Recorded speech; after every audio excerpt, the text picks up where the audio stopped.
has started. As expressed by the minister last year, June, construction had commenced with the excavation of the site. This ran concurrently with the rendering and molds, design plans, etc. being prepared and tested at the factory in Barbados. As of now, the Bastia High School is fully designed and precasting and molding works at the factory has already begun, with the first foundation kits, 4 containers full to be specific, have already been loaded for shipment from Barbados to St. Kitts and being shipped out on the 10th of March, with subsequent shipments almost weekly.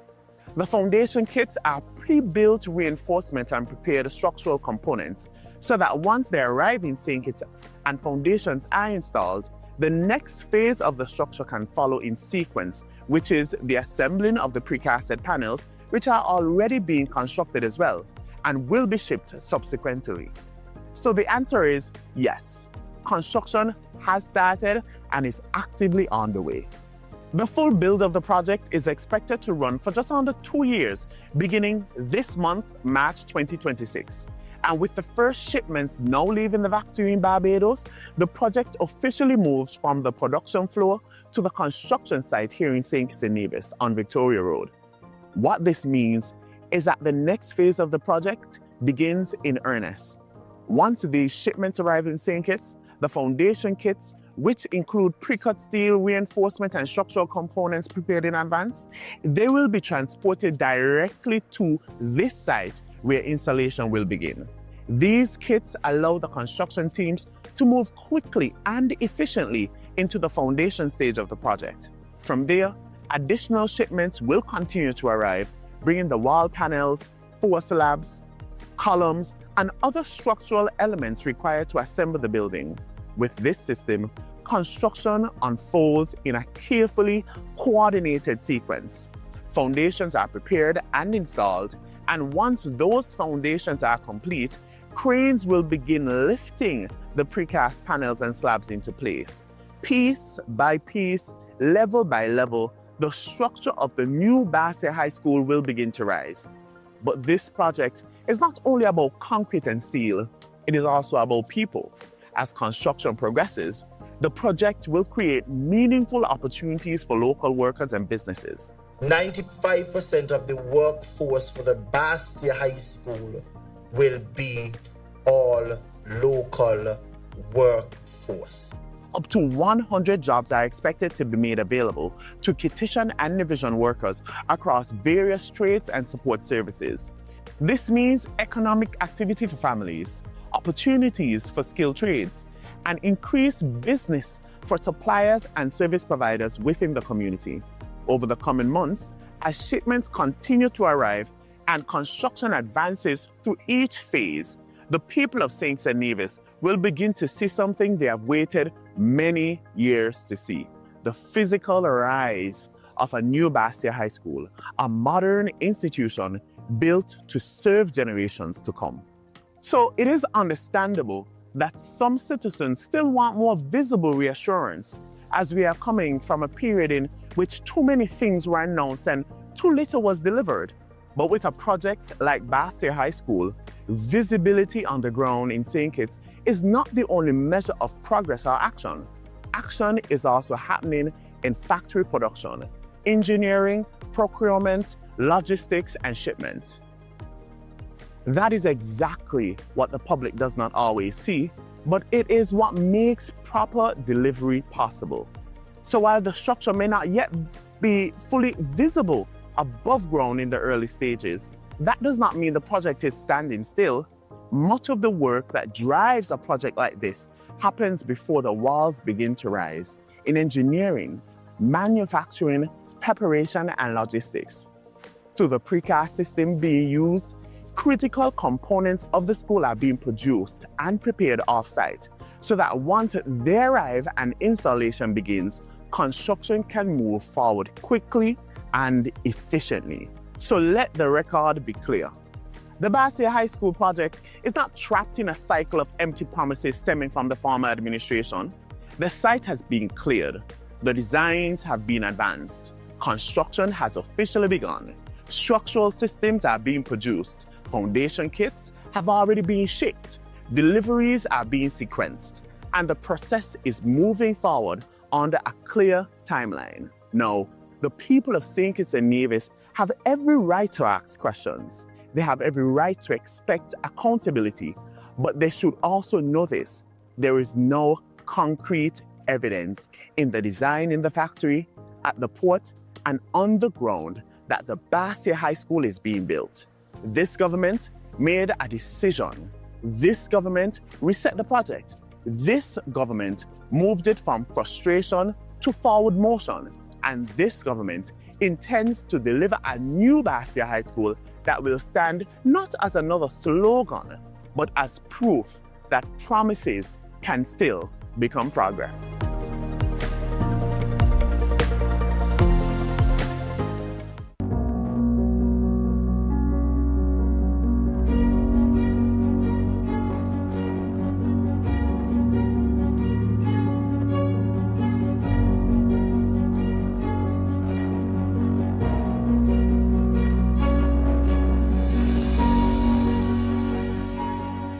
I was given the name Aminu Ize Adekunle.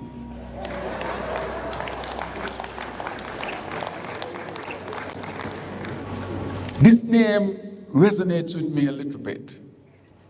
Maybe because had 400 days never happened, this would have been my name.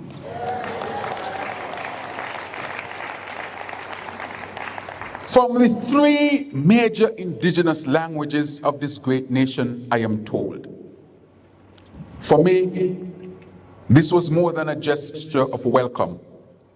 It was a moment of recognition.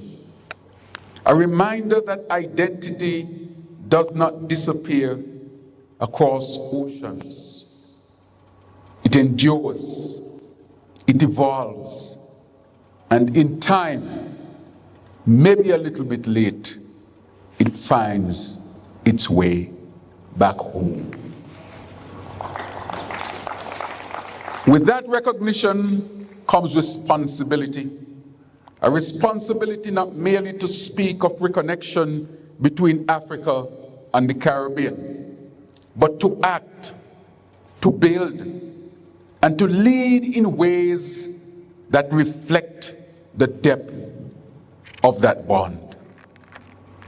Since then, we have taken deliberate steps to strengthen our relationship.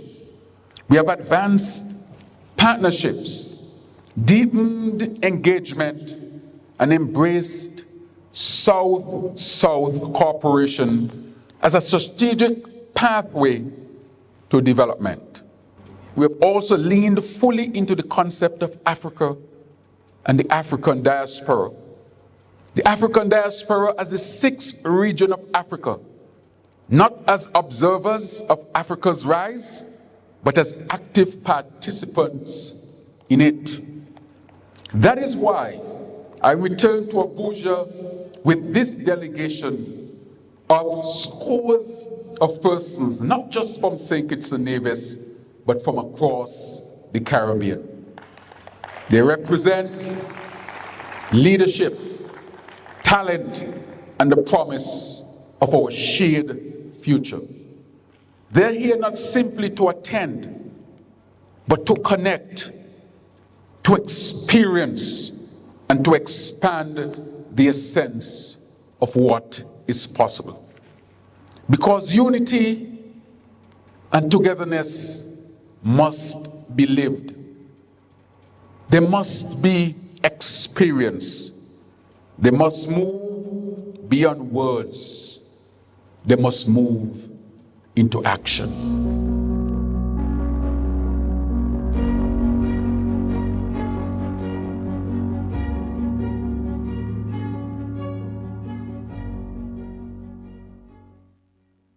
For generations, the people of St. Kitts and Nevis have relied heavily on imported food to feed our nation. Every year, millions of dollars leave our shores to purchase items that in many cases can and should be grown right here at home. In fact, The Federation's food import bill has climbed to over $200 million annually, highlighting both the challenge and the opportunity that lies before us. But today, just outside the community of Newton Ground, a quiet transformation is taking place.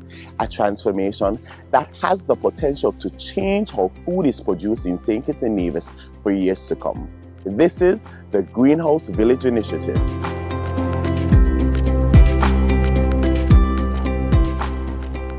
Located at Brotherson Estate on the outskirts of Newton Ground in the parish of St. Paul's, the Greenhouse Village Initiative represents a bold step forward in modernizing agriculture within the Federation.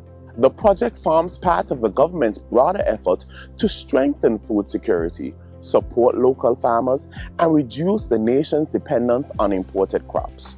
Official work on the Greenhouse Village began in December of 2024, marking the start of a new chapter in the development of climate-smart agriculture in St. Kitts and Nevis. Now let's take it back a bit. In the early 2000s, approximately 40 greenhouses were constructed across various farms throughout St. Kitts. While these structures initially helped boost production, many were later damaged by storms, hurricanes, or fell into disrepair over time. The scattered nature of these facilities also made it difficult to effectively coordinate crop production and provide consistent technical support. As such, the Greenhouse Village Initiative was therefore designed to address these challenges by bringing greenhouse farming into one centralized location where production can be managed more efficiently and farmers can benefit from shared infrastructure and support. The first phase of the project, which is ongoing, includes the construction of 24 greenhouses, each measuring 30 feet by 100 feet, providing approximately 3,000 square feet of growing space per structure. Each greenhouse will typically support the cultivation of a single crop, allowing for better control of growing conditions and improved crop yields. At this point, 22 of the greenhouse structures have already been erected, with the remaining structures nearing completion. This site has already provided jobs. Close to 20 workers on site daily, steadily working to bring the project to life. Beyond simply building greenhouses, the project will employ modern, climate-smart agricultural technologies that the Ministry of Agriculture has been testing, investing, and recommending over the years as a means of improving productivity and sustainability. Each structure will be equipped with systems that support efficient water and nutrient management.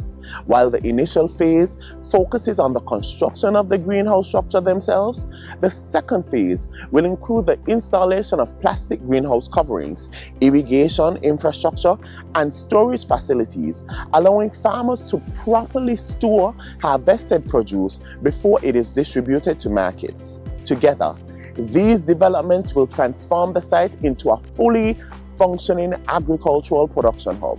Rainwater harvested from the greenhouse roofs will also be collected through gutter systems and stored in tanks, helping to conserve water resources. Advanced irrigation systems will allow nutrients to be delivered directly to crops through irrigation lines, and sensors will also be installed to monitor key environmental factors such as soil moisture, temperature, humidity, and light levels, giving farmers valuable data to optimize crop production. The Greenhouse Village will focus on the cultivation of priority crops that are currently being imported in significant quantities. These include sweet peppers, tomatoes, and lettuce, and others. Sweet peppers in particular have been identified as a major target crop. Every year, over 500,000 pounds of peppers are imported into St. Kitts and Nevis, making them the second highest contributor to the food import bill within the crop category. By increasing domestic production of these crops, the Greenhouse Village Initiative aims to keep more of the country's food spending within the local economy. Once completed, the greenhouses will be made available to farmers through a lease system administered by the Ministry of Agriculture. Interested farmers will be able to apply to lease a greenhouse and begin cultivating crops within the village. To ensure success, The Ministry of Agriculture will also provide training and technical support for participants. These training programs will focus on modern greenhouse farming techniques and will specifically encourage participation from young farmers and women in agriculture, helping to expand opportunities within the sector. Produce grown at the greenhouse village will feed into the Ministry of Agriculture's existing marketing unit, which coordinates the distribution of locally grown crops. Through this system, crops harvested by farmers can be collected and supplied to supermarkets and other buyers across the Federation. This market-led approach ensures that farmers are producing crops that are in demand while strengthening the country's local food supply chain. The Greenhouse Village Initiative is part of a national strategy aimed at transforming agriculture, strengthening climate resilience, and reducing dependence on imported food. By providing modern infrastructure, technical support, and opportunities for farmers, the initiative seeks to increase local production, improve farmer incomes, and keep more of the nation's food spending within the local economy. From this location at Brotherson Estate, the Greenhouse Village Initiative stands as a symbol of the Federation's commitment to innovation in agriculture, a place where technology meets tradition, where farmers are empowered with new opportunities, and where the future of food production in St. Kitts and Nevis is steadily taking root.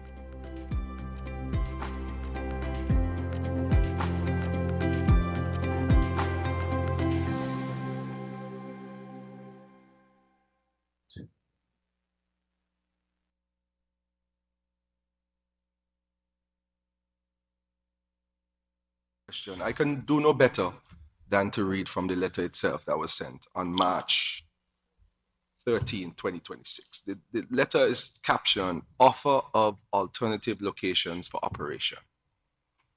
We refer to our letter dated November 10, 2025. So our letter was sent in November 2025. And to the subsequent email correspondence exchange with your office, that is the lawyer's office for the bar owners, on November 13, 19, 20th, and 21st, 2025, concerning the removal of the above captioned establishments from the South Friars Beach and the government's offer, I want to repeat this, the government's offer of alternative state-owned locations from which the bar operators could continue their businesses lawfully. So I think it's clear from that first paragraph, what the Prime Minister has just said is the reality. The reality is that the state is seeking alternative locations. Now, let me give you some historical context. The lands at Friars Bay were never state-owned.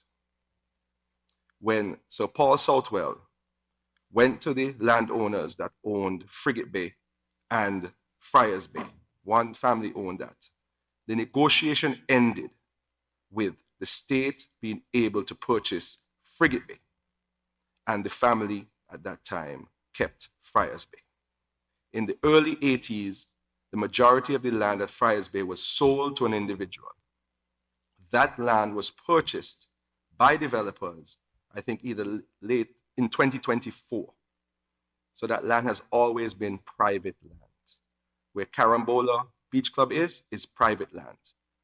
Adjacent to Carambola, up at the hill around the corner with the big stone, private land. So I want it to be made clear that the government, the state, does not have any land there. What the law says, however, is that no individual, company, otherwise, in St. Kitts and Nevis can stop the public from accessing a beach. Our access to the beach is preserved by law. There are some countries in the Caribbean who do not have that statutory provision, where persons can actually stop others from coming to a beach. Our law says that you must, if you own land abutting a beach, create sufficient public access so that all Kittitians and Nevisians and visitors can visit the beach. What that does not do is allow persons without special permission to operate businesses on that beach. Let me give you an example because it's something that I thought in my head. We all know the St. Kitts Nevis Marriott, most of us in here and most of the people in St. Kitts and Nevis. The St. Kitts Nevis Marriott does not own their beach. Suppose somebody with a bar went onto the beach tomorrow and set up a bar in front of the chairs that are on the beach that Marriott operate without permission. What should the Marriott do? Call it on the Marriott land. Marriott would call the government and say, have you given permission for this person? And you would not do that. That's a hotel. There was a situation similar to this in Nevis, where a very popular bar owner was on land that was owned by a very popular hotel. And there was litigation. And the result of that was a solution that was a win-win. The bar went further down the beach and is now well established and one of the world's most famous bars. The government is trying to give an opportunity to the bar owners at Friars Bay to have a similar solution by giving alternatives in 2 different locations. And I think it's important to say it is alternatives. It is not kicking off, it is alternatives. We must respect land rights, because nobody can come into your backyard tomorrow, set up a shack, and say, I want to sleep here. You can't get rid of me. That's not how the law works in St. Kitts and Nevis. And the government, as the Prime Minister has said, has been very fair. November, which is the heart of the season, notice was given. We are now almost at the end of the season. So the bar operators were given an opportunity to get a full season in. And the developers now want to move forward on their land. And the government has said, we have not given you special permission. I want to end by saying, before I hand over to the Honorable Minister of Tourism, these same bar owners signed a lease with the previous landowners in the Friars Bay area. A lease. A lease is an acknowledgement that someone owns the land, that you're on their land. And that is when there was an attempt to develop the land in 2017 or 2018. So all of them had leases at that time. So I think that this is, to be fair, a very fair solution to maintain business, maintain the bar culture, which is a good culture, and also be fair to the land rights that the landowner has, as well as the public's access to the beach.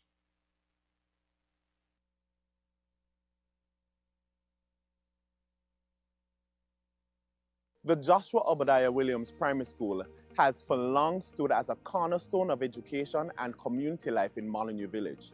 Originally constructed in 1948, the school has served as a place of learning, growth, and opportunity for countless students who have passed through its classrooms.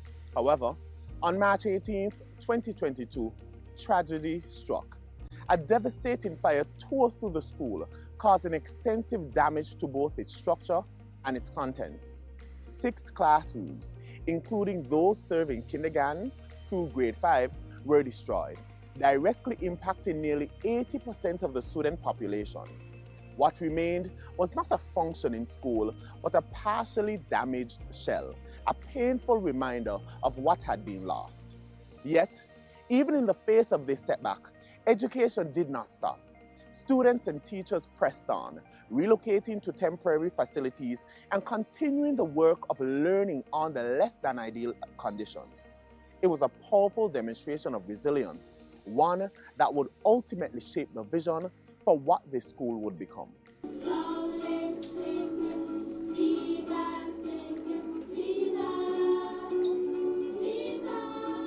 In the immediate aftermath of the fire, the intention was clear: to move quickly and restore the school. However, as consultations began with key stakeholders, including the Ministry of Education, the Public Works Department, school leadership, and the wider community, a different vision began to emerge. Rather than simply rebuilding what was lost, a collective decision was made to do more, to take this moment as an opportunity to reimagine the school entirely. What followed was a shift from restoration to transformation. The goal became not just to replace classrooms, but to deliver a modern, purpose-built educational facility, one that reflects the evolving needs of students, teachers, and the wider community. This approach ensured that the new Joshua Obadiah Williams Primary School would not just recover from tragedy, but rise stronger, more functional, and more future-ready. The transformation of this school is perhaps best understood through its scale. The original facility occupied approximately 8,415 square feet. The new development expands that footprint dramatically to 25,600 square feet, representing a 68% increase in size. This expansion is beyond space. It is about capability. It allows for the introduction of modern educational facilities, improved learning environments, and enhanced support systems that were previously unavailable. Construction officially began in June 2025, with the project carefully structured into three main components: Building A, Building B, and Building C, each designed to serve a specific function within the overall campus. Together, these structures form a cohesive, modern school environment that supports both academic excellence and student well-being. At the heart of this redevelopment is a complete transformation of the learning experience. Previously, classrooms were divided by wooden partitions, allowing sound to travel freely between spaces, often disrupting teaching and learning. Today, those limitations have been replaced with fully constructed, sound-proof classrooms, each designed to support focused, uninterrupted instruction. Classroom sizes have also increased significantly, now measuring approximately 26 by 20 feet, providing more space for both students and teachers. Beyond classrooms, the school now includes a wide range of dedicated facilities that elevate the standard of education being delivered. These include a fully equipped computer lab, modern math and science laboratories, a reading intervention room, and a counseling center, and an auditorium, all designed to support diverse learning needs. Students will also benefit from improved sanitation facilities, a dedicated sick bay, and spaces that promote both comfort and well-being through the school day. Equally important is the investment being made in the educators who serve at the school. The new design includes a fully functional staff room, administrative offices, and vice principal's office, a secretary's workspace, creating a professional environment that supports effective school management and staff collaboration. This represents a significant shift from the previous layout, where space constraints limited the functionality of administrative and staff areas. By providing educators with the resources and environment they need, the school is better positioned to deliver high-quality education to its students. The new Joshua Obadiah Williams Primary School has also been designed with safety and resilience at its core. To ensure the past does not repeat itself, modern fire safety systems, including sprinklers and fire alarms, have been incorporated throughout the facility, and structural elements have been reinforced using fire-resistant materials. Additional features such as CCTV infrastructure, intercom systems, upgraded electrical systems, and provisions for backup power ensures that the school is both secure and operational under a wide range of conditions. Accessibility has also been prioritized, with facilities designed to accommodate students with physical challenges, ensuring that the school is inclusive and welcoming to all. Beyond academics, the new school introduces meaningful improvements to the everyday experience of students. Covered walkways ensure that children can move between buildings without exposure to the elements. Wider corridors and open spaces provide greater comfort and ease of movement throughout the campus. Leisure areas and lookout points have also been incorporated, offering students spaces to relax, interact, and enjoy their surroundings. These enhancements may seem simple, but they play a vital role in creating a positive, supportive environment where students can thrive. One of the most transformative elements of this redevelopment is its role beyond education. With the addition of a modern auditorium and expanded facilities, the school is being positioned not just as a place of learning, but as a central hub for the Molyneux community. Historically, the school has served as a gathering place for meetings and events. The new design builds on that legacy, providing a space that can host community activities, engagements, and functions, strengthening the bond between the school and the people it serves. In this way, the investment extends far beyond students alone. It becomes an investment in the entire community. The construction of the new school has also delivered tangible economic benefits. At peak periods, approximately 50 workers have been employed on the site, with many drawn from the surrounding community. This has provided income, skill development, and opportunities for local participation in a major national project. Additionally, the involvement of multiple contractors from this very community has contributed to broader economic activity, reinforcing the project's role as both an educational and economic investment. Today, the Joshua Obadiah Williams Primary School redevelopment stands at approximately 80% completion. Significant progress has been made across all 3 buildings, with some areas nearing final finishing stages, while initial projections aimed for completion by the start of the academic year. Unforeseen structural challenges have adjusted the timeline. During the early stages of the construction, teams encountered several unforeseen issues hidden beneath the site, including outdated foundations, undocumented structures, deteriorated septic systems, and walls lacking proper reinforcement. In some cases, walls that appeared structurally sound were found to contain no steel support, requiring demolition and rebuilding to meet modern safety standards. These discoveries required extensive remedial work, adding several months to the project timeline. But addressing these structural matters were critical in ensuring that the new school would be safe, durable, and built to last. This commitment to doing the work properly rather than quickly underscores the government's focus on quality, safety, and long-term value. As such, the project is now expected to be completed before the end of 2026, with students anticipated to transition into this new facility in the following school term.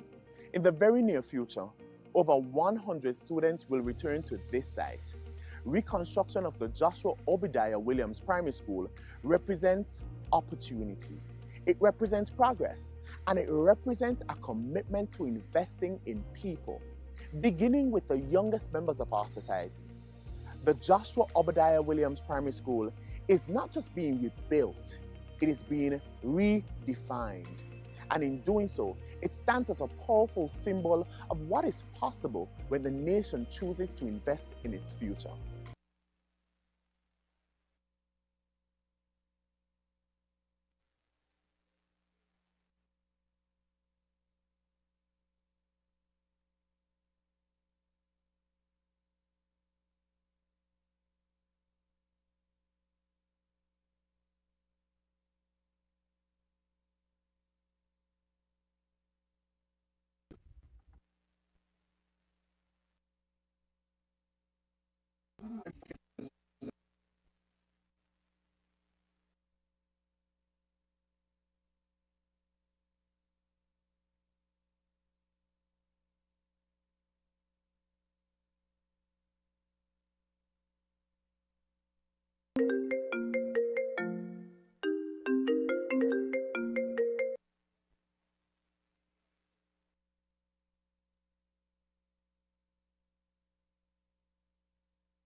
cornerstone of our national story.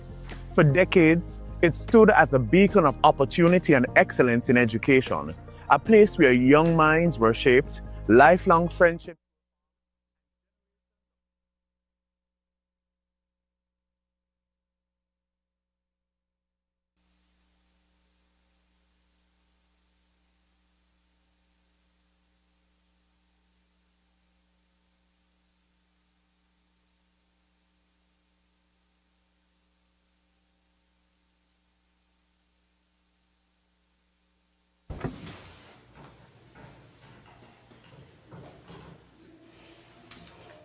Good morning, everyone. We have the prayer this morning by Pastor Anthony Evelyn of the Olivet Gospel Hall, St. Christopher and St. Kitts Evangelical Association. Pardon me. Pastor.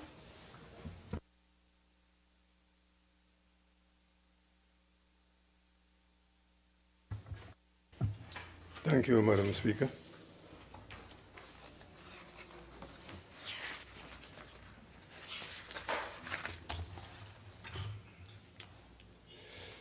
Praise the Lord.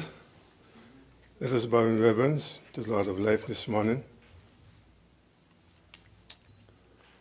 Unto thee, O God, do we give thanks. Unto thee do we give thanks, for thy name is near, thy wondrous works declared. Heavenly Father and O God, I come to thee on this 31st day of March, the end of the first quarter of 2026, in the Holy Spirit, through the Lord Jesus Christ, thy only beloved Son, in whom thou art well pleased, sitting at thy right hand at this time, making intercession for all the household of God, the Savior and Redeemer of mankind. Heavenly Father, we give thee thanks for awakening us this morning, the last day of March 2026. We give thee thanks for thy goodness towards us in granting us the blessing of life with a sound mind, with strength, being able to see, to hear, to move, to walk, to talk, and to embrace the members within our household and all in our respective neighborhood. O Most High God, the Lord of heaven and earth, I come to thee with thanksgivings for thy loving kindness, thy faithfulness, thy tender mercies, thy matchless grace, and thy steadfast love towards us, the people of the Federation of St. Christopher and Nevis, protecting us by day and night during the first quarter of 2026. O Lord God of heaven and earth, that rulest in the affairs of men, we gather in this assembly today for today's business session. I bring to thee the Honorable Madam Speaker and Madam Deputy Speaker of this assembly, that thou wilt grant them the wisdom and the understanding to conduct the business session of this assembly in accordance with the rules and regulations, to uphold the principles with due fairness and justice to all in attendance. Lord, at this time I bring to thee the elected and selected servants gathered in this honorable house on this 31st day of March 2026 to discuss the business matters of this administration. Indeed, O Lord, thou knowest their heart's intent, their attitudes, and their aspirations.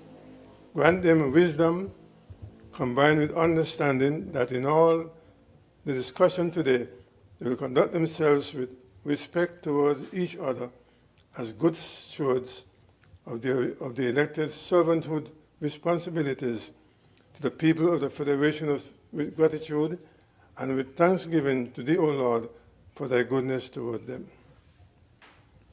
O Lord God of heaven and earth, that rulest in the affairs of men, I bring to thee the honorable elected servants of the people, that in their servanthood service rendered with humility, that the matters on the order paper for today's discussion will be beneficial to the citizens and residents of the Federation of St. Christopher and Nevis, that it will impact the positive well-being with fairness and justice to all going forward in the year 2026 with your blessings.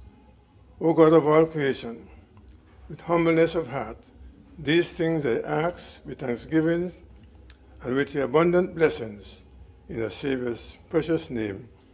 Amen. May all join me with the Lord's Prayer. Our Father, who art in heaven, hallowed be thy name. Thy kingdom come, thy will be done in earth as it is in heaven. Give us this day our daily bread, and forgive us our trespasses, as we forgive those who trespass against us. And lead us not into temptation, but deliver us from evil. For thine is the kingdom, power, and the glory, forever and ever. Amen. Thank you, Madam Speaker. Thank you, Pastor. You may be seated.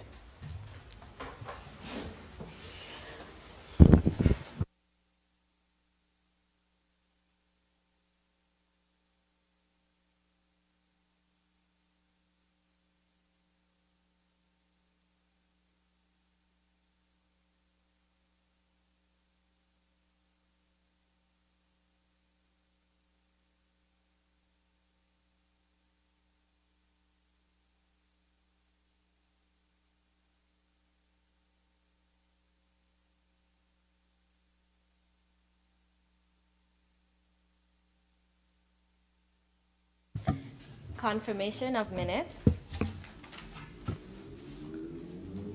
Honorable members, as you would recall, the minutes for 2 meetings were circulated with your dispatched packages. I now open the floor for any amendments prior to the motion being put.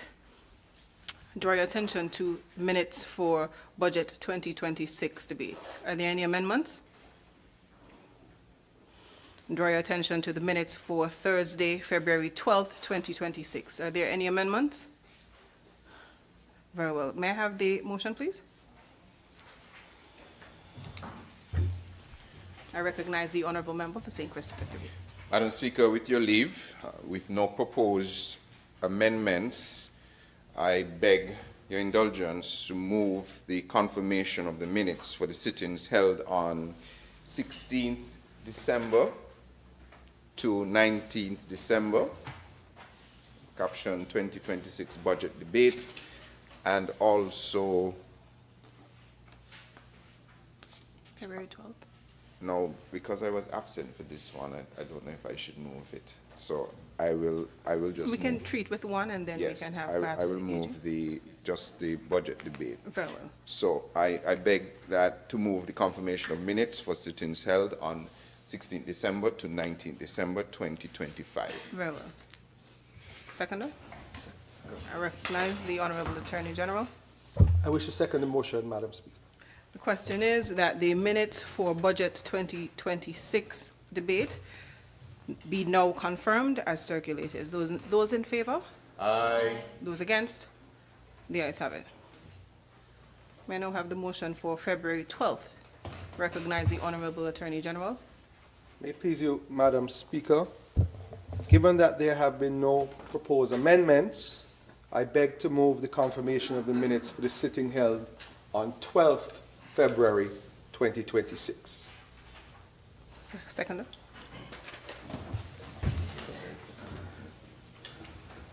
I Madam recognize the Honorable Speaker, I'd like Senator. to second that motion. Very well. The question is that the minutes for February 12th, 2026 be now confirmed as circulated. Those in favor? Aye.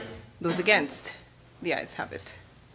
The minutes for the Budget 2026 debate, as well as February 12th, 2026, are now confirmed forthwith.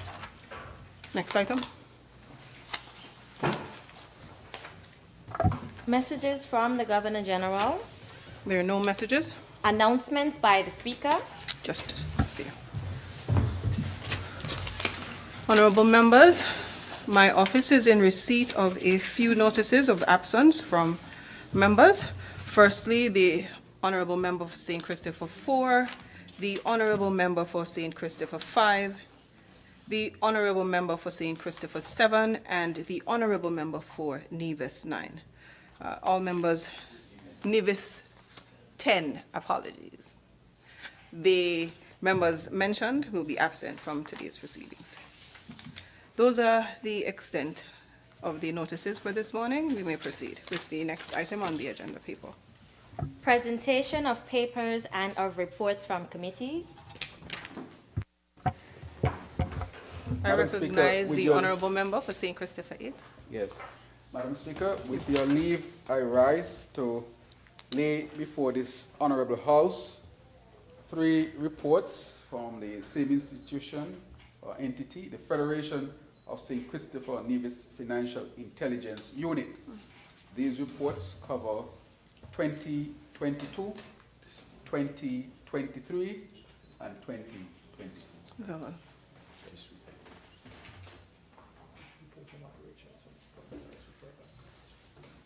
May it please you, Madam Speaker.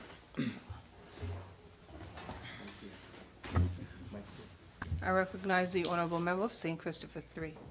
Madam Speaker, with your leave, and on behalf of the Minister for Education, who is delayed for educational duties elsewhere at the moment, I wish to lay before this Honourable House the financial reports for the Clarence Fitzroy Bryant College for the fiscal year ending July 31st, 2025, and also the Clarence Fitzroy Bryant College report on operations for the academic year 2024 to 2025.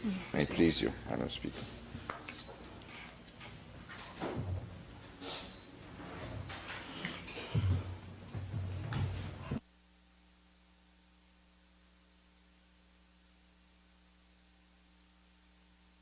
Next item. Petitions, government notices, unofficial notices, questions, requests for leave to move the adjournment of the National Assembly on matters of urgent public importance, statements by ministers. I recognize the honourable Senator, Dr. Clark. Thank you, Madam Speaker. This morning, with your leave, I'd like to make a brief statement on 3 matters as they relate to the Ministry of Sustainable Development and the Ministries of Environment.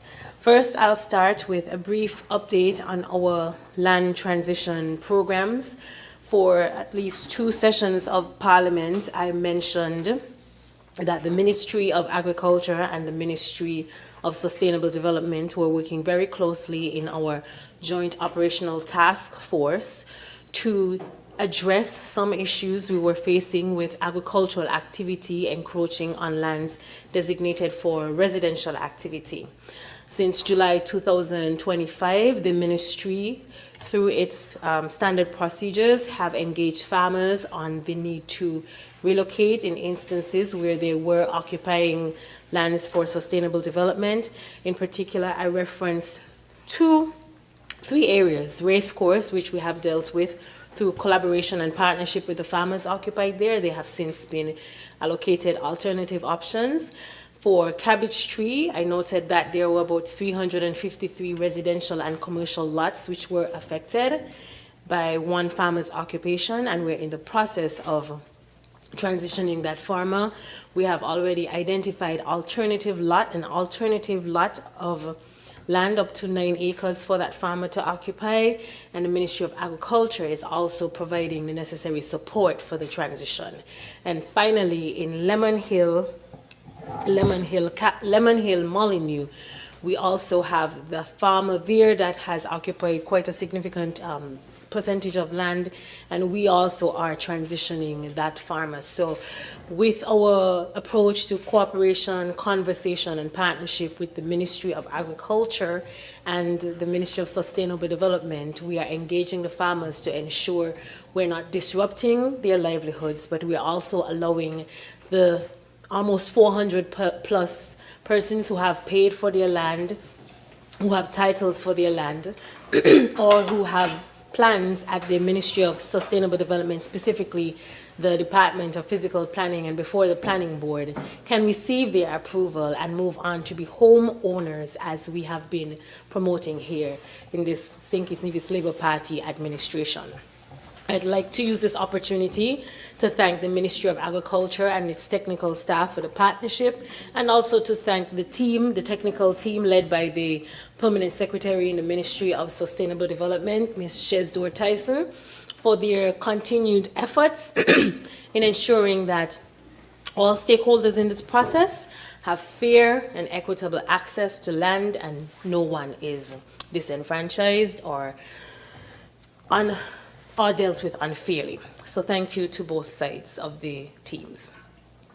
With regard to updates on unauthorized vending in Bastyr and Greater Bastyr, I mentioned last year in my budget presentation that our compliance reports are suggesting that over the past couple of years, there has been an increase in non-compliance issues, particularly with vending in spaces not designated for vending, or in some cases where persons are constructing homes without proper planning approval and inspection.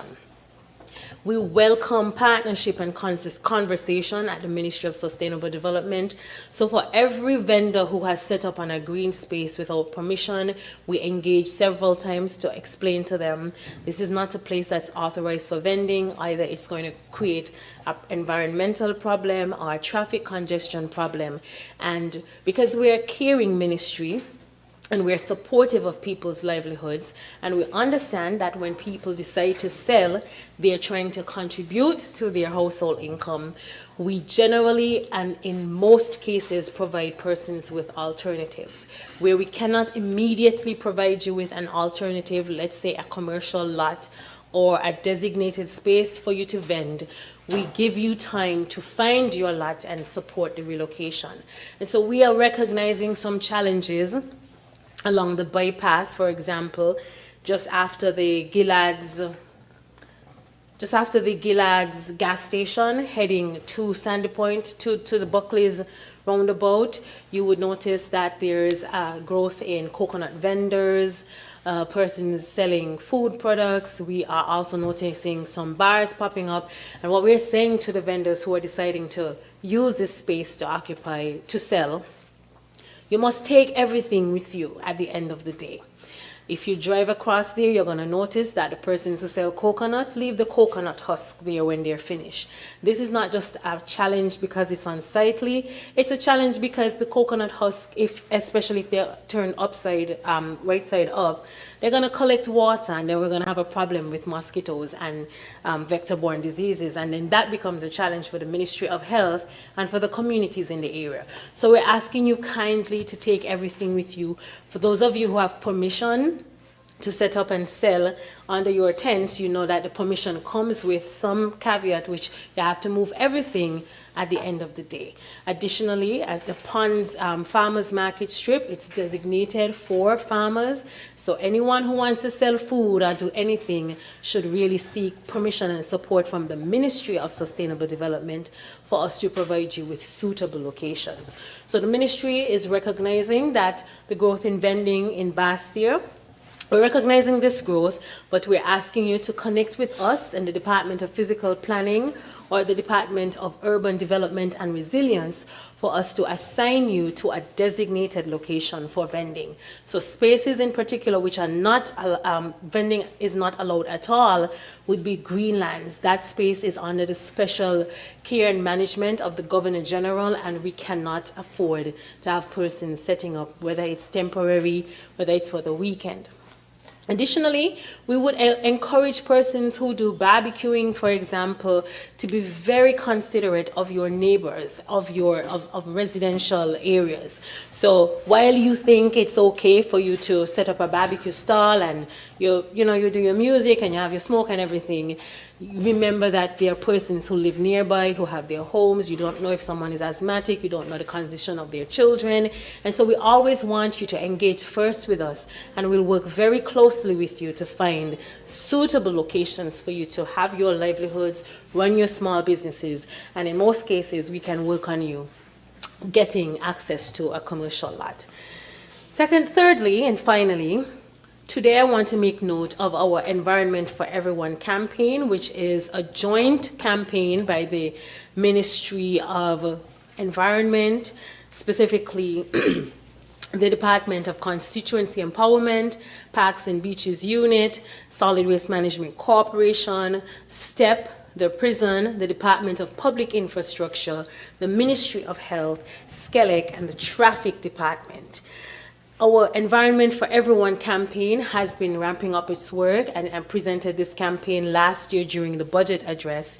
And we've started off with and this is a branch off from our annual Christmas cleanup, which has become a movement that couples public service, volunteerism, and personal accountability. Bringing all these ministries together, we have taken on the eyesore of garbage and illegal dumping. And we recognize in the ministry that there's no one entity designated to deal with garbage, especially garbage that's accumulated or illegally dumped between villages or in green spaces. And that's why we thank, of course, the Parliament for the passage of the Community Beautification and Safety Bill that's giving us the power to execute our campaign. Now, last week, we took on the eyesore of the Beacon Heights areas. This is just after the Buckley's roundabout. And we received multiple complaints about the area from persons who were using the area to exercise, and even from our Prime Minister and member for number 8 who called and said, we have a serious problem with the Beacon Heights area with illegal dumping.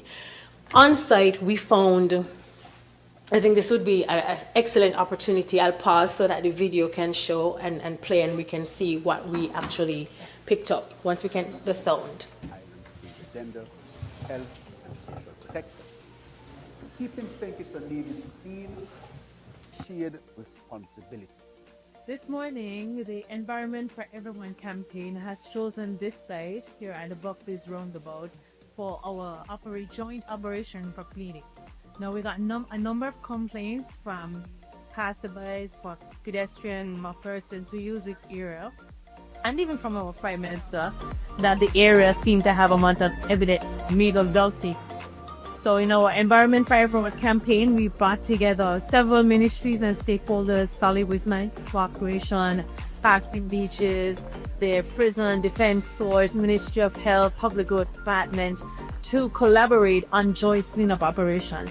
This is an extension of our annual Christmas cleanup, where we are working with communities to clean up all year round. So today we're addressing the illegal dumping challenge as well as clearing the verge, and we're hoping that the residents in the Buckley area as well as other stakeholders could join the Ministry of Environment in keeping the environment. The environment is for everyone. We all have a stake in it, and we all have to pay attention to how we're disposing of our waste, and we have to call into the Ministry of Environment or Solid Waste Management Corporation whenever we see evidence of illegal dumping or we see persons actively engaged in illegal dumping, so that we can actually mobilize our SIG operations. We are going to clean up this area and get it to the best of our ability. As you can see, we can take pictures. I have groups, some are living out programs, coordinating in the units of the area.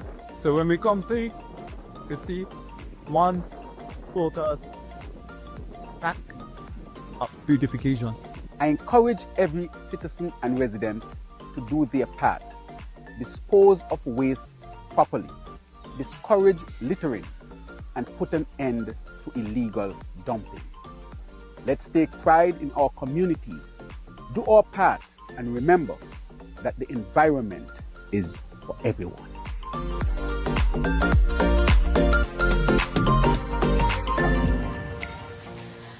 Thank you so much for allowing that video intervention. And of course, the ministry thanks our Prime Minister for always championing the environment, keeping it clean, and it is a key part of our Sustainable Island State agenda and vision, which is around the circular economy, health, and social protection. And so from the video, you notice the prisoners were loading mattresses, white goods, and so many plastic bottles and wrappers and papers. Now, I pause here to ask us, do you know what effort it takes to go to Beacon Heights and dump mattresses and white goods? You literally have to go late at night or very early in the morning and offload these goods there. Why would you go through the hassle when solid waste has the lowest tipping fees and it costs you next to nothing as a trucker to take the waste where it belongs?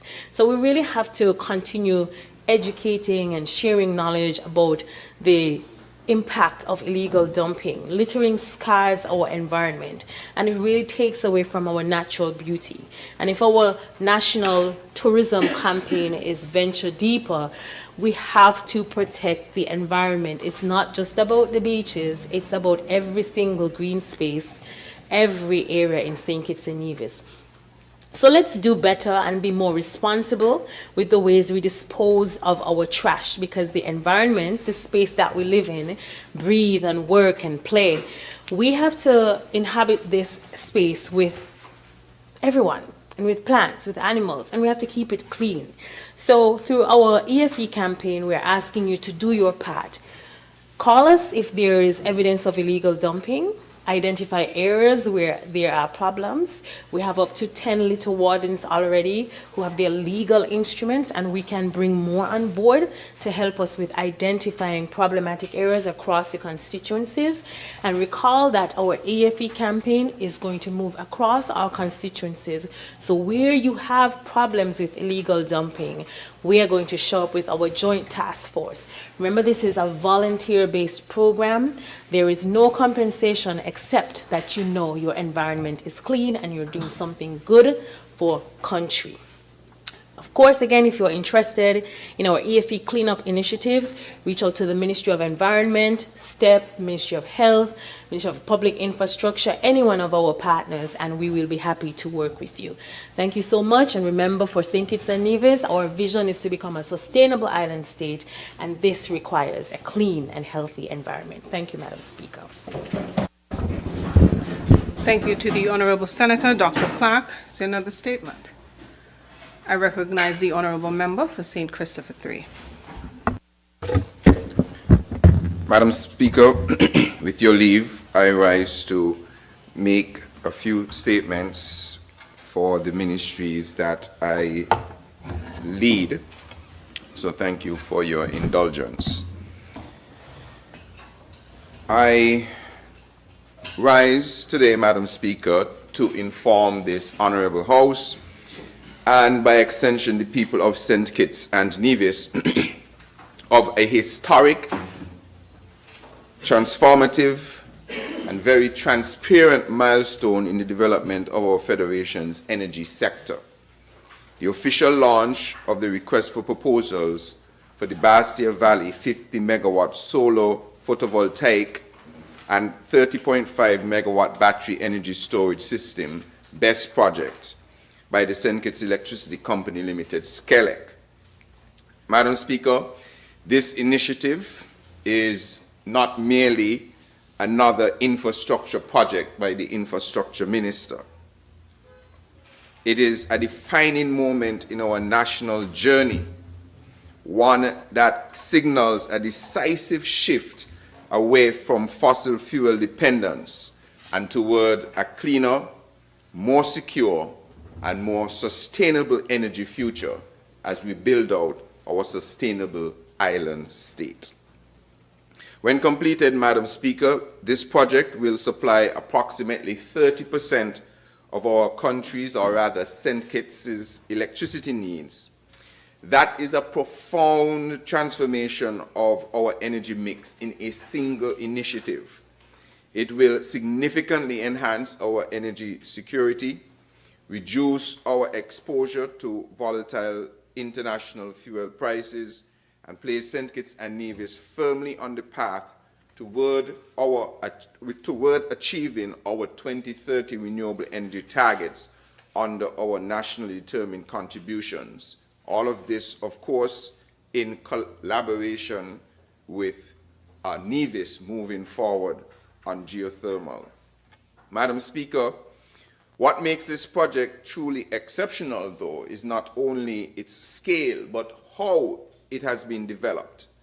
The government has been deliberate and disciplined in ensuring that this process was done the right way, guided by transparency, accountability, and international best practice at every stage. Over the last 12 months, this project has undergone a rigorous and comprehensive due diligence process. This included, among many other things, detailed grid impact analysis to ensure system stability and reliability, robust techno-economic modeling to determine the most efficient and cost-effective configuration, extensive market sounding exercises to engage global and regional stakeholders, and also thorough legal due diligence to ensure compliance with local and international standards. Importantly, Madam Speaker, we did not walk this journey alone, of course. We engaged world-class advisors led by Castalia, including ILF Consulting Engineers, GIDE or GUIDE, and Merchant Law, firms with deep global experience in delivering complex energy projects. These companies have been at the forefront of assisting countries and businesses with gigawatt worth of installation across the globe. Their involvement ensures that this project meets and indeed exceeds international benchmarks for renewable energy procurement. So the result is a process that is fair, that is going to be competitive, that is transparent, and designed to deliver maximum value to the people of St. Kitts and Nevis. Madam Speaker, another critical feature of this initiative is its inclusive and participatory nature. This government, the St. Kitts and Nevis Labour Party administration, led by our Prime Minister, will always ensure that citizens and residents of St. Kitts and Nevis are at the forefront of our developmental progress. This is not a project reserved for external investors alone. On the contrary, it has been deliberately structured to create meaningful opportunities for our people. Local investors, whether you have big money, big companies, and you want to partner with developers to build this plant, or whether you are small and just want to invest in the project, are all invited to participate. Local contractors, whether you're going to sell food for the construction phase, whether you offer services, eventually there will of course be a job fair for our locals to participate in the construction of the project. But whatever your contracting service is, and service providers, whatever you offer across multiple sectors, are all encouraged to be part of the supply chain.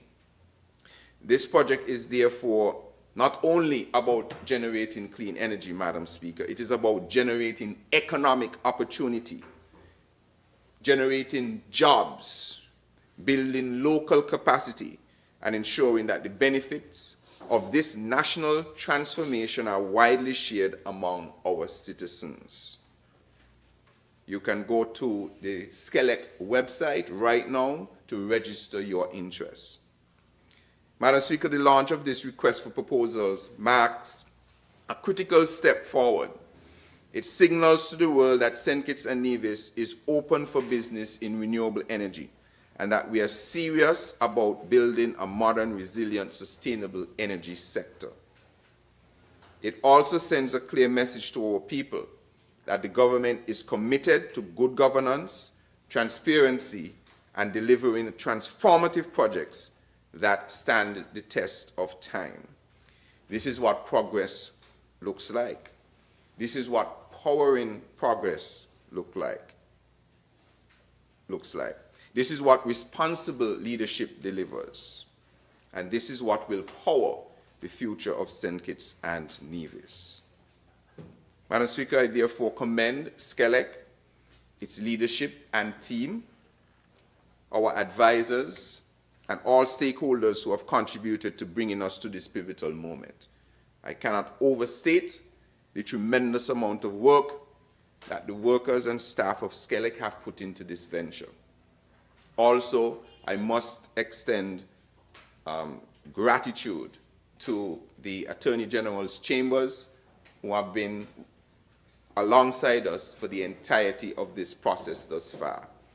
Also the Ministry of Sustainable Development, who have also been along with us on this particular journey. And I really want to thank all stakeholders who have been involved. This moment in our history will be recorded across the region as a best practice example of energy procurement. This falls in line, of course, in what we have seen happening with the process in Nevis, led by the CDB in terms of the procurement process for the selection of a drilling partner to drill the geothermal wells. It shows the overall ethos of this government and this federation of good governance and transparency to ensure that the people of St. Kitts and Nevis get the best value for the money that they will spend on these services. So the journey continues. But today, Madam Speaker, we can confidently say that the foundation has been laid for a new energy era in St. Kitts and Nevis, for both geothermal and now certainly for also solar power. Thank you very much on that statement, Madam Speaker. Madam Speaker, I would also want to, in the same vein, energy as well, especially in the context of what we are seeing happening geopolitically. St. Kitts and Nevis obviously is positioning itself to be energy independent. And that is why this is so significant with the push on geothermal, the push on solar, and now the citizens of St. Kitts and Nevis, and in particular on the island of St. Kitts, will have an opportunity to participate themselves in this energy transition and energy independence. So I rise again on another program to inform this Honorable House and the people of St. Kitts and Nevis of a critical and timely national initiative which I spoke about on the budget debate. And that is the official launch and implementation of the Solar Integration for Sustainable Energy Program, otherwise known as Solarize, set to take effect on April 30th, 2026. What is this program? This program really comes at a moment of undeniable global uncertainty. Rising geopolitical tensions and instability in major oil-producing regions have once again reminded us of a simple but harsh reality. Small island states like ours remain highly vulnerable to external fuel shocks. We do not control the price of oil, yet our people feel its impact every time they fuel their vehicles or they pay their electricity bills. So, Madam Speaker, it is then fitting that at this time, this government maintains that it refuses to leave our people exposed. Solarize represents a bold and practical forward-looking response, one that puts power quite literally into the hands of our citizens and residents. For the first time in our nation's history, households and businesses will be empowered and incentivized to generate their own electricity through rooftop solar PV systems and be fairly compensated for the excess energy they contribute to the national grid. What does that mean? It means that from April 30th, when you put a solar system on your house, and it is verified first by the energy unit, and it is verified by SCELEC, you can go into a contractual arrangement with SCELEC to provide your solar into the grid, and any excess that you provide other than what you use at your premises will attract a credit from SCELEC. This is the first time that this will be happening. So through a structured net billing mechanisms, consumers will be able to offset their electricity consumption and receive a credit for the surplus energy exported to SCELEC. So, Madam Speaker, this is not simply an energy policy, it is really an economic policy. It is a resilience policy, and it is a people-centered policy. So it's not about the government alone and Skelec building its own energy and making its investments or reaping the benefits of investments, but we the people will have the opportunity to participate in our energy transition. So the Solarize program establishes what is a national framework for the sale, efficient and regulated integration of small-scale distributed renewable energy systems. That just means small-scale solar systems or solar and battery systems. It provides, including those, of course, as I said, paired with battery energy storage. And I would advise for anyone who is setting up a solar system, please also look into pairing it with a battery system. Why? Skelec will only ever purchase power from you at a wholesale price. It's never going to be at a retail price, because they have to then package that energy that you supply to the grid, transmit it to different locations, and then give it to other people. So it takes money to do that part. So therefore, you are going to be selling your energy at a wholesale price to Skelec. However, if you install a battery system along with your solar system, then you can take the excess such that when your solar system goes down, your battery is now producing the energy for you, which is then offsetting the retail price of Skelec. I don't know if everyone is following. So let us say your retail price is 60 cents that you purchase from Skelec. When you're producing energy in the day and you're not using Skelec, you are deferring that price. So it's as if your system is providing 60 cents for you. However, when you give excess, Skelec may charge you a very nominal fee for the excess in that day. But if you store that excess that you have and you use it when your solar system is down, you are now also deferring another 60 cents that Skelec could have been charging you. So I would encourage anyone who is looking at this system, don't just look at a solar system, look at a solar with battery. That is where you get maximum benefit, because that is where you continue to defer all of the retail price. So I want to encourage that you look at battery as well. So it provides, the Solarize program provides clear guidelines for application, for licensing, for installation, for inspection, for interconnection, and ongoing monitoring to ensure grid stability and fairness to all consumers. Now, Madam Speaker, it's important to note that St. Kitts and Nevis has paid attention to what has transpired across the region. We have seen where some of our territories have proceeded with the bringing on stream of solar rooftops into the grid, and it has led to grid instability in some of our countries, and now they have to be rolling back. We don't want to make that mistake, so we're doing it at an incremental pace. We're going to limit how much. I think in the first instance, it's either going to be a maximum of 5 megawatts total, or maybe up to 7 megawatts total that we will allow on the grid. We will monitor as well, where we will start with the nominal payback fee, which will be announced on April 30th. But additionally, we are also looking at investing in battery energy storage at our facility so that we can aid in the stabilizing of the grid once we see this, what is fluctuating energy systems being attached to the grid. Because as soon as cloud cover comes, all of that 5 megawatts that might have been being produced by rooftop solar consumers will then disappear. And immediately Skelec needs to ramp up 5 megawatts. That doesn't happen instantaneously. So you will need the buffers via something like battery energy storage to ensure that you don't destabilize the grid and then the whole system has to shut down.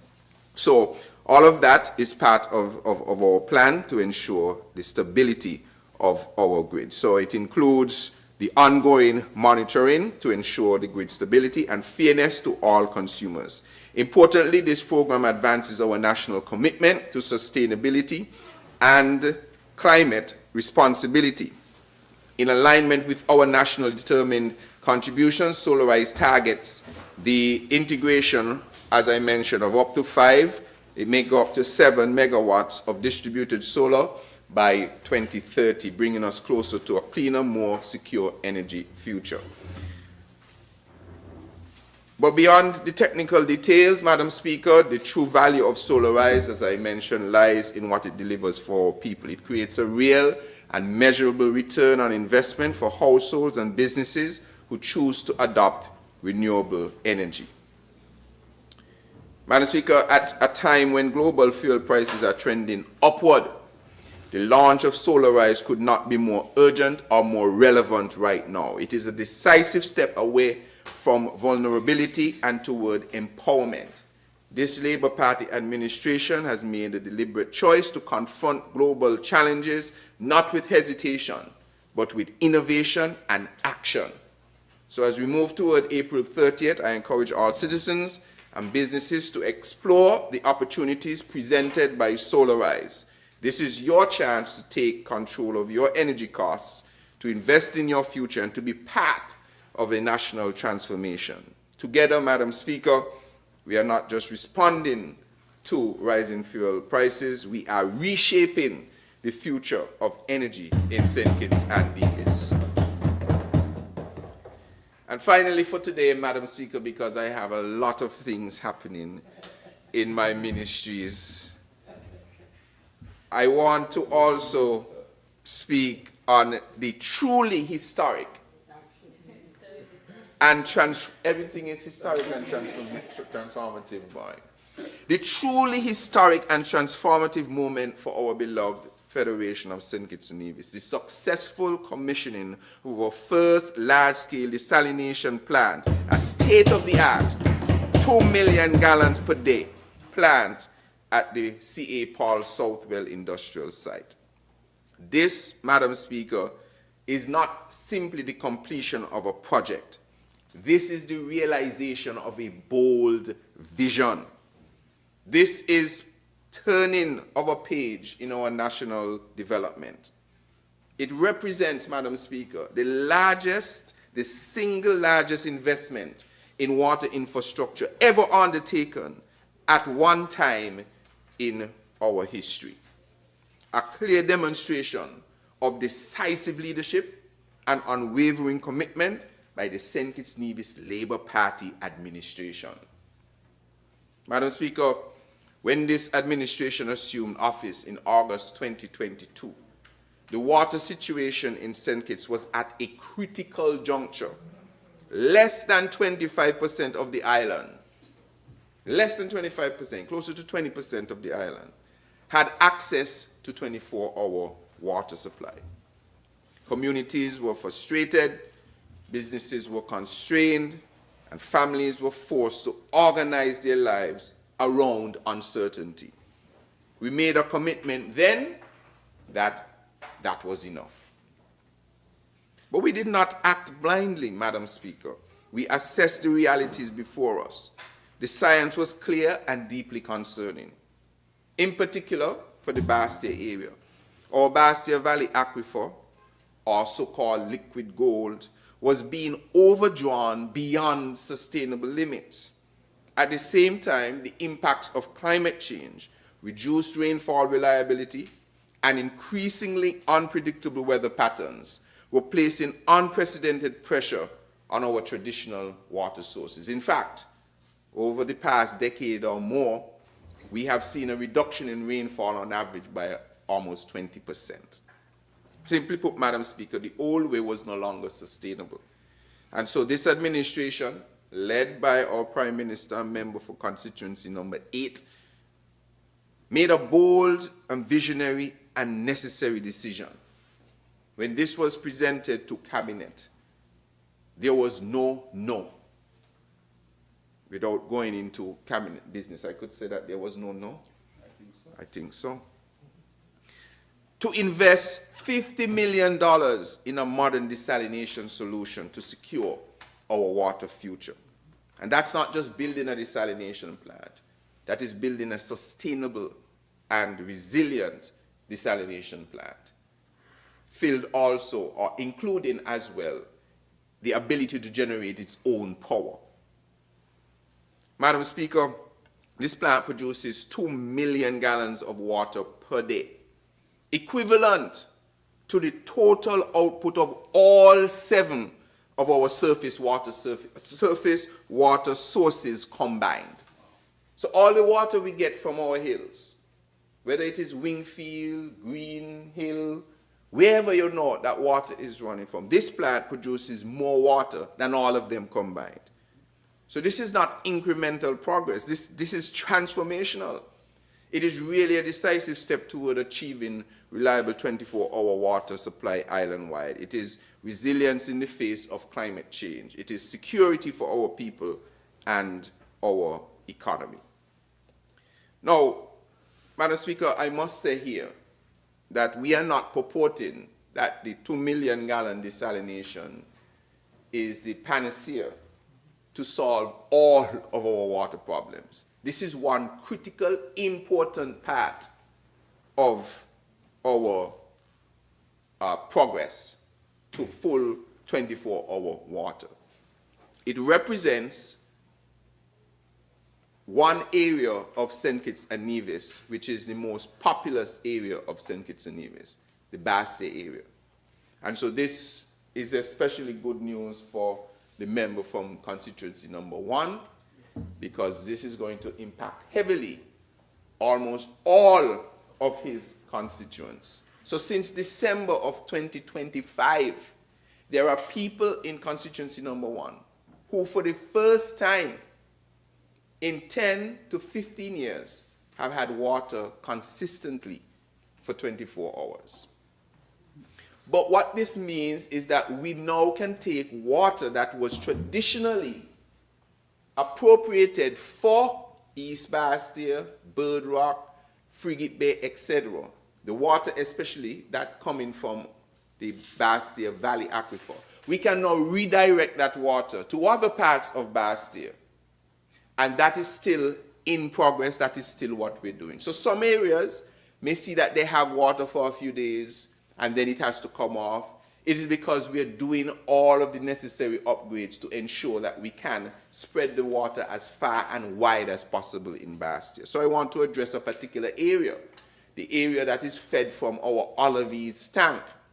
We now have enough water for Bastia, Mr. Prime Minister, right? Although we are on the borders now, meaning we are just on the outside limits. We now have enough water for 24-hour water service. But we're still working on additional interconnections, which will take time and further development. So one instance of that is we're now directing water from the Bastia Valley Aquifer up to our Olives storage through our Lagreed storage, right? Now, we have to pump water to certain parts of our infrastructure. And recently, one of our pumps has been given some challenges. Of course, we're in the process of replacing that, and I spoke with the Prime Minister yesterday about us getting ready to come to indicate that this one is of particular importance, because we now have the water. But sometimes, as always, when you are able to fix one issue, the other issues show themselves. And so at present, the areas of Shadwell, parts of Taylor's, Buckley's housing, etc., this particular area, you will see a very vast improvement in your water service. But we still have some operational parts to get right, and that is including pumping our water, the new set of water that we have in that area, to our storage facilities so that you can get a constant supply, including Beacon Heights area, etc. Those are areas which will see a very, very increased water production and water reliability, but it's not yet perfect, and we're working on it. So, Madam Speaker, this achievement that we have made did not happen in isolation. It is the result of coordinated, discipline, and patriotic effort across government and our private sector partners. I must commend the Ministry of Public Infrastructure, Energy and Utilities, and the Water Services Department for their leadership in delivering this project.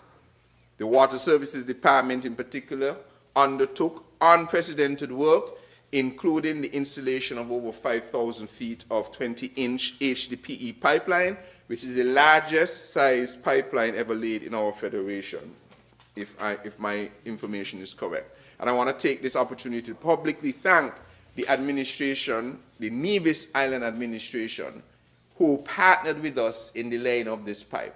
Nevis would have had some experience in laying this type of pipe before our water services department did, and so I reached out to their minister, and they agreed to partner with us to lend some of the expertise, and we are eternally grateful for that support. We recognize the critical contribution of Royal Utilities, the project developer, whose expertise along with their partners ensured precision in execution from design through commissioning. We acknowledge Transglobal Engineering for their role as project manager, ensuring that this complex undertaking was delivered to the highest standards. And anyone who visits the plant will see that it is really a state-of-the-art facility. Special thanks are extended to the Attorney General's chambers. He knows how many times, a lot of times, we have made sure that all of the legal aspects of this are intact. And so I want to thank his chambers for their legal stewardship. We want to thank the Ministry of Sustainable Development for their coordination and planning support, and all other government stakeholders who played a role in bringing this project to fruition. Now, Madam Speaker, before I close, this project is not only about infrastructure, it is about our people. It is about the mother who no longer has to wake before dawn to store water. But I am cognizant that this does not affect the whole island. And I want to also advise that the work does not stop with the Bastia desalination plant. At present, we are drilling in Sadlers after we had done an island-wide hydrogeological survey identifying 17 new sites for water well development. And we have prioritized about 10, and we are presently doing the first one in Sadlers. I understand we're already a few hundred feet into the ground.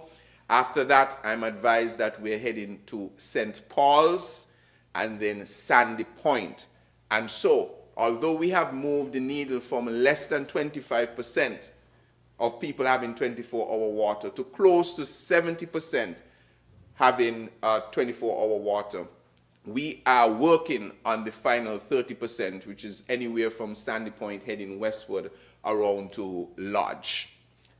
So I want to give the commitment that we are working to bring everyone to 24-hour water. So it's about this whole journey, Madam Speaker, is about the small business owner who can operate with certainty. It is about our healthcare system, our schools, our tourism product, all strengthened by reliable water.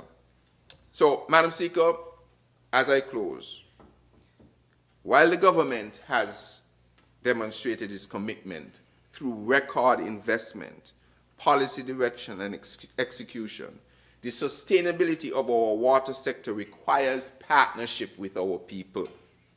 We all must do our part. One, we have to conserve water. We cannot continue to waste water. We take it for granted because there was this notion that St. Kitts, in particular, had unlimited access to water. We are designated now as a water-scarce country. We don't have rivers running off to the sea. And we have to now spend millions of dollars to generate water for our people. The Water Services Department recently reminded customers through its public notices that we should pay our bills to ensure that we stay connected. We don't want people to lose their water service. Water in St. Kitts and Nevis, in St. Kitts, I think it's much cheaper than in Nevis as well, is an affordable utility. Cheapest in the region, maybe in this half of the world. $20 is the first bill, and $7.30, I think, for every 1,000 gallons after that. Which means, Madam Speaker, and if you would permit me, I crave your indulgence, that when we go to the supermarket, Madam Speaker, we are spending $5 or more for a gallon of water. In Nevis and in some places, $5 for a bottle, which is maybe a quarter of a gallon. $5 we are spending, and we are buying it in bulk. We're not even buying one. We're buying a whole bunch of them, spending a couple, more than $20 for sure, on water. So let's use some simple math. Let's average it out at $5 for 1 gallon. Meanwhile, the government is charging you $7.30 for 1,000 gallons. That math means that we are willing to pay $5,000 for what the government is charging us $7.30.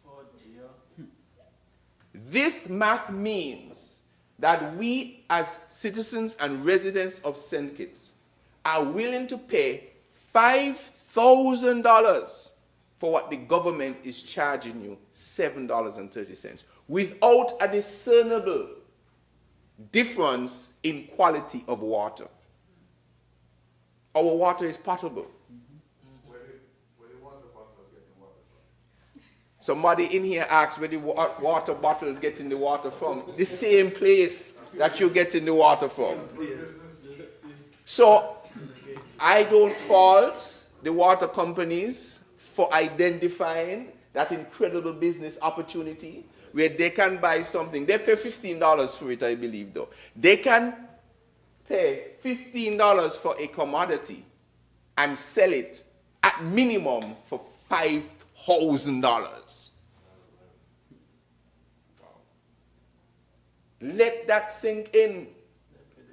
And so the time has come to appreciate that this government has taken the bold step to invest millions upon millions upon millions of dollars to bring water to our faucets. We're now asking you, we're not even talking about a price increase at this point. But I want to report to you that there are arrears in the amount of $28 million for water. And that is because people say, oh, water is cheap, I'll pay it later. So $20 here, man, that ain't, I'll do that later. $28 million. Oh my.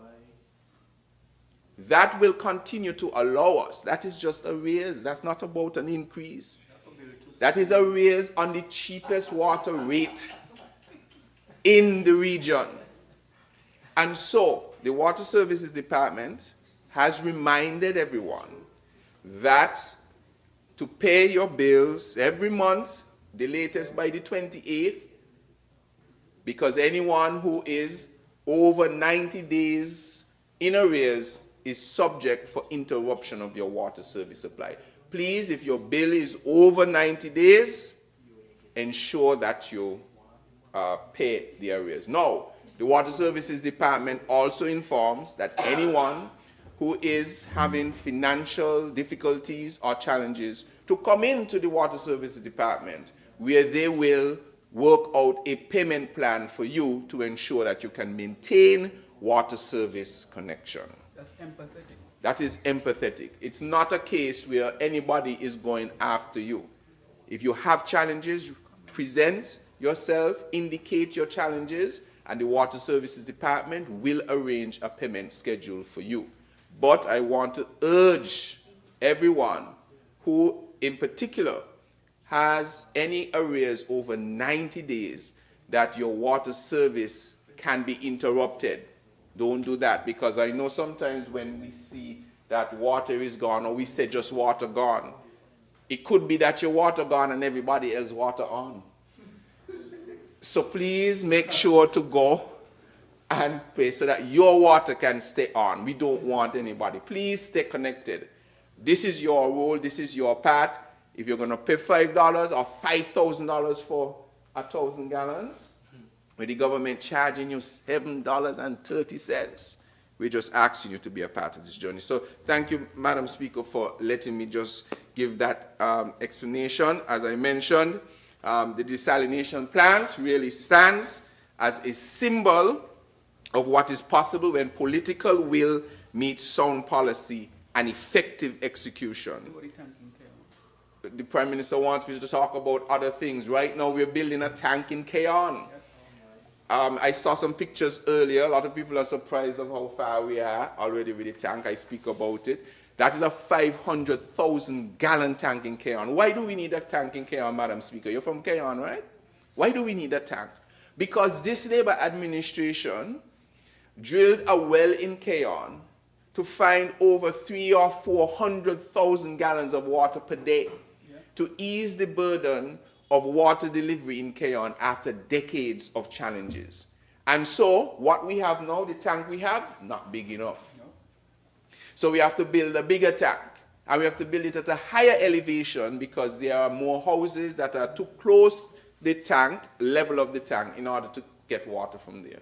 So we are almost, I think, the construction of the tank will be completed, at least the installation of the tank itself will be completed in a matter of days, and then it's just about the connection and getting water up to that tank. So that is also ongoing. So you have the water tank building, we finished the desal, we finished Keyon well, we are finished with the desal plant in Keys, which is a small desal plant. We've run thousands of feet of pipe. We're drilling in Saddlers. We have been given money in this budget to drill for the whole year. So we are doing what we need to do with water. So what we're doing is that it reflects that this government understands that the realities of climate change and has acted decisively to protect our people. It really does reflect, Madam Speaker, a vision of a modern, sustainable St. Kitts and Nevis, where water security is not a hope, but a guarantee. Madam Speaker, let history record that in this administration, just 3.5 years old, it's only 3.5, you know, Mr. Prime Minister. In fact, our first budget is only 3 years and change ago. So our initiatives are only 3 years old. Yet, we are on the course, we are on the verge of resolving our water challenges for decades to come. So let history record that in 2026, this administration secured a reliable water future for generations to come. Now, water is life. And every drop counts. Water is life, and every drop counts. May this plant, may the infrastructure that we're building serve our nation for decades. May it stand as a symbol of resilience, and may it remind us all that when we commit, when the St. Kitts Nevis Labour Party commits, we deliver. Thank you, Madam Speaker. Thank you to the Honourable Member for St. Christopher 3. Is there another statement? I recognize the Honourable Member for St. Christopher 6. Madam Speaker, permit me for a few minutes to bring the Parliament and, of course, our citizens up to date on a number of matters within the portfolio setting that I have responsibility for. Yesterday in the press conference, I did make some remarks pertaining to the work that is being done by the St. Kitts and Nevis Bureau of Standards and how it is being recognized as one of the highly accredited bureaus with regard to air quality determination, and receiving now requests from regional institutions to conduct air quality tests on account of its accreditation and the standard of work. And the standard of work, right, carried out in this regard. I want this morning to add to that by looking at another important assessment and development of the Economic Development Department of the Ministry of Economic Development and Investment. And so I want to introduce, as I did try to do yesterday in the press conference, what is referred to, which I hold in my hand, the National Development Planning Framework, okay, of St. Kitts and Nevis for 2023 to 2037, a document which I will present to the Parliament, of course, by laying it on the table at the right time, with your permission, which speaks to the shaping the development in St. Kitts and Nevis for the next 15 years. I want to emphasize, Madam Speaker, that the National Development Planning Framework, the NDPF, it is not just another report that is being brought to the Parliament, but it is the transformative blueprint that is guiding the development of our federation in our own quest to become a sustainable island state. And I'm very pleased to share it with you in this Parliament today and to the citizens of our country. Of course, the Ministry of Sustainable Development over the last near 24 months has already captured and has expressed the contents of this document as being the Sustainable Island State Agenda, which has become popular in terms of how the agenda is being laid out for us to attain our goal of a sustainable island state. But here in this plan, it is built around 6 core development areas that together chart a clear and strategic path forward for St. Kitts and Nevis. At the center of it is climate resilience, which has been drummed time and time again by the appropriate ministry, that is Department in Sustainable Development. It is, in fact, to anchor our development efforts as a climate resilient country. And as a small island state, we recognize that our future depends on our own ability to withstand and adapt to climate shocks. Again, a message which has been pursued time and time again by the relevant ministry that deals with climate action. As a small island state, we recognize that our future depends on our own ability to withstand, again I repeat, and adapt to climate shocks. We are also advancing a green energy transformation. We are making significant strides in geothermal energy, solar power, and other renewable initiatives to secure a sustainable and independent energy future. The presentation a moment ago is a clear indication that we are on the right path, as has been outlined in this document, the National Development Planning Framework, which is shaping the development of our country over the next 15 years. Human capital development, Madam Speaker, is also critical in this document.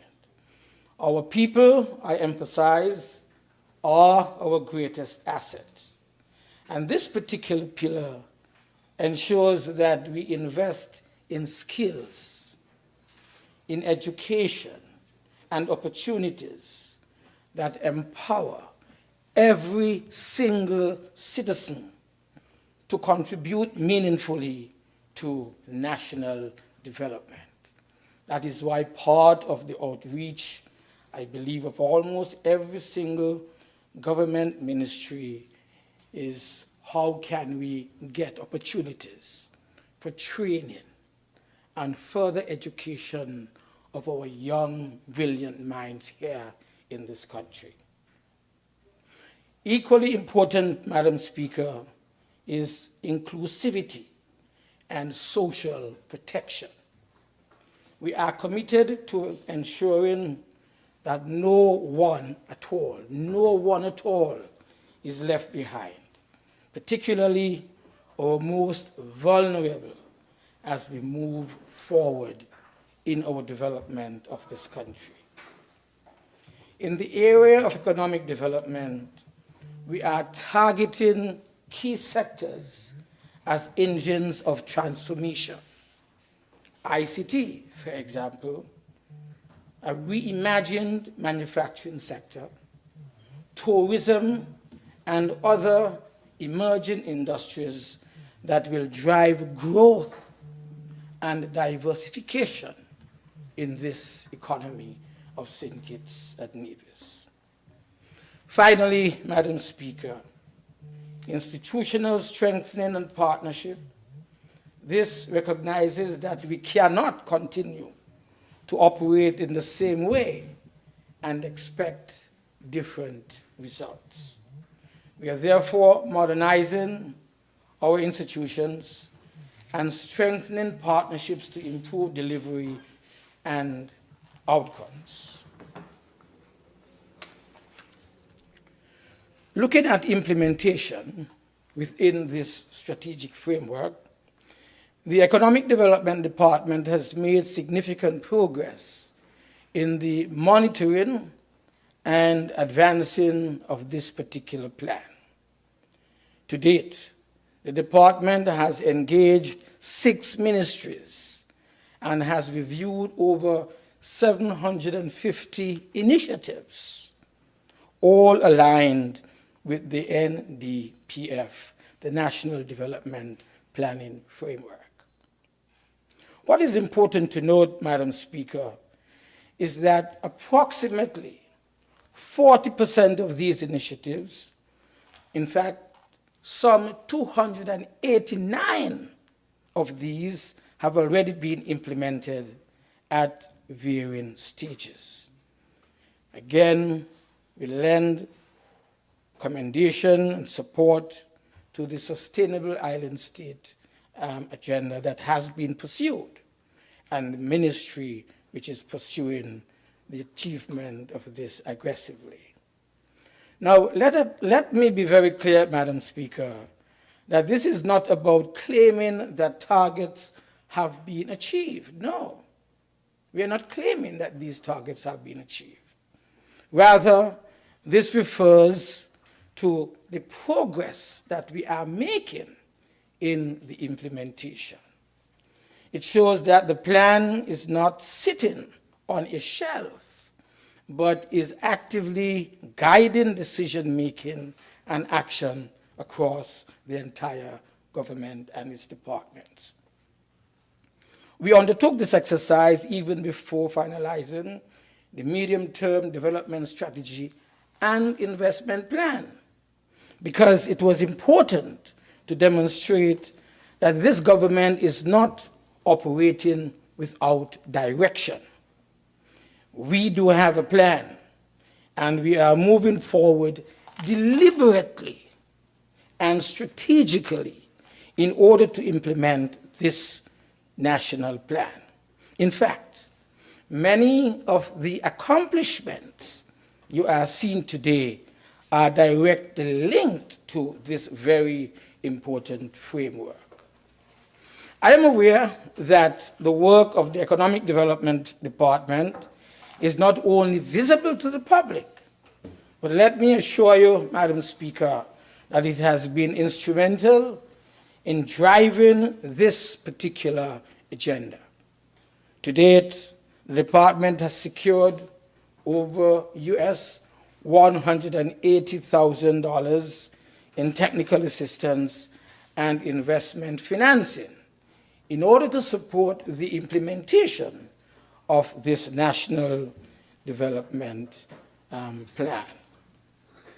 Looking ahead to 2026, the Department of Economic Development is prioritizing fundamental institutional shifts in investment.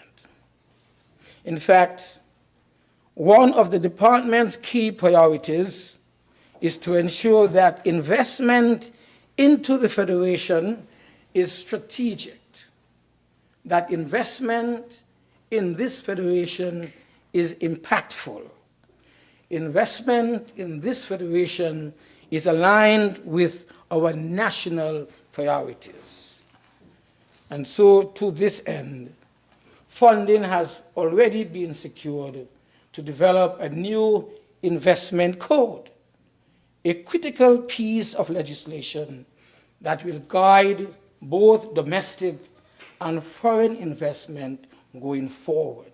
This code will come, I hope, quickly to this particular Parliament, Madam Speaker. And this is about ensuring that every investment delivers real value to our country, while also addressing issues such as overly generous concessions and preventing the government from giving away more than it gains. How can you give away what you don't collect? How, Madam Speaker, I ask our citizens of this country, how can we give away if we don't collect?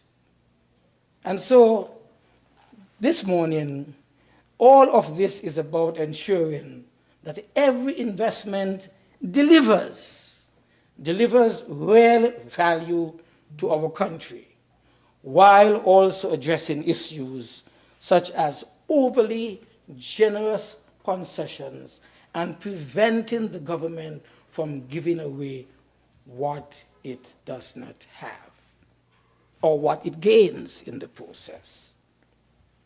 Looking at project development, we are also addressing a long-standing challenge of project delays and cost overruns. We can't afford that in this small country. And that is why, therefore, we want to make sure that within the framework of this plan, matters of this kind are addressed.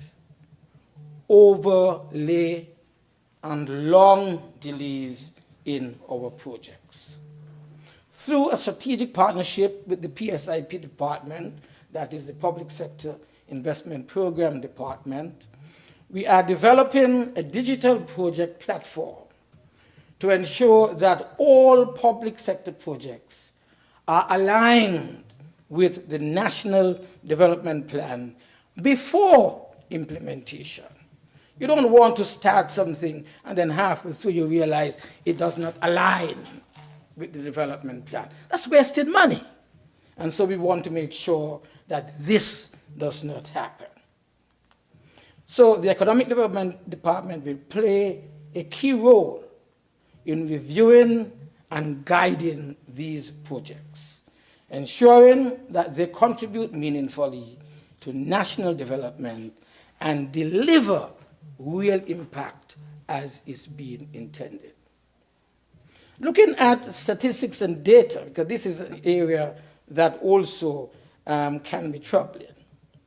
It is another critical area of focus with regard to pursuing the implementation of the projects.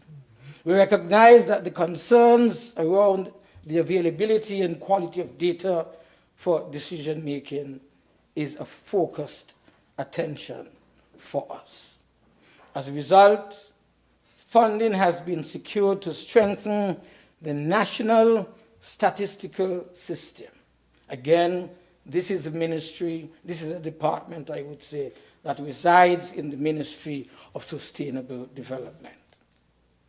A dedicated mission will bring together stakeholders to reinforce their roles under the Statistical Act and build capacity in data collection, build capacity in compilation, and build capacity in the analysis, ultimately improving the quality of statistics across our federation.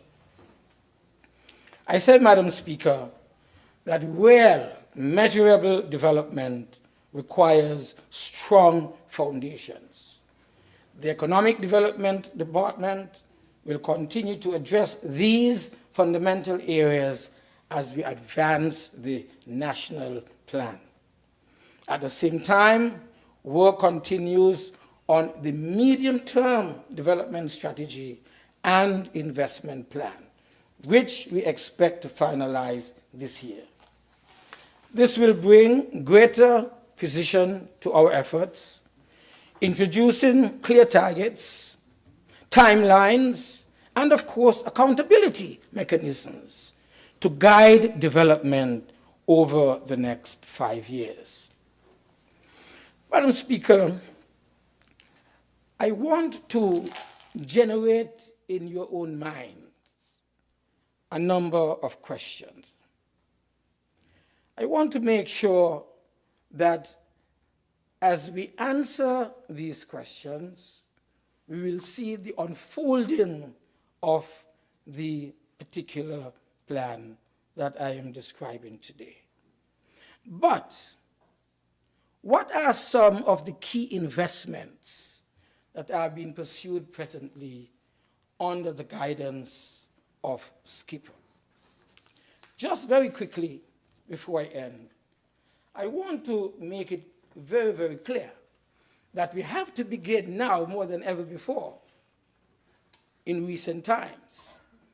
Understand that there is the need for us to pay attention to our global outlook.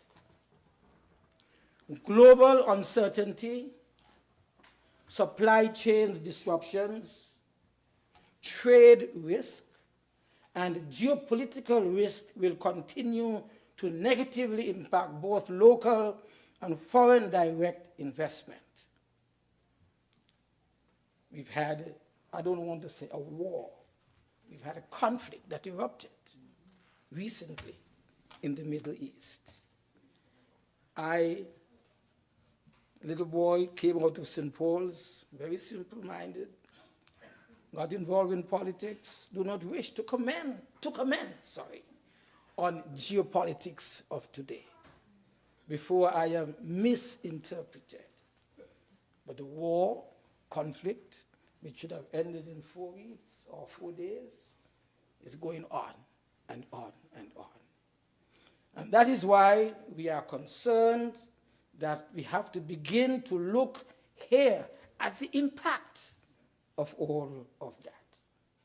And so according to the United Nations Trade and Development, UNCTAD, Global Foreign Direct Investment, FDI, it fell in 2025 as trade tensions, high interest rates, and geopolitical uncertainty kept investors cautious. That is what happened in 2025. We are in the third or about fourth month of 2026 with a global crisis that is taking place in terms of military action in the Middle East. So I would not be surprised if a worsening of that situation in 2025, in fact, will register trade tensions, higher interest rates, and more geopolitical uncertainty with regard to causing our investors to be more cautious. Are we going to be able to bring, therefore, new investments here? And if we want to do that, then we have to begin to plan strategically so to do. According to the OECD Interim 2026 Economic Outlook, the evolving conflict in the Middle East has human and economic cost for the countries directly involved and will test the resilience of the global economy. This is the reality of today. Looking at our own domestic investment climate, I would say that notwithstanding the current global outlook, St. Kitts and Nevis possesses solid economic fundamentals and immense untapped potential capable of driving sustainable economic growth and attracting significant local and foreign investment in key sectors such as renewable energy, sustainable agriculture, and capital projects. Our domestic investment climate, underpinned by economic, financial, and socio-political stability in this country, remains conducive to attracting foreign direct investment and thus spurring local investment here in St. Kitts and Nevis. And so the St. Kitts Investment Promotion Agency, SKIPA, and the Ministry of Economic Development and Investment are working assiduously to strengthen pipelines of investable projects by engaging other government ministries and departments such as the Ministry of Agriculture and the Department of Energy in creating bankable investment opportunities for our people and, of course, our country. In this regard, as you would have heard a moment ago from the Minister of Energy, we have completed the creation of an RFP for a 50 megawatt solar PV plant with an integrated 30.5 megawatts, yes, and 30.5 megawatt battery energy storage system in the Bastia Valley. As he said, it's history in the making here in St. Kitts and Nevis. So despite the challenges that we are facing, we are moving forward as a government. In fact, I can also add that tourism continues to be the #1 sector for attracting investment as the government accelerates its push to increase the number of hotel rooms to be able to secure increased direct flights to our destination. During 2025, the St. Kitts Investment Promotion Agency, SKIPA, recorded an increase in the number of approvals for projects that are being facilitated by this particular agency. And these projects are expected to generate significant economic activities for 2026 and beyond. And very quickly, before I end, I just make mention of a few. There is Prime Creative Arts Center, US $125 million, some 612,500 EC dollars. Approximately 100 jobs, we understand, would be created. And we did have the groundbreaking in February, and now we are in the mobilization phase. There is what is called Agro Vibe, a greenhouse agribusiness which is located here in St. Kitts. It has a capital investment of $500,000 US, over 1.3 million EC dollars. That is expected to create some 35 to 50 jobs. What is the status? Groundbreaking time is to be determined. There is Riverfield Nano Brewery, which is located in the McKinley Heights area. Capital investment of about $2 million will create about 10 jobs. What is the status? It is under construction and under testing. There's also the Wedge Boutique Hotel, this located in Frigate Bay, along the boulevard. Capital investment, $5 million US, about 13.5 million EC dollars. Jobs are numbered and increasing. This is under construction, Madam Speaker. Then, mentioned some time ago in the media, sun tanks, manufacturing water tanks in the Keon area. Again, this is costing close to $1 million EC dollars, and jobs again are on the way.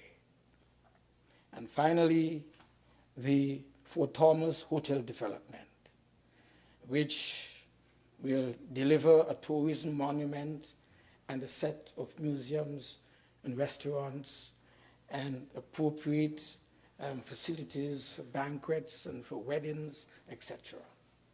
This is located in the central West Bastia area. Capital investment of some US $25 million, about 67.5 million EC dollars. Jobs, about 100 will be created there, and this is under construction. We also have in the pipeline, finally, at Rollins Estate, a boutique hotel that should cost or pump about $50 million EC.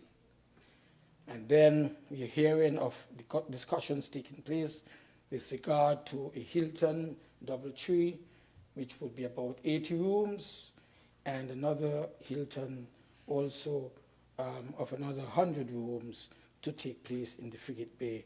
And the second one costing will generate, I would say, some US $50 million. Madam Speaker, I want to end by saying, although we are in rough times, and although the trigger-happy and bomb-happy people in the Middle East are continuing to demonstrate their capacities and testing, I would say, we here in St. Kitts and Nevis know that we can be affected negatively, but we continue to push on so that we would be able to survive what is going on, because there's life after the storm. May it please you, Madam Speaker. Thank you to the Honourable Member for St. Christopher 6. I recognize the Honourable Attorney General. May it please you, Madam Speaker, I rise on Minister's statements, with your leave, to speak about cannabis. Madam Speaker, 3 years ago, we came to this Honourable House after many months of consultations with the Rastafari community in relation to bringing our laws into compliance with the Constitution as a result of the High Court decision in the Ras Sankofa case. I was reflecting on that time, and I looked at my speech during the debates in relation to the Rastafari Rights Recognition Act 2023, which was groundbreaking, a first in the Caribbean. And if you allow me, I just want to read very briefly from my presentation then to set the stage for what I'm going to discuss today. And then I said, my personal ventures to the Gideon Force Farm in Old Road over the past few weeks were open, honest, and real. I learned much more about Rasta than I ever imagined, and the reasoning with elders was eye-opening. It fortified my personal energy towards getting this Rastafari Rights Recognition Bill suitable. I thank the ORU for their patience with us and their honest input, which was critical in crafting this bill being debated today. I say that to say, Madam Speaker, that the bill was created after consultation with the community, the Rastafari community. And we believe that we came to a position that everyone was pleased with. And during that process, we didn't just pass the laws. What we decided to do is educate, because it's important for everyone to understand. So part of the process of developing the Rastafari Rights Recognition Act, the Cannabis Amendment Act, the Freedom of Conscience Cannabis Act, and the Smoking Designated Areas Act was to educate. And during that process, we created a website specific to educating the public about cannabis use, what is allowed and what is not allowed. That website went live in summer 2023. It's been there for 3 years. And I just want, if you would allow, Madam Speaker, to go through the website as an education exercise for the general public and this Honorable House. Cannabis in St. Kitts and Nevis. It starts, and if you allow me to read. The new cannabis regime legalizes religious and freedom of conscience cultivation, possession, and use of cannabis. The Constitution protects freedom of conscience, including religious freedom. The High Court recognized Rastafari as a protected religion. Rastafari groups can now cultivate and use cannabis for sacramental purposes at their registered places of assembly. The new laws also allow licensed individuals to possess limited amounts of cannabis, cultivate up to 5 plants, and smoke cannabis in designated public areas. Similar possession, cultivation, and smoking outside of designated smoking areas without a license are ticketable offenses. There are responsibilities for all individuals, licensed or otherwise, including restrictions on driving under the influence and selling without a license. Minors are prohibited from cultivation and use. Designated smoking areas are regulated by the Chief Medical Officer, and a $500 ticket can be issued for smoking outside those areas. We then, on the website, dealt with the religious freedom of conscious cultivation, possession, and smoking. It is legal for a person who holds a license issued under the Freedom of Conscience Cannabis Act to cultivate up to 5 cannabis plants in a secured area within their private premises, possess up to 56 grams/2 ounces of cannabis in certain public places, possess up to 15 grams, 0.5 ounces of cannabis resin in certain public places, and smoke cannabis or cannabis resin in areas designated for smoking pursuant to the Smoking Designated Areas Act. For example, the smoking area at the St. Kitts Music Festival, which is a designated area. Rastafari group cultivation, possession, and smoking.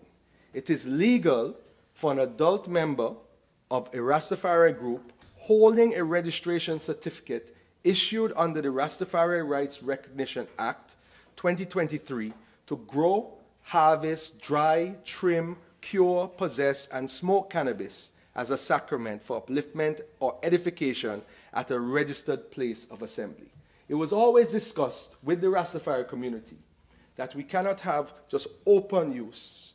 Once the area is registered under the legislation, no fee, just a form, then the groups will be able to do all of those things I just mentioned within that.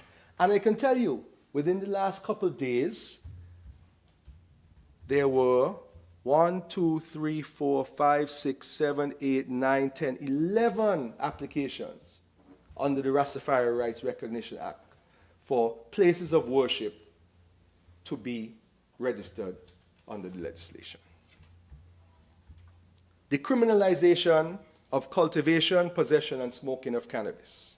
While it is no longer a criminal, jailable offense, a person who does not hold a license issued under the Freedom of Conscience Cannabis Act can receive a ticket if they cultivate up to 5 cannabis plants in a secured area within a private premises, that's a $50 ticket, Possess up to 56 grams, 2 ounces of cannabis in certain public places, that's a $50 ticket.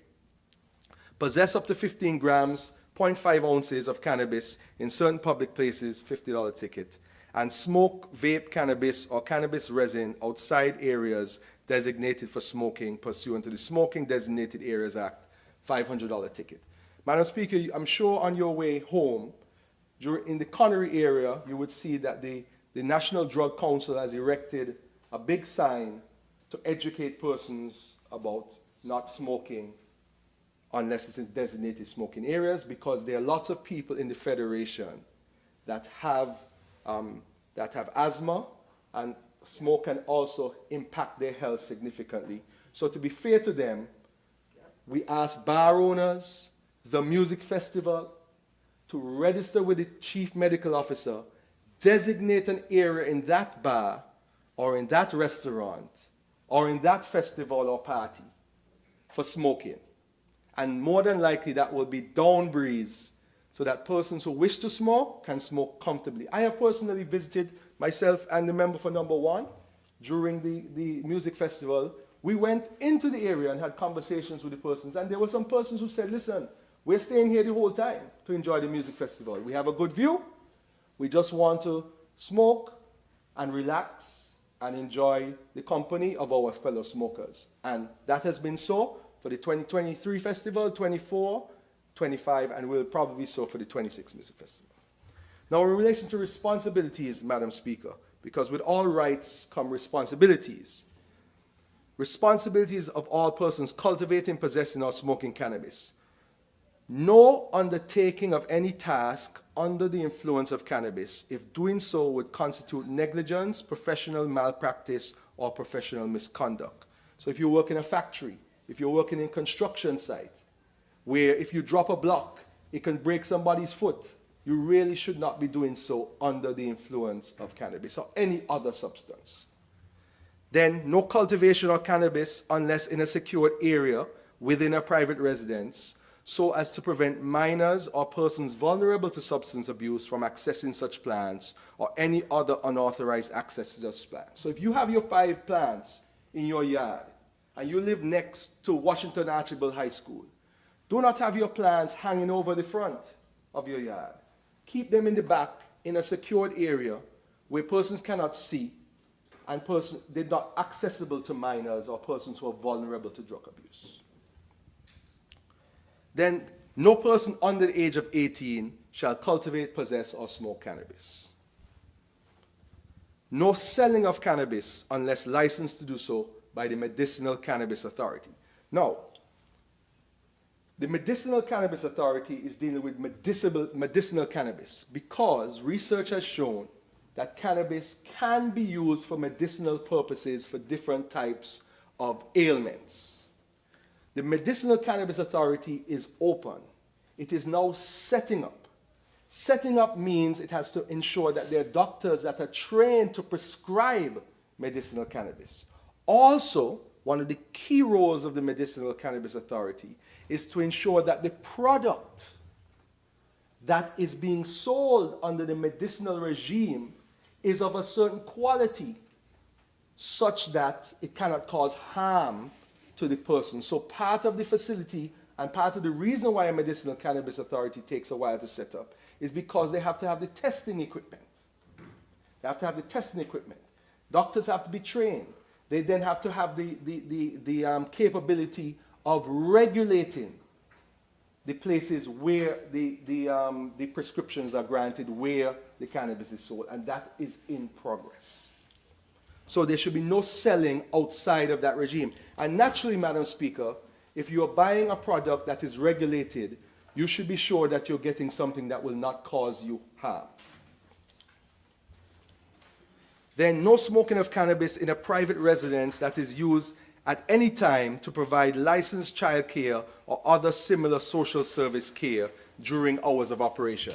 That is natural and reasonable. No driving while under the influence of cannabis. Now, this is also important, Madam Speaker. The law says you should not drive under the influence of alcohol. Similarly, you should not drive under the influence of any drug or cannabis. No possession or smoking of cannabis on a school bus, school premises, or at any private residence that is located within 300 feet of a school during regular hours of operation of the school. You should not be lighting up a spliff within 300 feet of school children walking by you. That seems reasonable as well, and that is part of the law. No smoking of cannabis outside designated smoking areas or at registered places of assembly pursuant to the Rastafari Rights Recognition Act.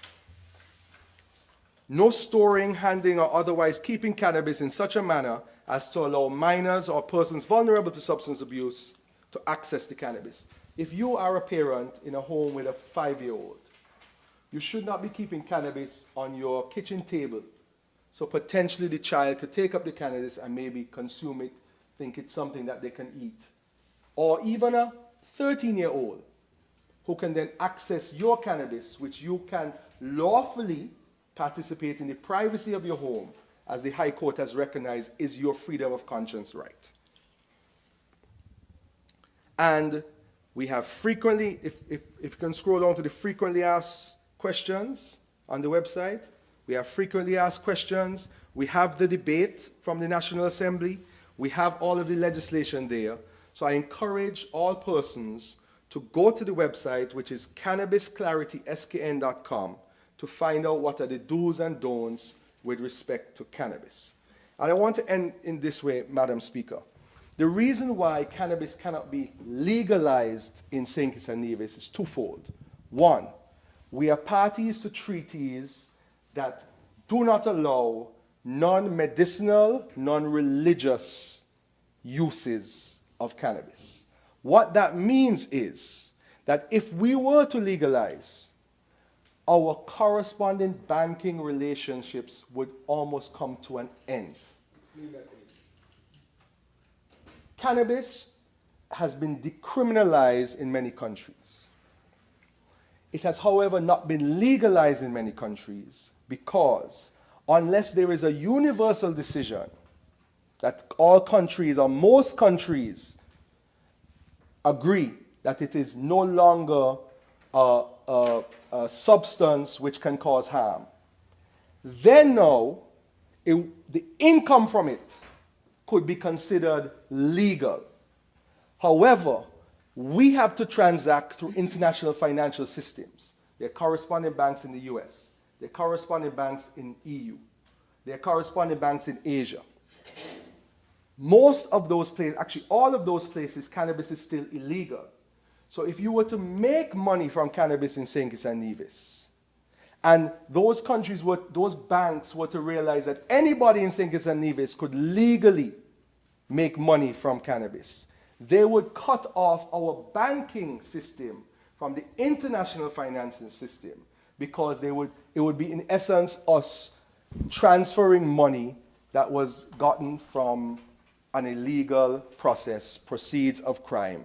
And then we would not be able to send money to our family members who are in school in the States or family members who are in school in the UK.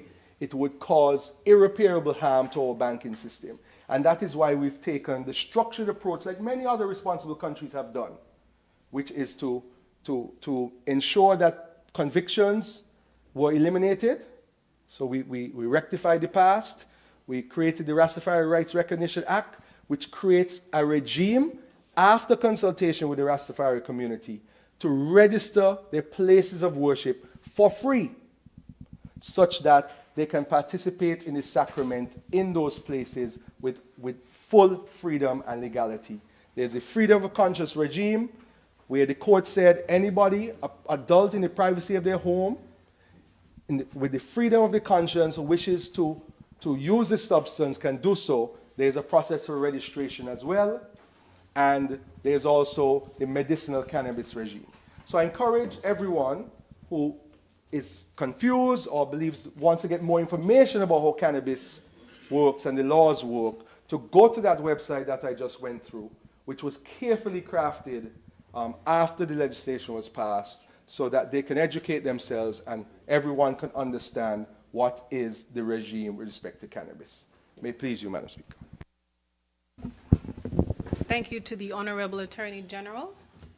Is there another statement? Exactly. I recognize the honourable member for St. Christopher 8. One? Yeah.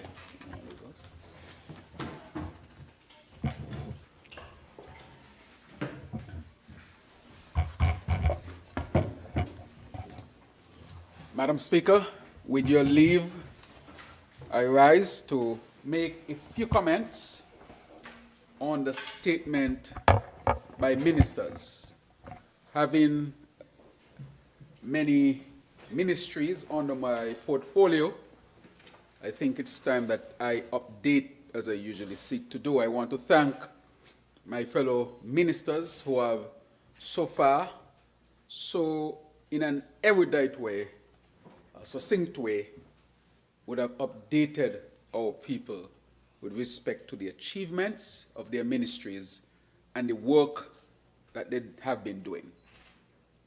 I was very, very happy to hear that report from the minister with responsibility for economic development, investments, etc., that really shows how our strategies, our overarching strategy to ensure continued economic development that is bearing fruit and building the resilience that we seek, and of course helping us to achieve our overarching goal of a sustainable island state.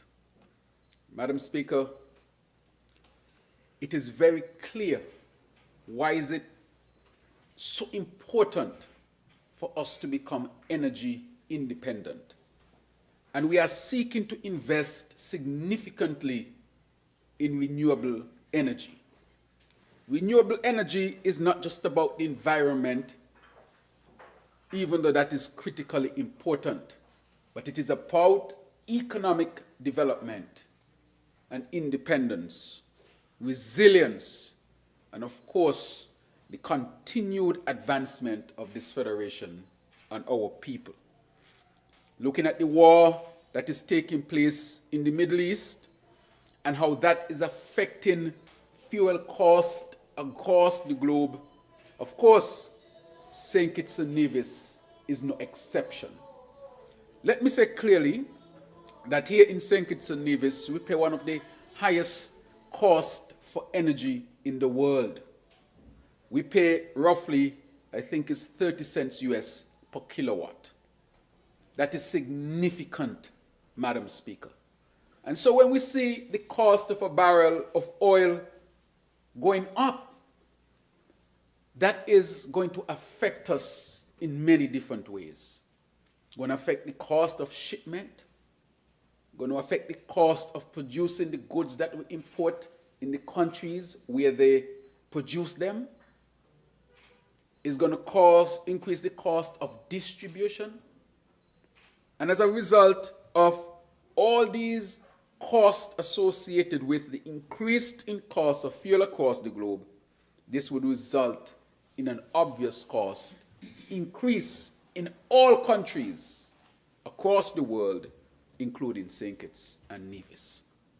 For these actions of war that are taking place across the globe, that we have no part of, they are disproportionately affecting us here in St. Kitts and Nevis.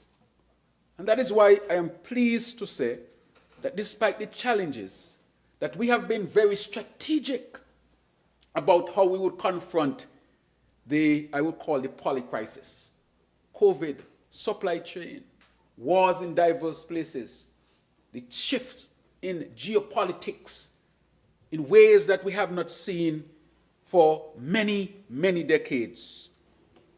The questioning of the rules-based order, where small states like ours are again disproportionately negatively affected. And so, Madam Speaker, hearing that development or that report from the Minister with responsibility for economic development, there is a significant amount of hope that notwithstanding all of this, we are seeing investments. And these investments are, of course, part of our strategic plan, and we continue to progress very very well. I would like to say that the Economic Council will be meeting very soon, where it will be considering and studying the impact and what will be the further response of the government to help to ease the challenges that our people might suffer as a result of the conflicts, none of which involves us directly. And so, Madam Speaker, that I would like to say there would be an official response, and we continue to monitor the situation. Madam Speaker, I want to touch on where the AG left off, where he spoke about the issue of cannabis here in St. Kitts and Nevis. And he went through the aspects of the legislation. But I want to also deal with the aspects of it that may not be directly related or not focus, but to take it from a different perspective. It was this administration that took the decision that Rastafarians in this country should have the rights that other persons of conscience or other persons of faith or other religious groupings have. It is written in our Constitution, Madam Speaker.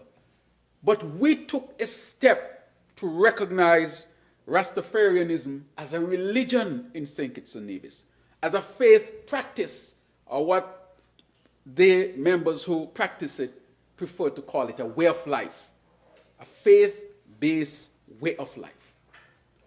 Madam Speaker, first in the Caribbean, that we have taken such significant steps in recognizing this community, because they should be recognized, Madam Speaker. When you look around St. Kitts and Nevis, everybody knows somebody who is a Rasta. My mother is a Rasta, and I can bet everybody in here almost have some family member, if not close, distant, who is a Rasta in their family. It is part of our culture, and they should have the rights like everyone else. This administration took those bold steps, Madam Speaker, to ensure that the Constitution is abided by and the Rastafari community can benefit from the rights enshrined, the protections enshrined in our Constitution, just like anyone else who practice a different faith. Madam Speaker, I want that to be placed on record, because now I'm seeing that those who had the opportunity to do it and did not do it, many of whom might grandstand at this particular time. I remember a member of this parliament who made fun and trivialized the practice of the Rastafari religion. I'm not going to get into it today, but we can remember when a member of this parliament talk about how they smoke it and they blow up in the air and say, "Ja Rastafari," making fun of those who practice the religion or the faith-based way of life and not giving them their due respect. You might disagree with them, but respect is due. And so now I see people standing and saying all sorts of things now that we have lifted the heavy load of declaring that Rastafarianism should be a recognized religion or faith-based practice here in St. Kitts and Nevis. Madam Speaker, having that philosophical foundation that is based on the protections of our Constitution, we then came to Parliament and the AG has spoken about what we have done. Madam Speaker, we don't want to see people from the Rastafari community getting locked up for practicing their faith. That is why we took meticulous time in visiting their areas of worship, having discussions with them so that we could have come to the conclusion of a bill that would not be a bill pushed on them, but a bill that came to Parliament, a bill that they participated in, so that when it is passed, it would have, of course, their direct input, Madam Speaker. That took place. And that bill says that, in agreement with the community, that the areas of worship can go to the Ministry of Faith-Based and Ecclesiastical Affairs and register that place of worship. And those who are associated with that place of worship, they too will be protected so that they don't have to run and hide like they used to under the former administration to practice their religion or their way of life. Madam Speaker. That is critically important that we understand what this has done. Madam Speaker, they can go freely and practice. They can practice in their homes. And we ask that it be done, of course, respectfully, which they have consented to, and which they have abided with, and they themselves understand how to conduct themselves with their sacrament. And so for people to grandstand and act like nothing was done, we are the one who took the revolutionary steps to make sure that in this country that Rastafarians are not locked up for using this, the cannabis, as part of their sacrament, Madam Speaker. Madam Speaker, however, it must be noted that there has to be rules and laws governing how this is done. And I will speak from a medicinal standpoint. There are two medical doctors in this parliament, and both of whom happen to be on this side. Madam Speaker, we now have what you call the Medicinal Cannabis Authority. Because as was explained, St. Kitts and Nevis cannot declare that cannabis is legal. I want to spend a few minutes on that. If you declare that today, if I say that today, I can guarantee you that by the end of the week, banks will be writing us saying that our correspondence banking is at risk. What does that mean? Big word to say that the banks in the US will not do transaction with us, the banks in the EU will not do banking with us, and other banks will not do banking with us. If they stop doing banking with us, what do you think would happen in St. Kitts and Nevis? It wouldn't take long for the economy to crash. I want us to understand that very clearly. Why is it we have to make sure that the laws are in place? The correspondence banking is crucially important, critically important, vitally important for St. Kitts and Nevis's economy to continue to function. Losing correspondence banking, your economy would crash, Madam Speaker. There are other countries who might sustain that because they're not small, open economies. And so they can sustain it. But a small, open economy like St. Kitts and Nevis would crash. And that is why I want to say to those who are entering into this to make sure that they follow the laws and that St. Kitts and Nevis is seen as a country that follows the laws when it comes to the issue of cannabis, Madam Speaker. Madam Speaker, is a serious matter, a critical matter, and we cannot put our correspondence banking and our financial sector at risk. And therefore, we're asking those who are interested in this to follow the laws carefully, Madam Speaker. So that is the first thing I want to put forward, that these laws are there to ensure that at no point anybody gets the idea that we have legalized cannabis and therefore we are collecting money through this and they would put our correspondence banking at risk. What will I say to the people of St. Kitts and Nevis? Madam Speaker, sometimes things are not perfect, and you would prefer there are something else. But when you look at the consequences, how can we sustain those consequences? We can't. Can you imagine that hotels can't transact? Can you imagine that cruise ship can't transact? Can you imagine that TDC can't transact? Can you imagine that hospitals can't? Can you imagine the small people who have the small businesses can't? What would I say to them? I think they would look to us as fools and say, how can you make such a silly decision that would crush the economy and crush us as people? And therefore, Madam Speaker, we are being responsible with how we introduce cannabis as part of our way of life here in St. Kitts and Nevis. It has to be done responsibly. The law is clear and the AG gives the legislation, Madam Speaker. And for those who are engaging, we want you to engage responsibly so that all of us are protected and you can have the benefit, Madam Speaker. Madam Speaker, the third point. The first point, this administration is the administration that did it. The second point, The law is set up to make sure that we protect our correspondence banking. And now the next point that I'm going to make is the point of protection of people's health. The AG touched one aspect of health protection, which is people should not smoke in public spaces. It doesn't matter what you smoke. This is not speaking to cannabis alone. You shouldn't be smoking tobacco just in the open like that. You should not be smoking any type of bush, paper, just in the open like that. It is not speaking to cannabis alone, Madam Speaker. It is just speaking to smoking specifically. If you have your cannabis and you're not smoking it and you're allowed to carry it, there's no problem. Cigarette in St. Kitts and Nevis, tobacco is legal in St. Kitts and Nevis, but still you should not be smoking it in public. Why? Madam Speaker, there are people who suffer from respiratory ailments. You don't know if there's an asthmatic standing behind you. You don't know. And if you are smoking in public and not given the protection that we should give, and you are smoking in public and somebody inhales that and get a serious asthma attack, that, of course, then questions would be asked.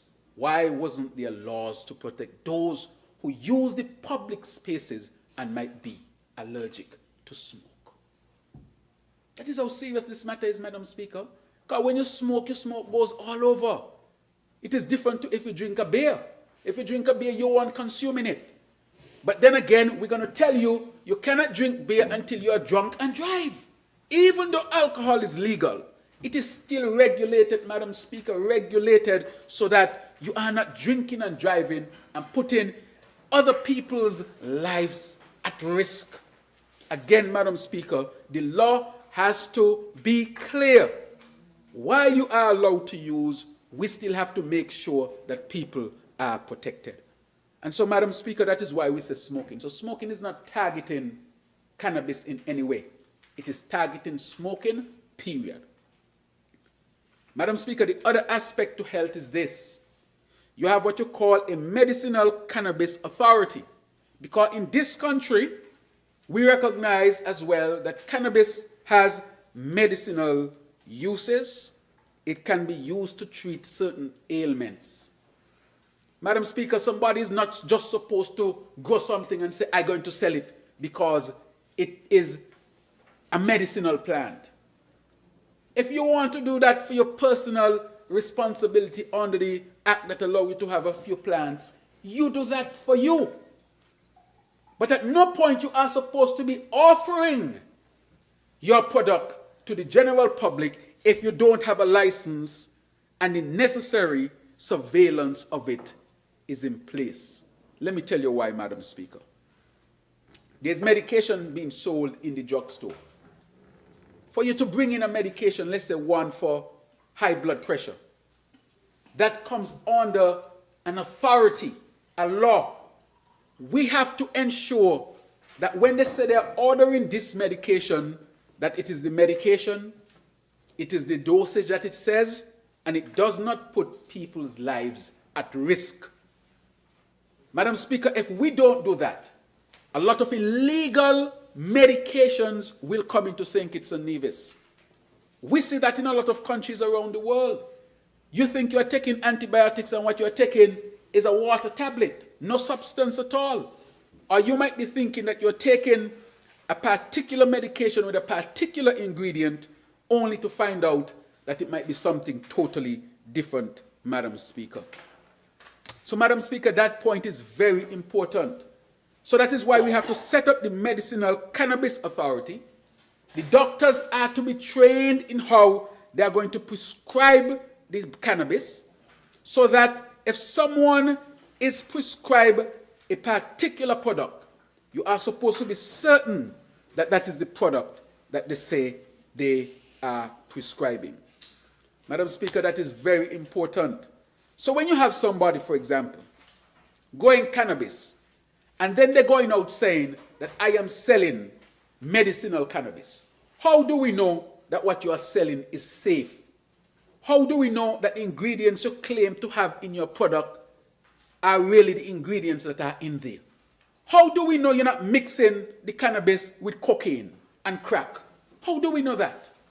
How do we know that you're not mixing it with other dangerous substances? That is why you need an authority to really govern medicinal cannabis. Very, very important. Madam Speaker, I want this to really be transmitted clearly. Clearly, and I will say to people out there, you should not be growing cannabis for any medicinal use without the authority first giving you permission and that the authority is satisfied that you know what you are doing, Madam Speaker. And that is why we are going through the process, Madam Speaker. That is why we are going through the process. And we cannot send the message to anybody in St. Kitts and Nevis that you can grow cannabis, sell cannabis, just like that. Now, Madam Speaker, an amnesty period was spoken of, and I'm going to deal with the amnesty period. Let me tell you why an amnesty period is dangerous, and I'm going to tell you what we are going to do with it. If you send the message during an amnesty period that you can grow and sell what you want to sell, it means, therefore, that what you are selling is not properly, I would say, surveilled. And as a result of that, people can get the wrong impression that they can be growing medicinal cannabis, sell it without the necessary authority actually having the checks that they should have with respect to this, Madam Speaker. This is a very, very careful point to be considered.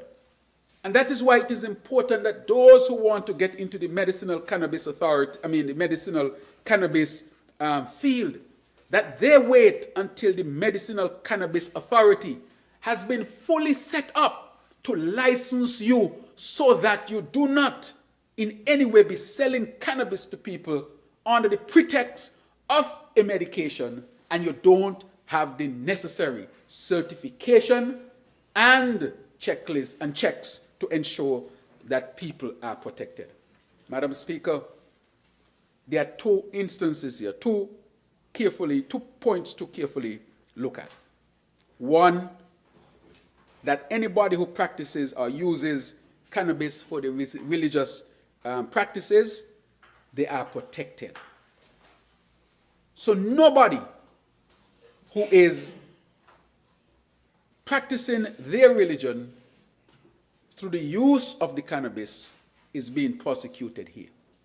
What we have here, Madam Speaker, are people who are growing to sell medicinal cannabis without the necessary licensing and the necessary checks that are important to ensure that people are protected. Madam Speaker, we cannot play with people's lives. Cannabis can have tremendous impact on people's health, some of which can be negative as well if it is not managed carefully. And that is why I'm saying very carefully that we don't want for cannabis to be used for medicinal purposes where it is not authorized to. And I want to ask people in St. Kitts and Nevis to refrain from doing that. In good conscience and as a medical doctor, I cannot do that. If this is approved, if persons are allowed under amnesty to grow the plant and sell the plant as a medicinal product without the necessary guardrails, I can guarantee you that people can end up with serious, serious health issues, Madam Speaker. And I'm asking that one, that there be great responsibility behind the use. The other matter I would like to touch, and I think the AG touched on it, is to say that the authority has met with ecclesiastical affairs and a number of places of worship have been registered. Those who practice their faith, and cannabis is a part of it, they too have been registered. So I'm asking for persons out there who for their religious purposes use cannabis to just visit the Ministry of Ecclesiastic Affairs or the Cannabis Authority for further information or the website given so that they can become duly registered. I'm asking those who want to get involved in medicinal cannabis that at this time the authority is going through the process of setting up the proper regulations around how this is going to be rolled out, and I'm asking us to please abide by this and not to be taken down, go down a road that is, one, illegal, and two, can be downright dangerous for others. When people get a product in St. Kitts and Nevis for medicinal purposes, they must know that this product is regulated, that what's in it or what is claimed to be in it is in it, and so that the overall health is protected, Madam Speaker.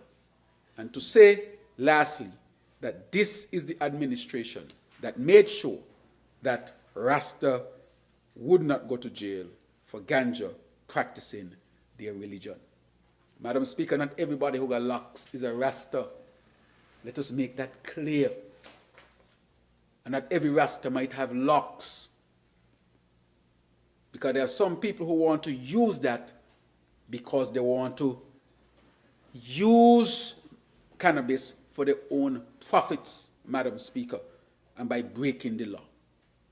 I ask those people to refrain from doing that. Respect Rasta and respect the Rastafarian way of life, and not use that as a means to go. And those who are seeking to do that know what I'm saying as well. And so, Madam Speaker, I think it is a wise thing to properly manage this industry so that we protect our correspondence banking, health of our people, and give the Rastafari community an opportunity to practice their faith and their religion. Madam Speaker, I also want to touch on the matter of healthcare and update very quickly. I want to say, and the Minister is here, we are going to start in very short order. In very short order, we are going to start significant repairs at the Cardin home. At the beginning of this year, I indicated that for the first time in probably its history since it was built, the Cardin home will undergo significant upgrades and refurbishment. And I want to say today that that would start within the next week or two. Madam Speaker, I said then when I gave the statement that the prison would be responsible for the refurbishment and upkeep of the Cardin home. So the prison, which we know has excellent contractors and workers there, they will be assigned to the Cardin home, and we will see significant work starting very, very soon. We're going to start with the female block that is on the southern end, and we're going to work our way all the way up. So we are going to transform the aesthetics, the comfort, and the security of the Cardin home, Madam Speaker. Excellent. Madam Speaker, I also want to mention from a health perspective that for the first time in St. Kitts, we are going to introduce electronic health record. The electronic health record system that will start its implementation within the next week or two. And I want to say that the Robotics Association has been given the contract to build and implement the electronic health record system. Madam Speaker, that is a tremendous positive development. What that would ensure? Better care. It would ensure better records. It would ensure shorter wait time. It would ensure a better delivery of healthcare here in St. Kitts and Nevis. That is a tremendous development, which is huge for the Ministry of Health. And to say the MRI building is now 95% complete. We are having a visit from Philips on the 7th of April. They're doing the final inspection before they ask for the MRI to be shipped from the Netherlands to St. Kitts and Nevis. As I said before, this is a specialized building, the first of its kind being built in St. Kitts and Nevis. And so it has taken the necessary time to get it right because the building has to be built to specifications for us to host a modern MRI system. And so, Madam Speaker, I'm very, very happy that we have made such development or such advancement when it comes to our MRI here in St. Kitts and Nevis. Madam Speaker, lastly, I want to update the Parliament on the fact that just recently a number of youths traveled to Nigeria in a trip really to enhance relations between the African continent and the Caribbean, specifically St. Kitts and Nevis, where we had the Afro-Caribbean Investment Summit, St. Kitts focused. We had people from all across the OECS, from Anguilla, leadership from Anguilla, from Montserrat, from Grenada, and other countries. Even the OECS Authority Director General, Dr. Didicus Jules, was also a part of that, Madam Speaker. And therefore, we are very pleased with that. During my trip, I met with the President of Nigeria, and we have appointed a special envoy.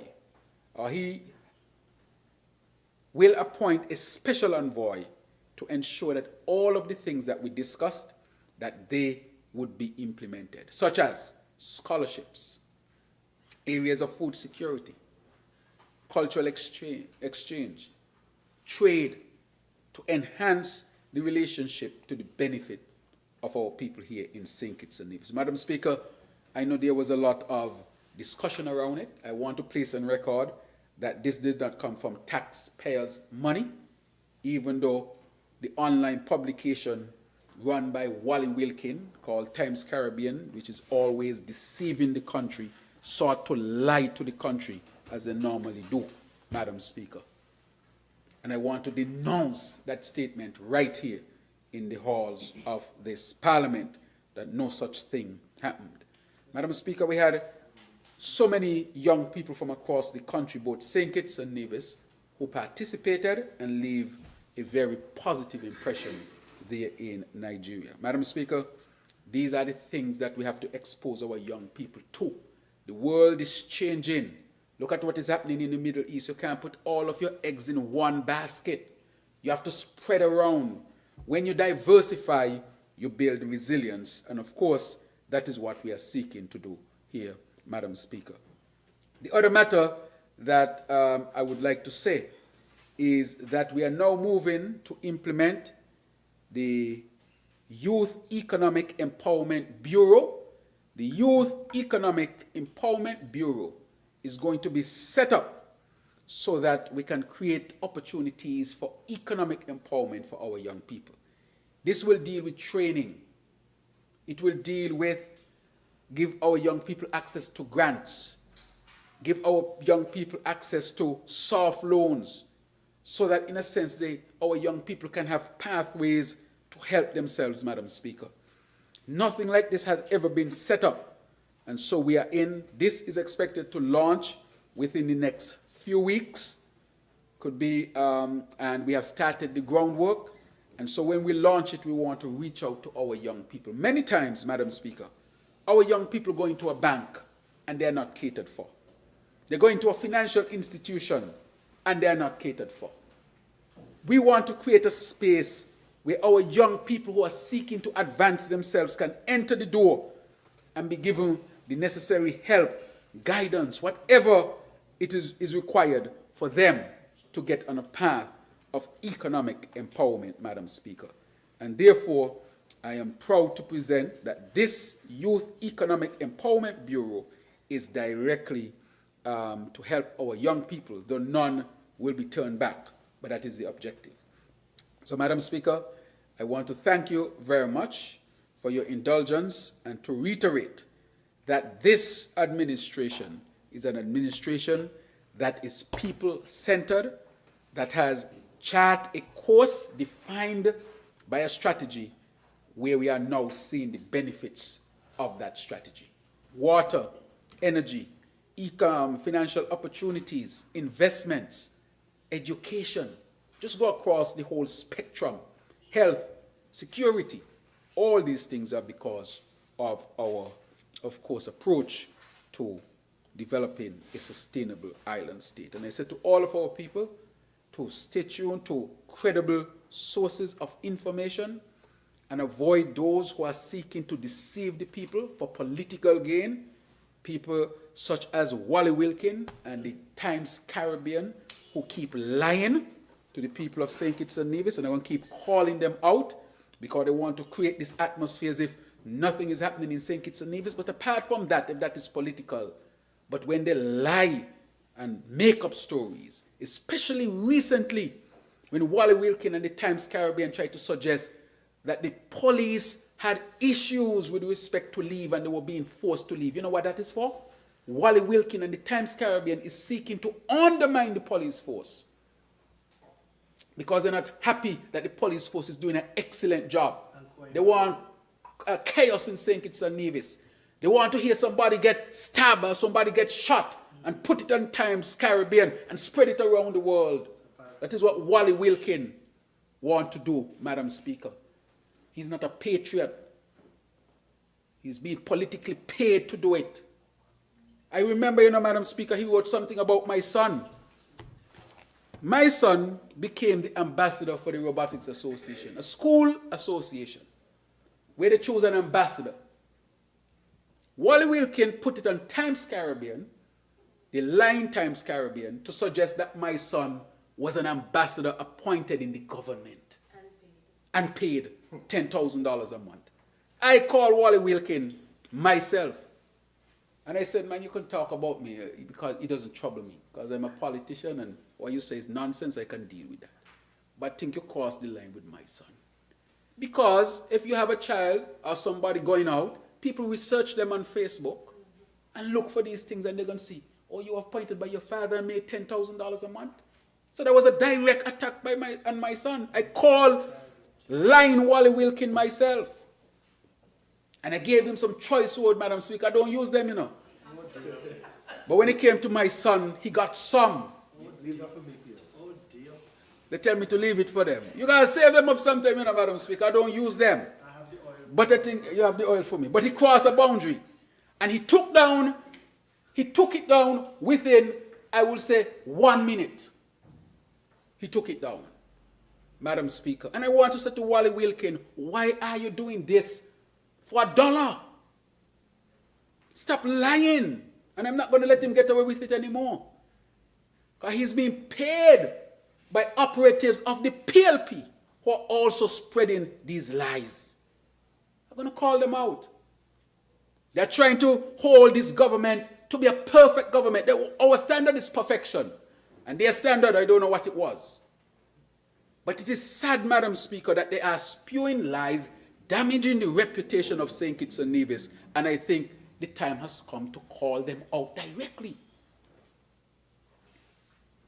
So when you see these lies on Times Caribbean, call them out. It is not right that our federation has to be dealing with this, Madam Speaker. So when you go there each day, it's a lie. Tell the truth. The truth is too much for them because the truth will always set the country free. But please, you might hate me, you might hate the Labour team, but do not allow your hate to go into destroying the reputation of your country with lies. Madam Speaker, I heard somebody who wants to be a politician saying that to the extent nothing in St. Kitts to be happy about because they're not in political power.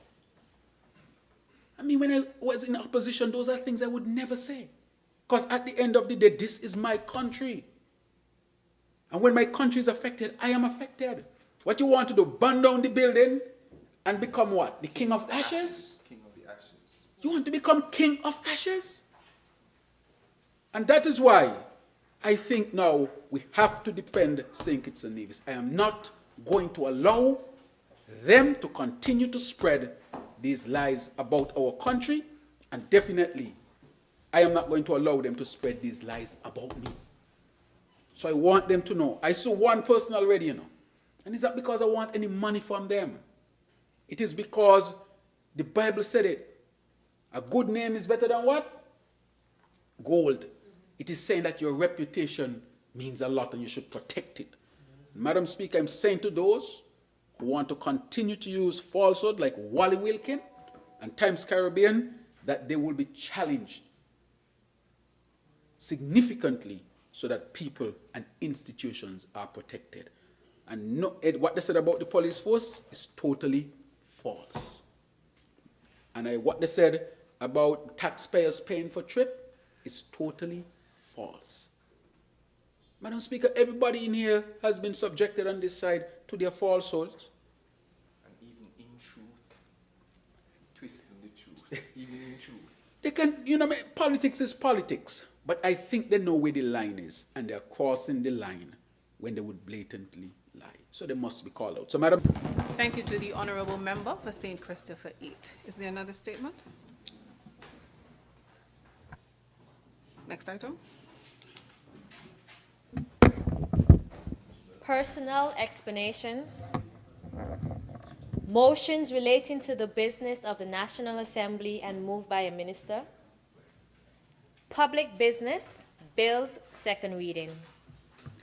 Before we go to the public business, I propose that we rise for a brief moment before we start discussing in full throttle the second reading of the bill. Very short. Yes, please. If I may I suggest an alternative? I think the Prime Minister is prepared to introduce and then we go to lunch. So we can make this break fairly short. Fair enough. He introduce, then we go into lunch. Very well. But we're still going to rise. I need at least 5 minutes. Very well. Rise. The House will rise for 5 minutes.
Decades of opportunity and excellence in education, a place where young minds were shaped, lifelong friendships were formed, and generations of Kittitians and Nivisions were prepared to go out into the world and make their mark.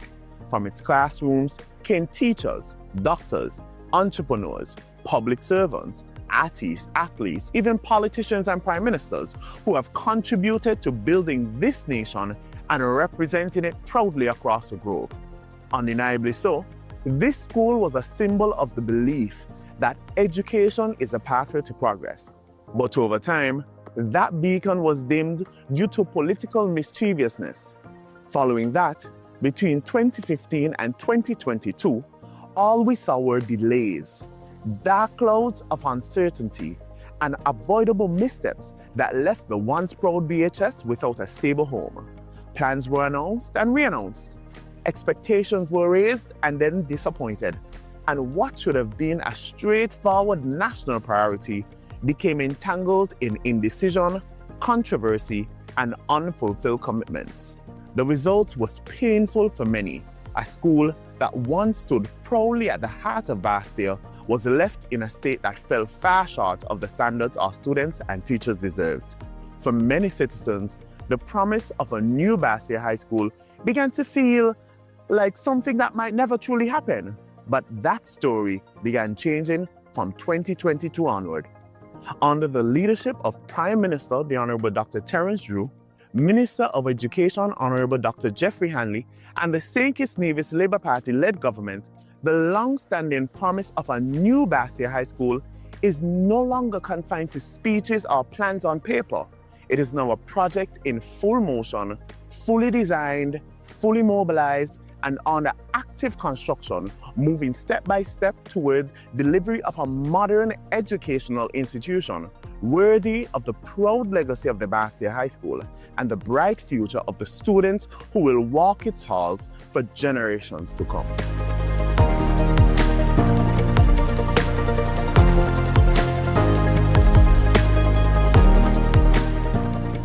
From the beginning, the Drew-led administration made it clear that the people of this country, specifically the students, parents, and teachers of the Bastia High School, past and present, deserved more than announcements. They deserved delivery. They deserved honesty. They deserved progress they could see.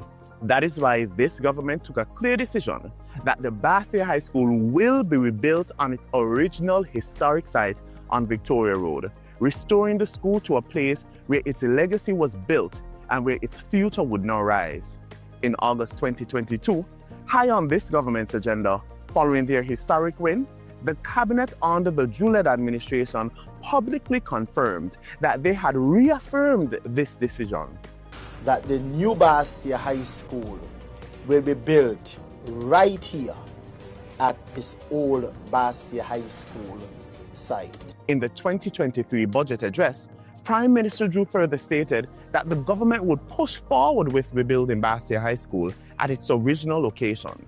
This was a statement of principle, a statement that this government would fix what had been mishandled and move with seriousness to give the nation a modern, world-class educational facility. The truth is that, under the last administration, the Bastia High School became one of the clearest examples of promises made without delivery. For years, the former administration proposed building the new Bastia High School. Yet, despite the repeated announcement, the school was never built. Even more troubling, official reports showed that public money was paid out on the project during that period. $11 million was paid out in management fees to a regionally based company for the construction of the Bastia High School in 2021. A further $2.7 million in 2022 was paid out for contract payments to that same company, close to $14 million of our money paid to this company to begin construction, and absolutely nothing was done. And though this company failed to fulfill their duties, none of this money was ever reimbursed. So when people ask, why has there been so much concern, skepticism, or anxiety around this project? The answer is simple. You are concerned because you, the people, remember. You remember the years of talk, the years of waiting, and you remember the significant amount of sums that were paid out while the new Bastia High School still did not materialize. But the difference now is that this administration did not continue that pattern. It reset the project, changed course, returned to the original site, advanced the design, completed demolition, mobilized construction, and moved the school from rhetoric to reality.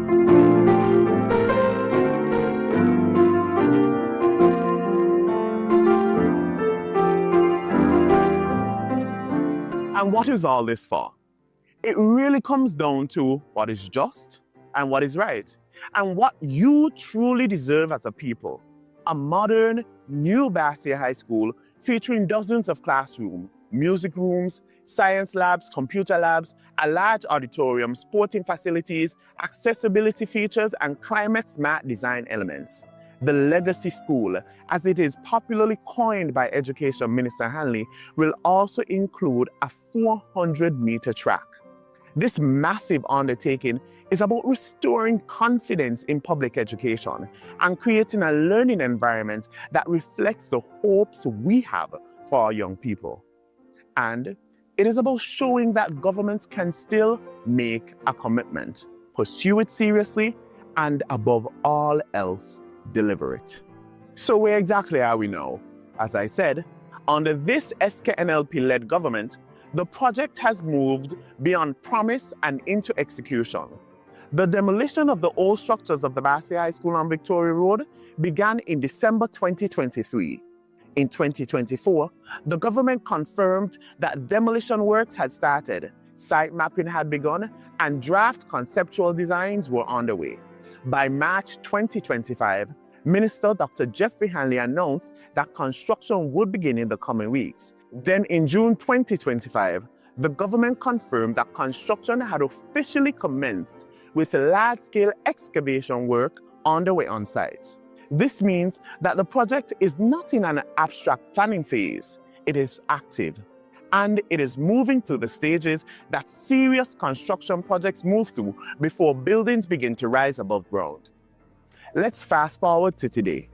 Last week, I journeyed to Barbados on a mission to provide the people of St. Kitts and Nevis with a clearer, more direct understanding of what is happening with the Bassi High School project.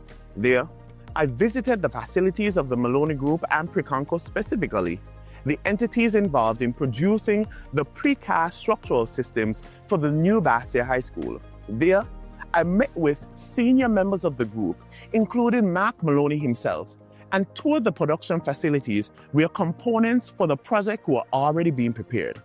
What became immediately clear is that this is not guesswork, and it is not theater. It is an active, highly coordinated construction operation involving design, production, shipping, logistics, and installation planning. Just a bit about the Maloney Group and Preconco. The Maloney Group, specifically Preconco, is a locally registered company operated by Mr. Mark Maloney, a Kittitian himself.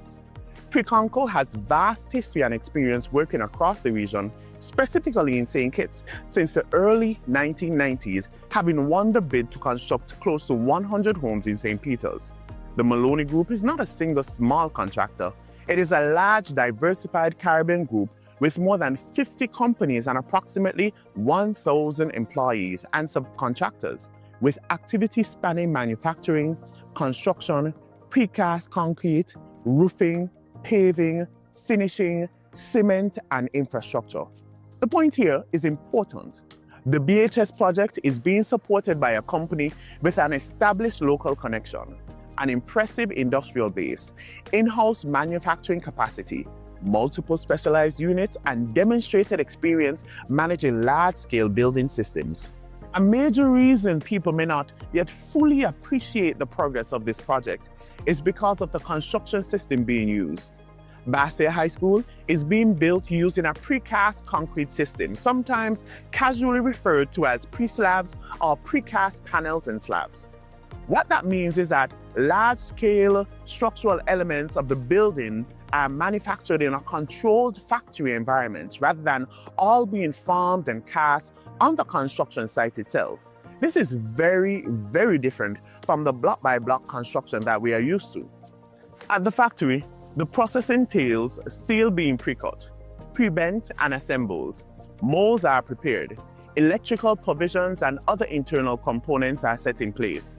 Concrete is cast into wall panels, floor slabs, columns, and related building elements. Those elements are then allowed to cure under controlled conditions, tested for quality, labeled, and organized for transport. The system is designed so that once foundations are ready, the structure can go up quickly. And in this case, quickly does not mean simple. It means efficient, engineered, and sequenced. This is exactly why some people may not see a dramatic amount of visible vertical work in the earliest phase, as with this method, much of the work is happening before the pieces arrive on site, in design offices, fabrication yards, production lines, and shipping logistics. For example, I was able to visit some of Priconco's ongoing and our completed projects. One of the most notable is the villages at Coverley.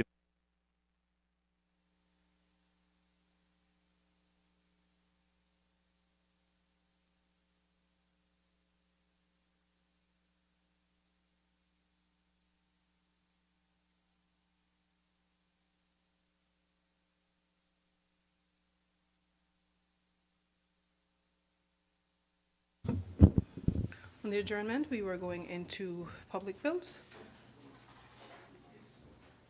I recognize the honorable member for St. Christopher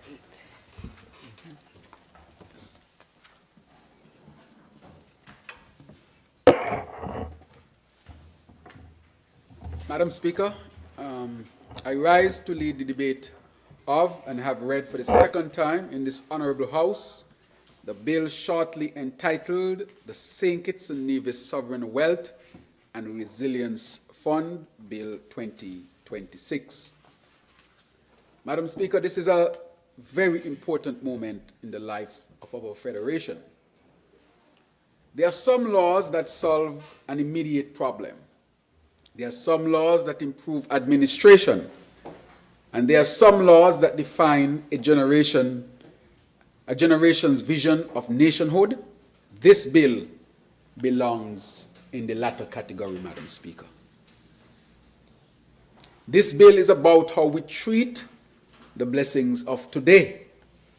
It is about whether unusual revenues are consumed and forgotten or invested and preserved, Madam Speaker, to strengthen us as a nation. It is about whether a small island developing state vulnerable to hurricanes, economic shocks, and global uncertainty will continue to drift with events, or whether we will build the financial strength to withstand them. It is about whether our children and grandchildren will inherit only the memory of opportunity or the benefit of wise stewardship. Today, Madam Speaker, we choose stewardship.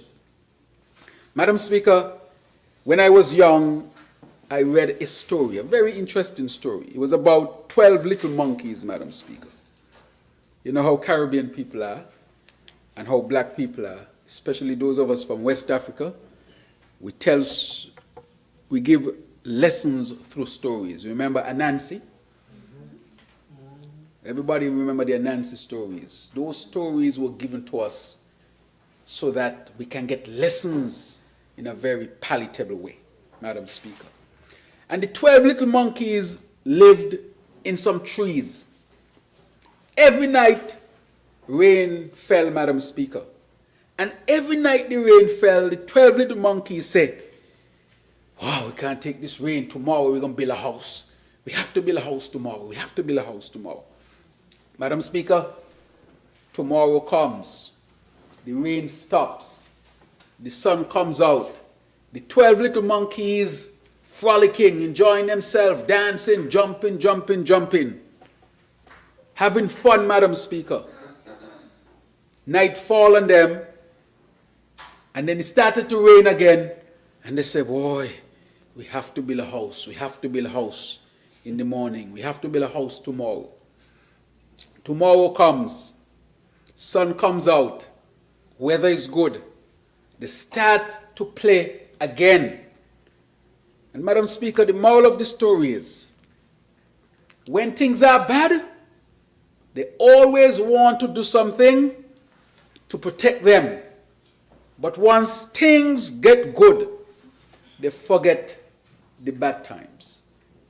And what that story told me, Madam Speaker, but just to conclude it, at the end of the day, the 12 little monkeys never built a house. When things were good, they enjoyed the good. When things were bad, they said they will do something when things are good to protect them from the bad. But they never had the foresight to do it. And the 12 little monkeys eventually suffered and vanished, Madam Speaker. Madam Speaker, we go to the Bible. And the pastor is here. Egypt. There was a young boy who was sold into captivity in Egypt. What's his name was? His brother sold him, huh? No. It was Joseph? Okay, good. And he was sold by his brothers into Egypt. And Madam Speaker, because he came from a defined family, there was a vision in the land at some point. And the vision said that you will have, how many cows were fat? 7? He said some fat cows and some skinny cows. The fat cows said that things will be good for 7 years. And the 7 cows that were malnourished said that things will be bad for 7 years. And because he was given a high position by Pharaoh, and he was put in charge, he decided that during the 7 years of plenty, that he would store in the storerooms in Egypt wheat or grain for the 7 years where we know things will be bad. Madam Speaker, it is a biblical example of a sovereign wealth fund, Madam Speaker. It's a biblical example of a sovereign wealth fund. When things are good, don't waste it. Save what you can, because hard days will surely come. But because you saved during the days of plenty, when the hard days hit, you will be safe. You will be protected because you had grains saved from the days of plenty to serve you during the days of scarcity. A prime example, a biblical example of a sovereign wealth fund. And so, Madam Speaker, this is what this is about. This is based on biblical principle that in the days of plenty you don't waste, that you manage prudently, you put some aside so that when the hard days come, you will be protected because you would have saved. So, Madam Speaker, this government is establishing the St. Kitts and Nevis Sovereign Wealth and Resilience Fund as a statutory, professionally managed investment vehicle to safeguard national revenues, especially volatile inflows from the Citizenship by Investment Program and emerging geothermal revenues, and to convert those revenues into durable national wealth. Madam Speaker, the bill's stated purpose include intergenerational savings, disaster recovery, counter-cyclical fiscal support, long-term fiscal sustainability, and in carefully controlled circumstances, resilience-enhancing infrastructure. Madam Speaker, this is saving when we have plenty for the days of scarcity. Madam Speaker, the idea is simple. Though its architecture is sophisticated, when a country receives extraordinary revenues, wisdom demands that a meaningful share be saved, invested prudently, and protected by law. That is what the best run countries do. And that is what we should do here in St. Kitts and Nevis. Madam Speaker, let's look at another small state, relatively small state, Norway. Norway transformed oil wealth into one of the world's most respected sovereign funds. Botswana, Madam Speaker, did the same thing with diamond revenues to preserve value over long term. Singapore built globally respected state investment institutions that serve future generations while underpinning national strength. Madam Speaker, all these countries I call out here are relatively small states. These are not the big states such as those might be Europe otherwise, like Germany, or you're speaking about China, or you're speaking about the United States. These are small states who in the days of plenty established these funds and they invested and saved well, Madam Speaker. So, Madam Speaker, St. Kitts and Nevis' story isn't necessarily the same as those countries. Our circumstances are our own, but the principles remain the same. Our history is our own. Our vulnerabilities are our own, and therefore our model must be our own though guided by the principle that was established in the Holy Book, that when you have plenty, you save for days of scarcity. Madam Speaker, our model is a sovereign wealth and resilience fund designed for a small island state in an age of climate risk, economic uncertainty, and the urgent need for transformation. This fund is being built because our country has learned hard lessons, Madam Speaker. Madam Speaker, we are a Christian society, a Christian country. Though we are very tolerable of all other faiths. And right in the Bible, Madam Speaker, there is a prime example of a biblical sovereign wealth fund. And we did not learn that lesson as a people, Madam Speaker. Madam Speaker, we know what it means to face disaster. We know what it means to expose to exogenous shocks. And that word means shocks that are from outside. We know what it means to depend too heavily on volatile revenues. We know what it means when extraordinary public resources are not protected by enduring legal guardrails, Madam Speaker. And this bill is a structural shift away from short-term consumption of extraordinary revenues and toward long-term asset accumulation, resilience financing, and transparent governance.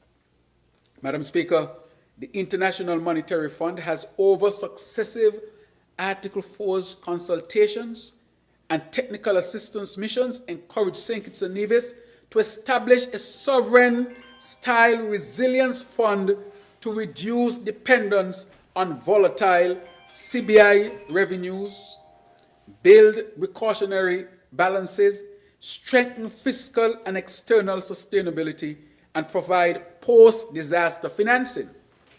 The 2025 Article 4, Madam Speaker, said that the planned establishment of a sovereign wealth fund is welcome, Madam Speaker.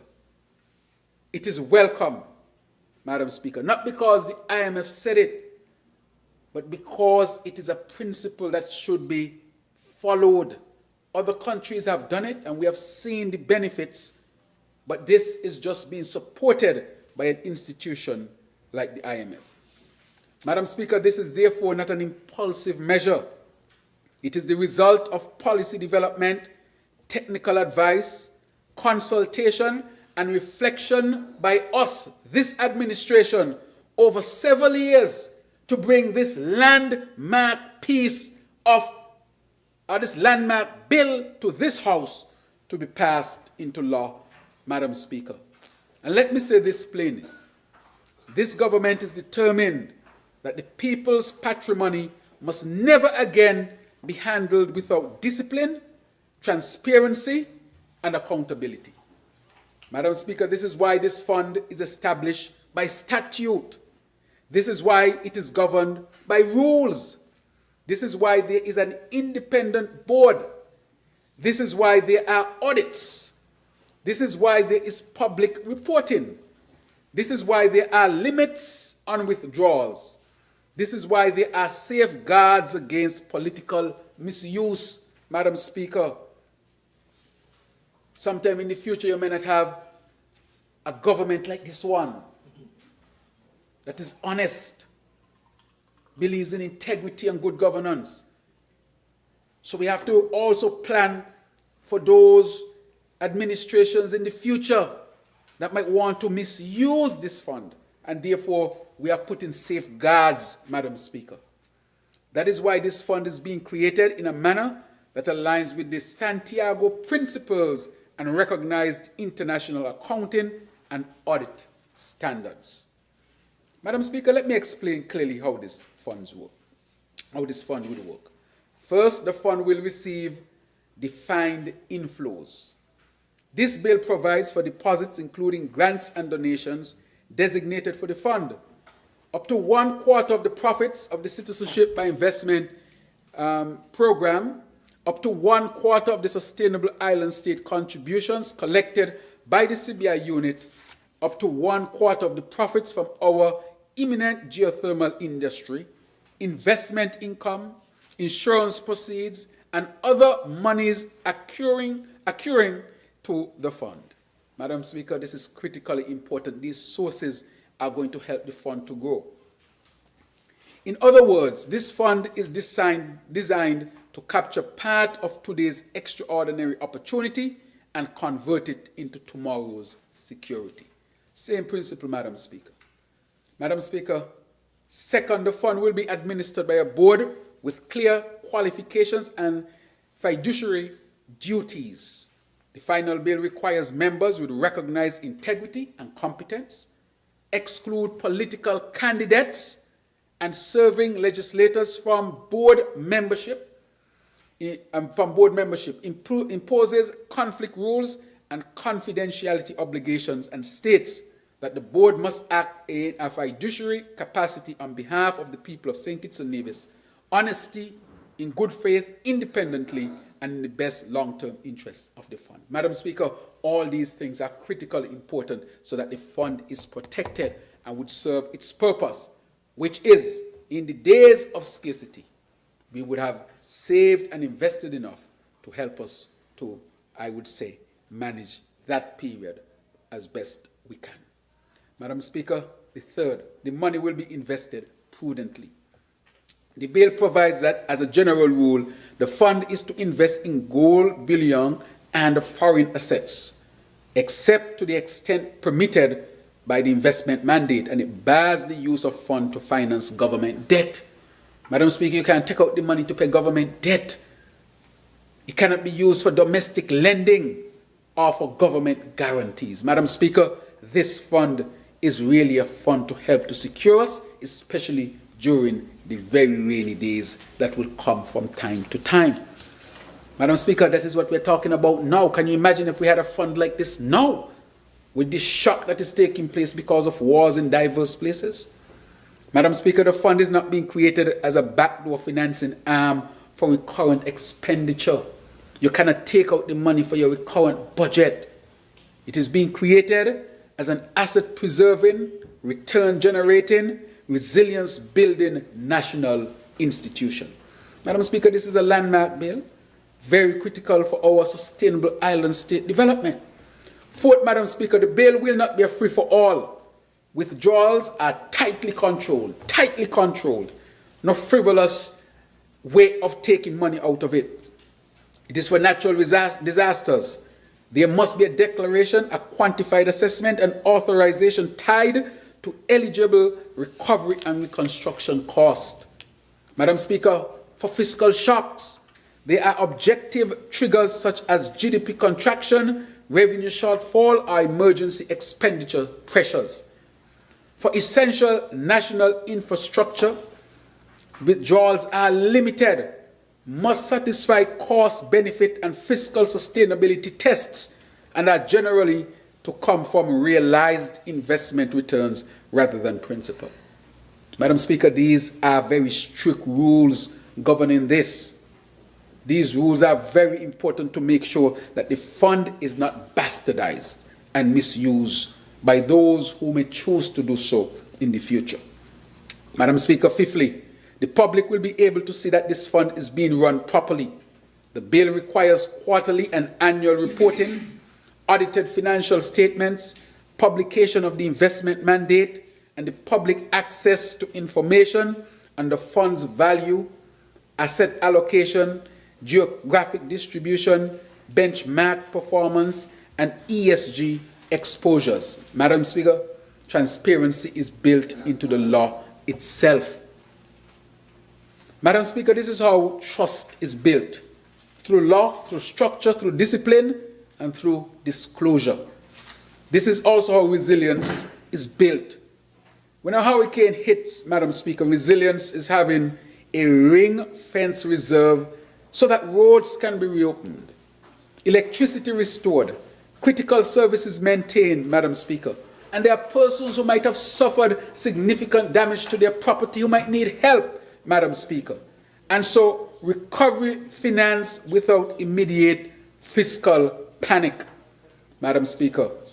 Madam Speaker, when global markets contract, as we are seeing now, Resilience is having a counter-cyclical buffer so that government is less exposed to emergency borrowing and citizens are less exposed to abrupt austerity. Madam Speaker, look at what is happening in the Middle East. Look at how that is affecting oil and gas prices. This is why we need a sovereign wealth fund. This is why a country that is to be resilient has to have a sovereign wealth fund or a similar structure. To build a sustainable island state, this has to be part of that infrastructure, Madam Speaker. Madam Speaker, that is why this bill is equally focused on preserving the nation's wealth and making the Federation more resilient. The objectives clause expressly includes ring fencing, high-quality liquid assets for rapid post-disaster recovery, creating a counter-cyclical buffer, transforming finite or volatile revenues into sustained financial asset base, and supporting fiscal and macroeconomic stability through shock response buffers. Madam Speaker, let me give you an example of this. The CBI program we had. The last administration said that in 7 years, they made $4.2 billion. Plus, they had another $500 million that was left in the SIDF fund that was not disclosed to the people. So almost $5 billion, Madam Speaker.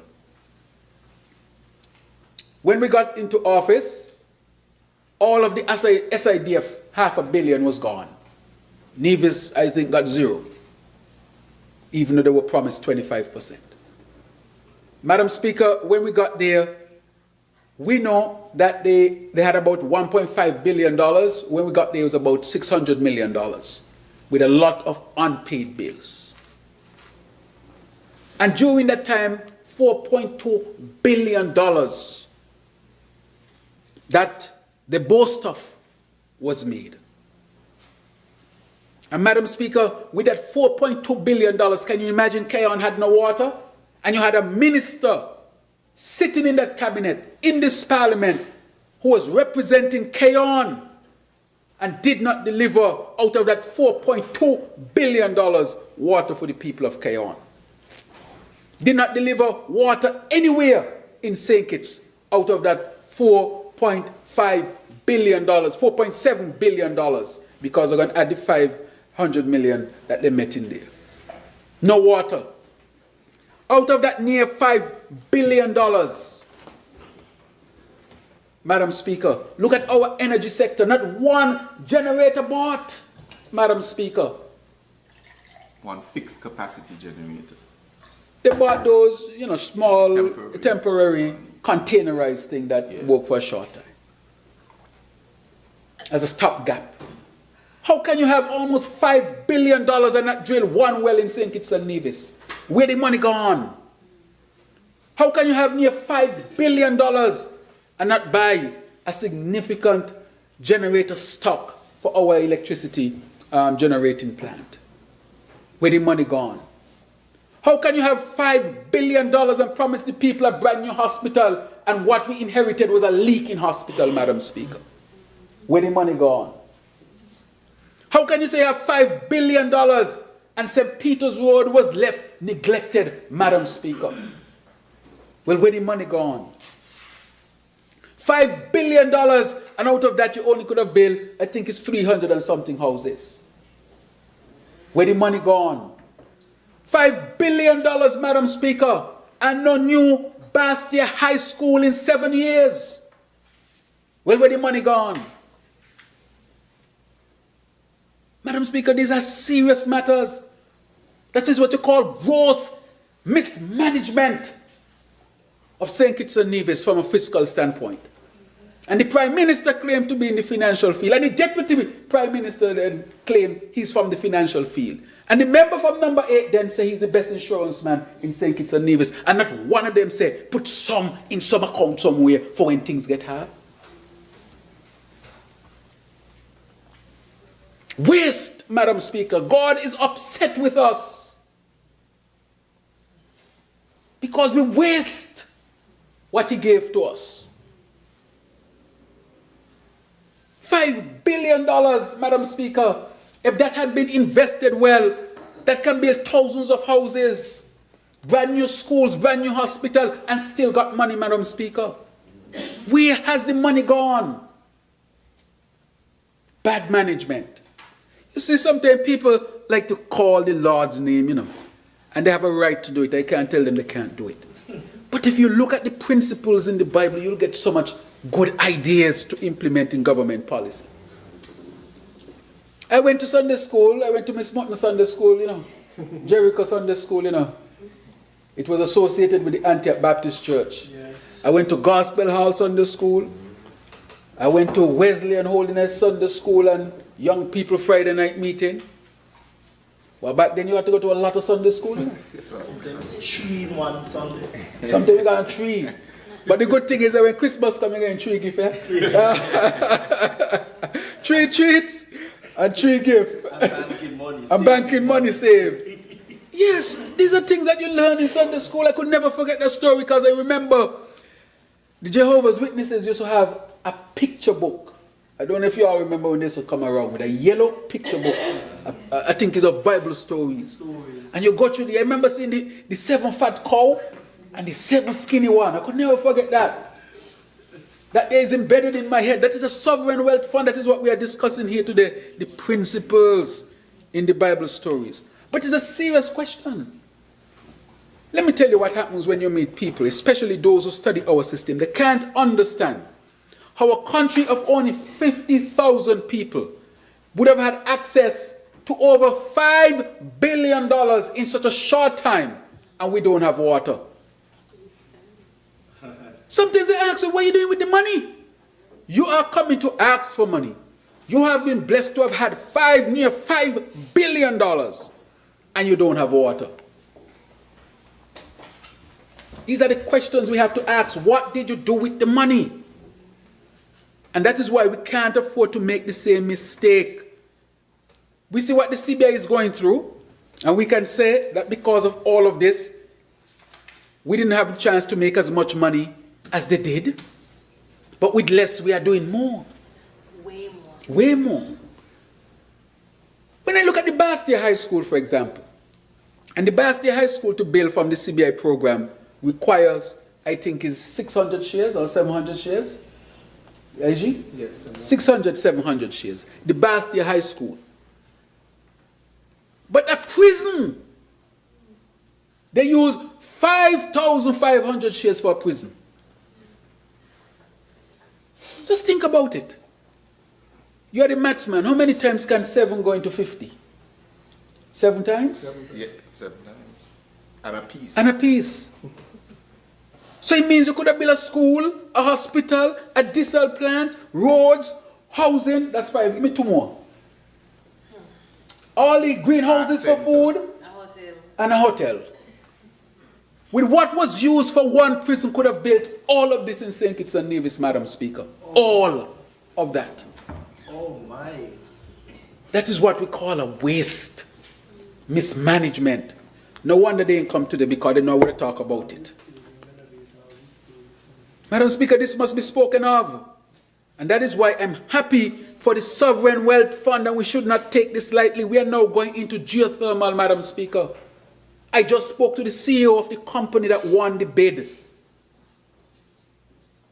Madam Speaker, the geothermal can bring to St. Kitts and Nevis tremendous financial benefits. And the mistakes that were made with CBI cannot be made with geothermal.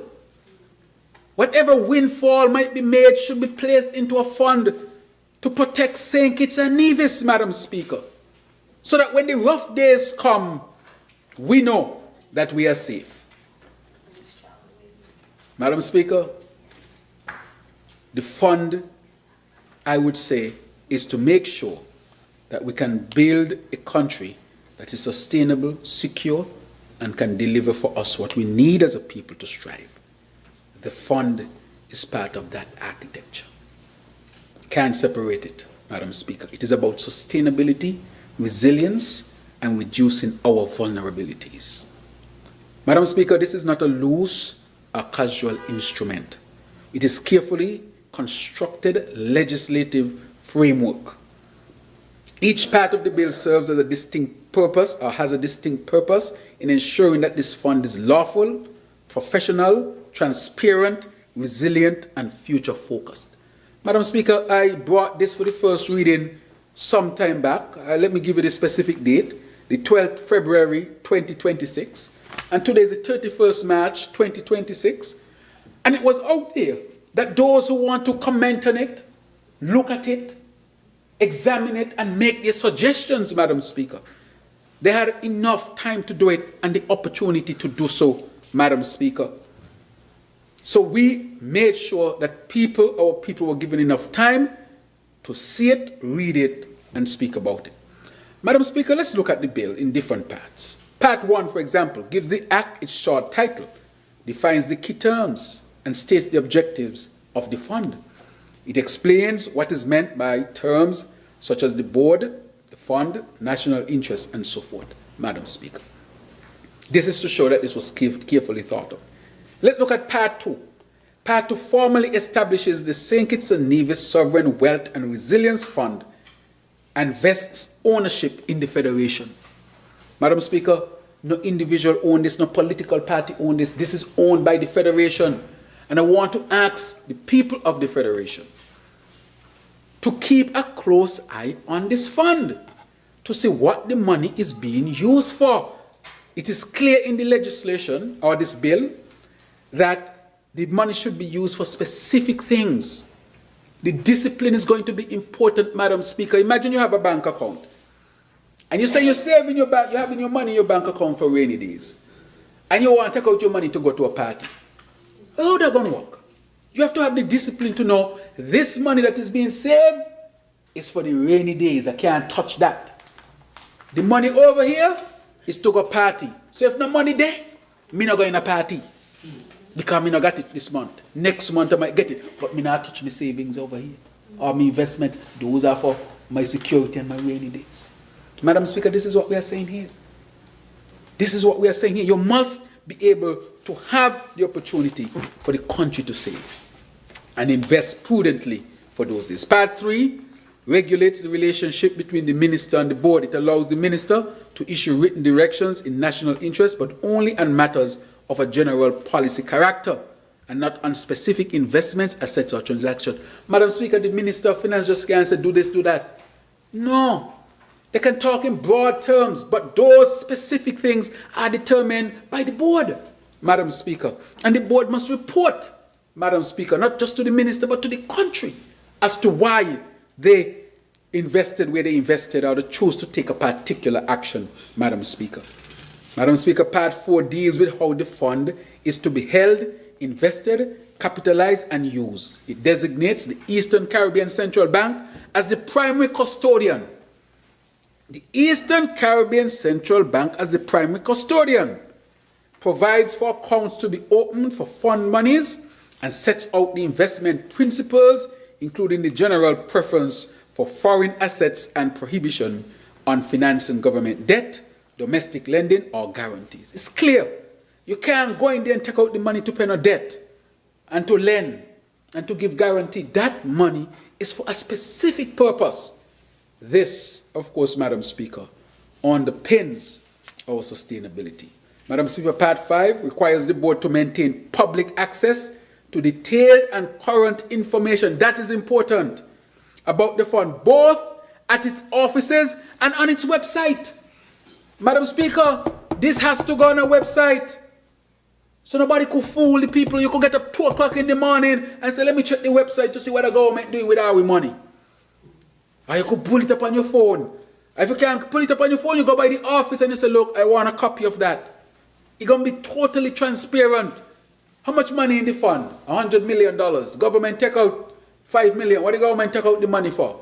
Okay, there was a hurricane and the government had to fix back the road. That is what the fund is for. Okay then. But the government can't take out the money to pay no debt. Can't take out no money to guarantee anything or for domestic lending. It is clear, and I'm happy the website has to be set up and the information has to be current. And anytime the information on the website ain't current, private citizens can demand of the government to present the information.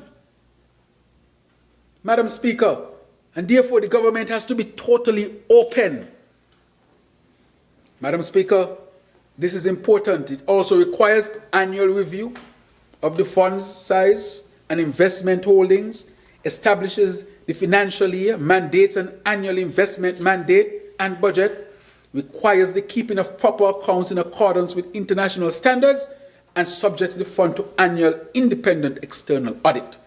These provisions are central to making the fund transparent, credible, and trusted by the people. Madam Speaker, all of this will be online. Who are the auditors? How did you come by the auditors? That has to be online.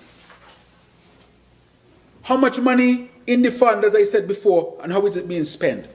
All these things have to be online. If you invest, why that investment? So this is not a frivolous thing, Madam Speaker. This is serious business. And the final part contains supplementary provisions that help protect the integrity of the fund. It requires compliance with host country investment laws, criminalizes the misuse of confidential information for personal gain, and empowers the minister to make regulations on matters necessary to give full effect to the Act, including codes of conduct and prudential and ethical investment principles. Madam Speaker, those are the aspects of this, Madam Speaker. Madam Speaker, why is it we have brought this piece of legislation here to us, to the Parliament today? As I discussed before, the reasons behind it and what we can expect to have. Madam Speaker, a wise nation does not spend money on unnecessary things. A wise nation prepares for adversity. A wise nation thinks beyond the next quarter, beyond the next election, beyond the next headline. A wise nation plans for the next generation. Madam Speaker, I am planting this seed. I don't know if I'll benefit from the shade of the tree that will grow from this seed. However, I am obligated to plant the seed. We are obligated to plant the seed, Madam Speaker. Our people will benefit from this. And therefore, it is important that we plant the seed. Madam Speaker, this is what sustainability is all about. We cannot just think of ourselves or our generation all the time. What if the generation before us had thought of themselves? Let's reflect on our first national hero, for example, or even go further back, when our enslaved ancestors came here and they fought for liberation from their one. Many of them struggled not because just to save themselves, but they were determined that their descendants must not become slaves. Our first national hero, he led a team that implements so many things in here, Madam Speaker. But before I go there, look at the uprising in Buckley's, for example. 3 people died so that they could have a better life and a better future for their descendants, Madam Speaker. The concept of doing things for future generations must be part of our national ethos, Madam Speaker. We cannot be so self-centered and selfish that we forget the generations to come. Madam Speaker, this is very, very good legislation that speaks to that principle and sets St. Kitts and Nevis on a pathway to upliftment and continued sustainable development. Madam Speaker, as I wrap up this bill, I want to say how proud I am of this bill. I want to say how proud I am that my colleagues have really participated significantly in helping to make sure that this bill comes to Parliament. I want to thank the AG who worked so diligently hard to make sure that this bill will be here with us today, Madam Speaker. Madam Speaker, as I wrap up today, I want to really wish this bill safe passage.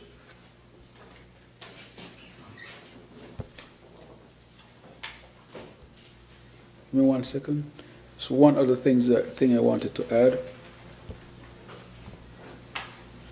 Okay. Good.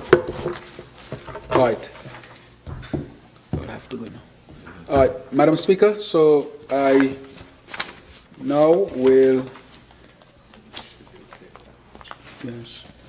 wish the bill safe passage and give my colleagues an opportunity to make their presentation. May I please you, Madam Speaker.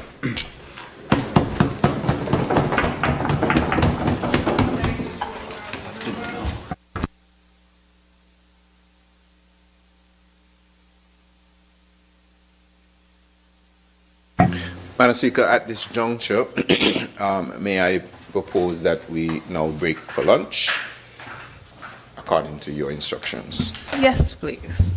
I'm very grateful for that. All right, so 1 hour flat. It is now 2:19. I propose that we're here. You can handle 3? All right. So House will rise for lunch and resume at 3 p.m. promptly.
fiscal sustainability, or national resilience of the Federation, including a severe natural disaster or public calamity declared under applicable law resulting in substantial economic loss, a significant and sustained contraction in economic activity or collapse in public revenues beyond the threshold specified in the Act, a systematic financial or external shock that materially impairs the state's ability to meet essential public obligations or maintain macroeconomic stability, or such other circumstances of comparable gravity, provided that the circumstances cannot be adequately addressed through the ordinary budgetary measures, borrowing, insurance, or withdrawals of realized investment income. And any response is consistent with the long-term sustainability, capital preservation, and the objects of the fund under this Act. So, Madam Speaker, it is clear from the bill that it is intended to create a savings fund by which there are only 3 withdrawal mechanisms. Each of those withdrawal mechanisms have strict statutory requirements before they are met. There is an independent board that is constituted of members of the opposition, persons of the government, and persons appointed independently on the recommendation of civil society. It's intended to be a long-term statutory structural mechanism by which input can be made from proceeds of citizenship by investment, from proceeds of imminent geothermal, to the benefit of not just this generation of Kittitians and Divisions, but future generations. This has been a successful model in many countries, especially smaller countries, as indicated by the member for number 8 in his presentation. And it is something that has been highly recommended, and there have been the Santiago principles that have been the internationally accepted standard principles for sovereign wealth funds, which are expressly incorporated into the bill in Schedule 4. It is also within the bill in Schedules 1 and 2 the rules and provisions in respect to the membership of the board and the procedures of the board. There also is a provision in terms of the ancillary powers of the board, so any board member will clearly be aware of what their obligations and their powers are. And naturally there's oath or affirmation of confidentiality for any board members, because there will be confidential information that the board will have. But generally, what is the balance of the fund, where it's invested, its geographical locations, etc., will be of public record and be able to be attainable by anyone in any year. There's also financial year, there's also a report that must be submitted to the minister as well to Parliament. The accounts must be kept, must be audited, there must be compliance with the host country laws. There must be not, a person on the board, for example, might get information from the investment managers. They can't then use that information for their personal gain. In other words, you can't be sitting on the board getting high-level advice on where to invest, and then you invest yourself. So there's penalties for that. It makes provision for the minister to be able to make regulations, and it prohibits using the fund as funds assets for collateral. So you cannot just use the fund as a guarantee to borrow, because the money in the fund is to be used for specific purposes, not as a guarantee for government loans. So, Madam Speaker, the proposed amendments have been compiled into an amendment document, and we hope that if successfully it reaches to committee stage, then we would propose that the amendments be treated en bloc, because they have been circulated to members. And I will leave by saying, Madam Speaker, end by saying that this shows that when everyone participates, and that was our hope in Parliament, I can tell you. The reason why 3 days before the first reading of a bill, it is published on SKNS, It is then read for the first time. And we take time after that to then come back for a second reading. And it just so happens 85, 86 bills later, we have input that is now helping to reframe and reshape the bill. That is how democracy is supposed to work. But I don't want anybody to think that that is not what has happened in the past. That is exactly what has happened with the 80 plus bills that have come to this House. It just appears now that there is no push. And somebody said, somebody in a meeting I was in recently, the question was asked, how do you get people interested in something as a society? I know what the person said, make it controversial. Make it controversial, and then all of a sudden you see interest flowing out of every crevice. And maybe one or two of the bills last year might have been somewhat controversial, but the benefit of that is that now we have a process by which persons are submitting. One of the correspondence that was used to reframe some of the language in the bill was an email from a citizen saying, Attorney General, I am very happy that the state has chosen to present this bill. It is an excellent idea. Here are my thoughts. Here are my recommendations as to how we can make it stronger. And that email was taken on by the team. It was compared to other recommendations from the central bank, from the bar, from the IMF, and included now in an amended version, second reading version. And that's how democracy should work. That happened one time before during this session of Parliament with respect to the integrity in public life. When the integrity in public life bill went out, we got a couple emails with recommendations for amendments, and those were then incorporated. But it is 2 or 3 bills out of 80 is not a good percentage for public input. We would love for every bill to have public input. We would love to be able to do what the Minister for Social Development, the Senator, is doing with respect to the proposal for the minimum age. We would love to do that for every bill, but then we will get nothing done. And it's important for us to get important things done for the people of the country. So I'm very happy, I'm very thrilled that between the first reading and the second reading, we have had such good input. And I can tell you, of the bar's recommendations, maybe 95% of it was taken on board. From the gentleman, Mr. Bass's recommendations, around maybe 60-70% was taken on board, because some of it doesn't need to be put in the legislation, but can be put in the investment mandates. And the central bank's recommendations, all of them were taken on board. And now we have an act a bill that is in its final form, and we believe it is in a good form, and it's really a good day in St. Kitts and Nevis, because this is an important way for us to preserve our wealth for future generations to come. May it please you.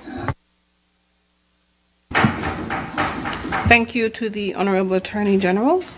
Is there another presenter? I recognize the Honorable Senator Philip.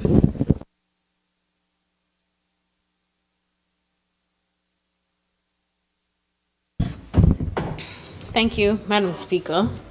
I rise on the occasion to stand in support of this bill titled the St. Kitts and Nevis Sovereign Wealth Resilient Fund Bill 2026.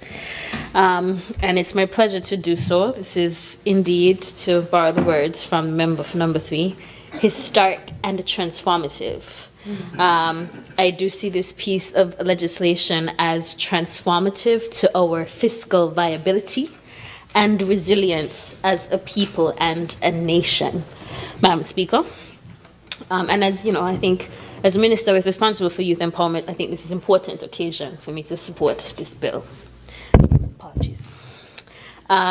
A sovereign wealth fund is basically, I think, in the most simplest terms, really an investment savings account, Madam Speaker. If we think about it, we can think about it as a national fiscal reserve.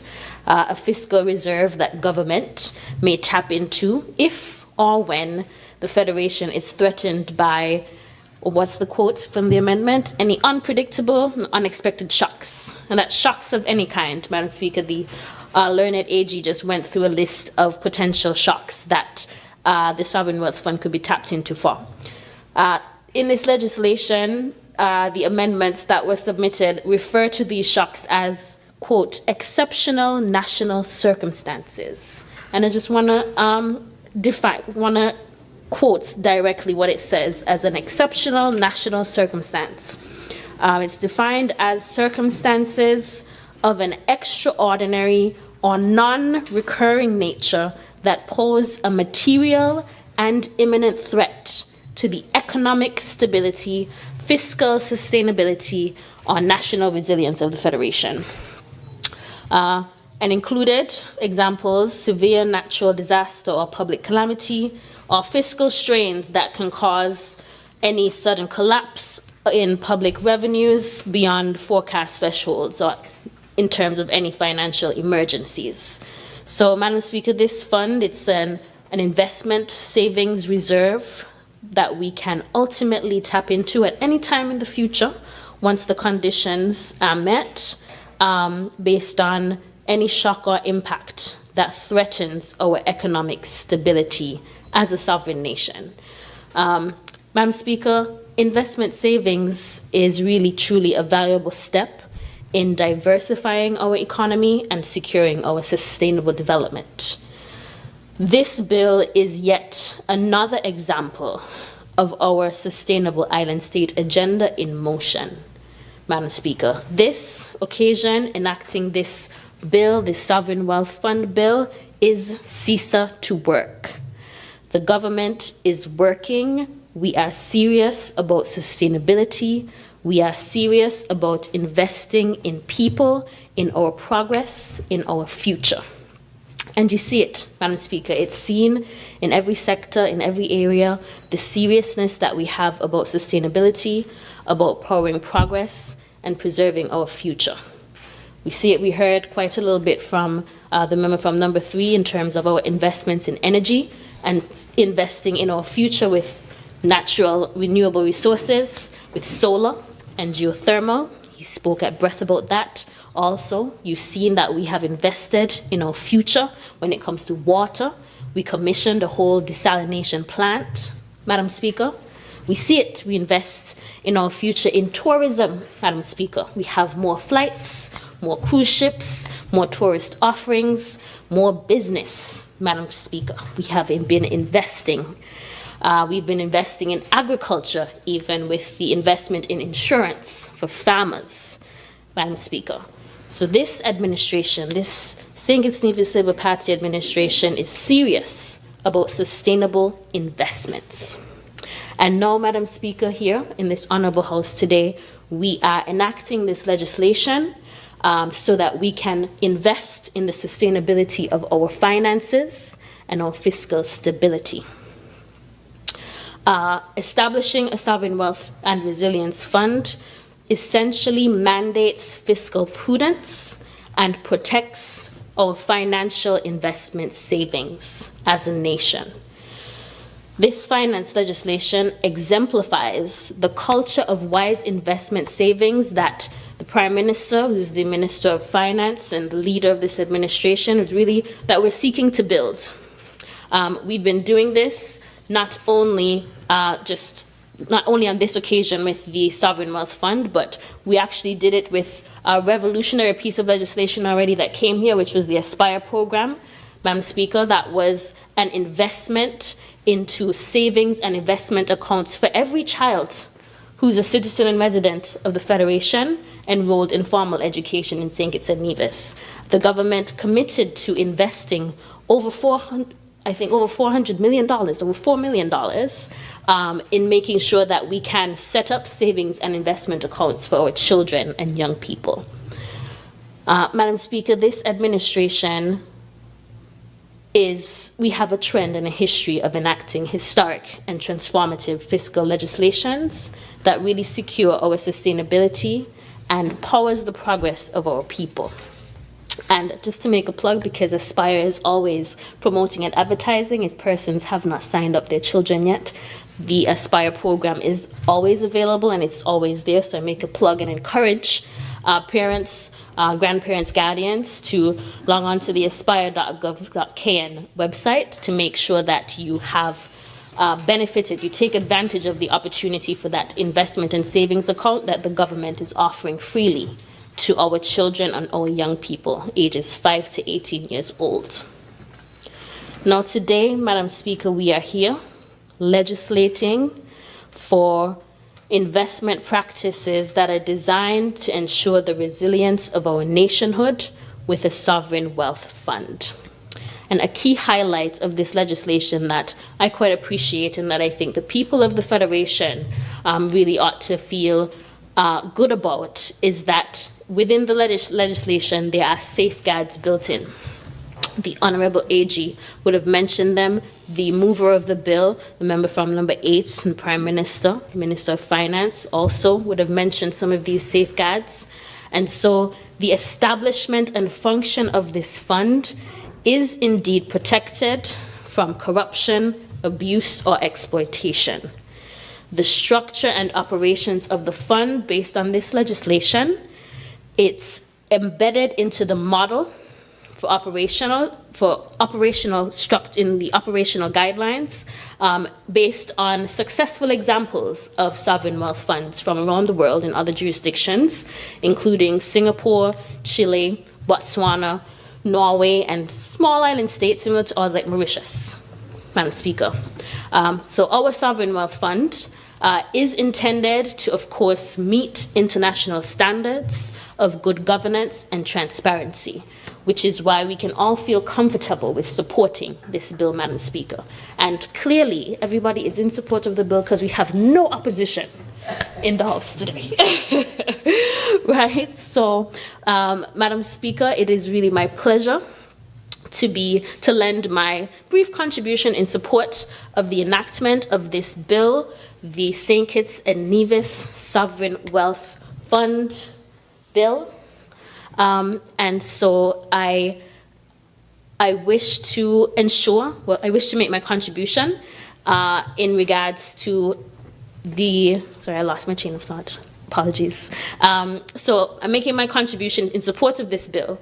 And this, in fact, I think is a demonstration that this administration is not just talk when it comes to our sustainable island state agenda, when it comes to making sure that we power the progress of all of our people. Madam Speaker, we are leading with vision, and we're not just talking about responsible leadership, but we're actually doing it. And we're doing it with the enactment of this bill. We are ensuring that we have savings, investment reserves for the people who are here now and people who ain't even born yet can benefit from this sovereign wealth fund. And so I'm very proud to be here, to be part of this passing of this historic and transformative piece of legislation. And I do wish this bill safe passage and look forward to its benefits for all of our sustainable futures. May it please you, Madam Speaker. Thank you to the Honourable Senator. Philip, I recognize the Honourable Senator, Dr. Clark.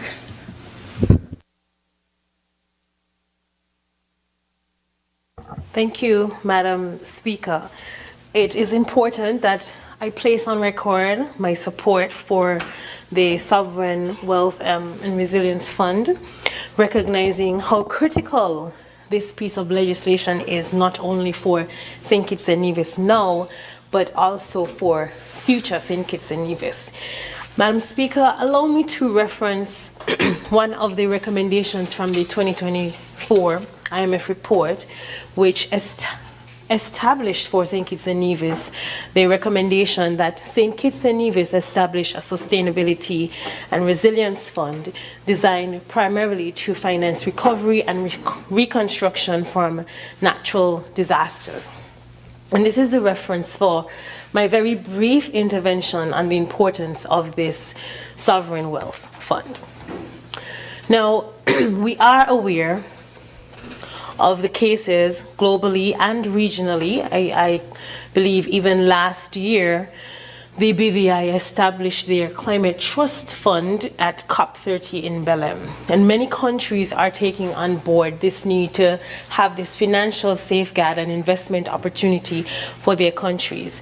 We saw last year that Jamaica had a very innovative financial instrument which allowed it to respond to the Cat 5 hurricane which devastated Jamaica, and that's the catastrophe bond that was established by the Minister of Finance there.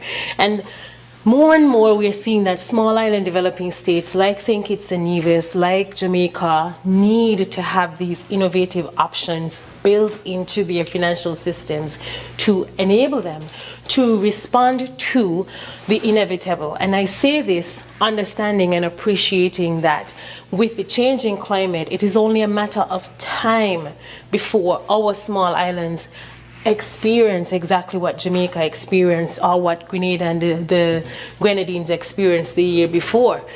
The frequency of these natural disasters mean that governments now have to put in place these financial systems so that recovery is immediate and we are responsive as a government. We recognize that the global geopolitics is such that more and more countries who donated and provided funds for climate resilience and even for humanitarian response are channeling their resources towards securitization, towards national security and border security. This is the reality of the world we live in. Meanwhile, at the same time, we still experience we still experience climate change, and we still have to deal with the hurricane season, which is upon us in just about 3 months.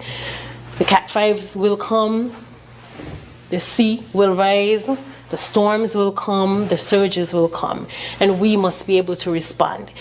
Importantly, this Sovereign Wealth and Resilience Fund sets for St. Kitts and Nevis our own commitment to our sustainability agenda as presented by the Honorable Senator.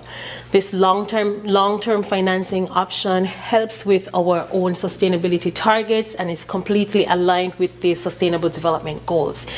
The vision for sustainable island state, St. Kitts and Nevis, for sustainable St. Kitts and Nevis, has to be premised on real things. And the establishment of this fund and the passage of this legislation means while we plan according to the National Development Planning Framework up to 2037, we also have put in place the resources, the savings, and the investment opportunities to ensure that we can respond appropriately to natural disasters. We can, should there be a need, invest, and of course we can have options available not just for Kittitians now and Nevisians, but for Kittitians and Nevisians in the future. So I want to wish this bill safe passage, and again use the words of the Honourable Senator and the Honourable MP representative for Constituency 3. Today is truly historic and transformative, and generations from now, Kittitians and Nevisians will say, you guys did well in Parliament by passing this bill. So I wish it safe passage through this Honourable House. Thank you.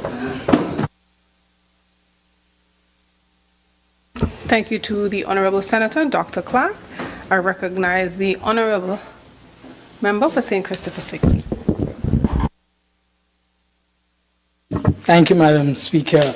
I really do not intend to be long, but I think that with some knowledge of history and what we've been through over the years since the days of the Right Honourable Sir Robert Llewellyn Bradshaw and his government, and what we have been through with the significant returns or revenue from the Citizenship by Investment program and where we are today, I believe it is important that I bring some perspective to this debate, which really is the debate on the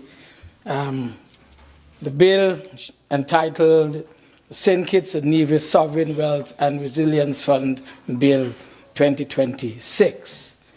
And of course, I want to commend the Prime Minister as the mover of the bill.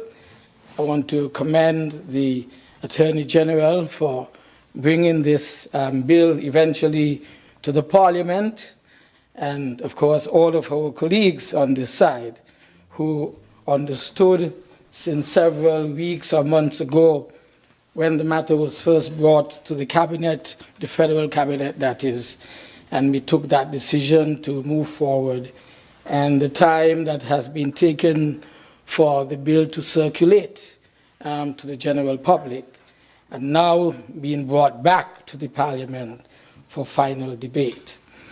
I will not necessarily go into the amendments that are intended to be allowed in the Parliament at the appropriate time, because the Attorney General has taken the time to outline that there's a special paper that has been provided that speaks to the amendment, and so I will not go into those.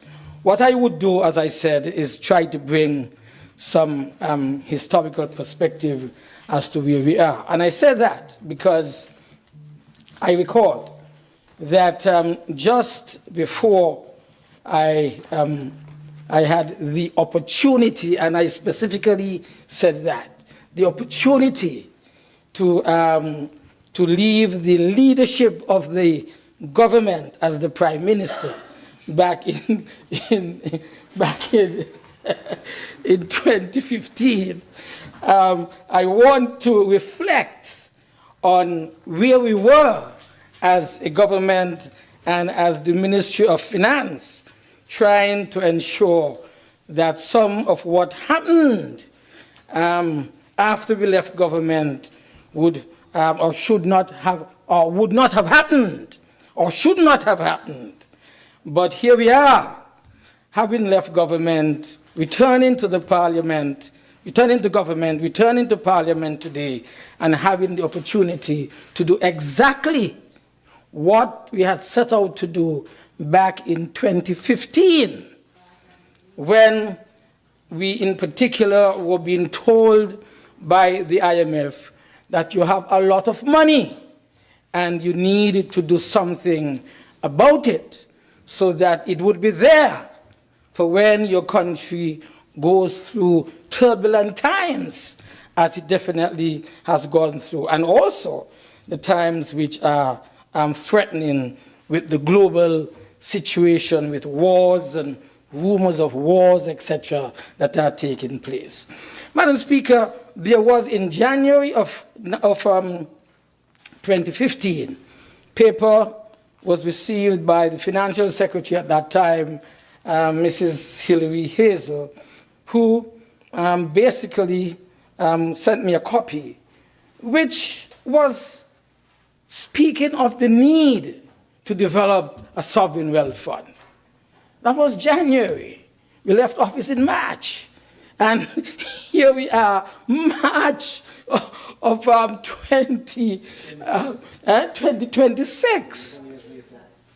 Here's where we are, 11 years later. So imagine the setback that we've had, at least for 8 of those 11 years. Imagine where we would have been possibly today if we had gone forward with the support of the people. But at that time, the IMF was very clear that, in fact, they were using the term too much of a good thing. And they were saying that we had too much money. and what you need to do is to try to safeguard that money that you have. And they suggested a sovereign wealth fund. I want to thank the Attorney General for selecting the model that we are discussing and debating today, because they gave us several models at that time. In fact, one of the successful models was coming out of the Middle East countries that had had the windfall from the significant astronomical price rises that they were experiencing after the oil crisis.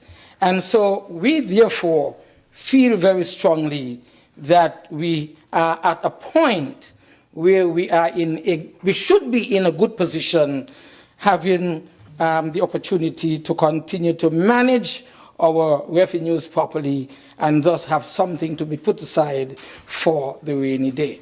But in that paper in particular, we had the suggestion of very many different funds around the world, and that maybe we should sit down and make a decision and get on to one of those models which would hold us in good stead.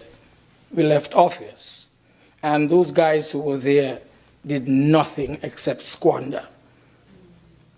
Nothing. The move of the bill, the Prime Minister this morning indicated very clearly that there was some how much it was, he said? 5 point something billion dollars. I wonder if people understand that. 4.5 plus 0.5. No, 4.2, sorry, yes. Plus what you left in the Right.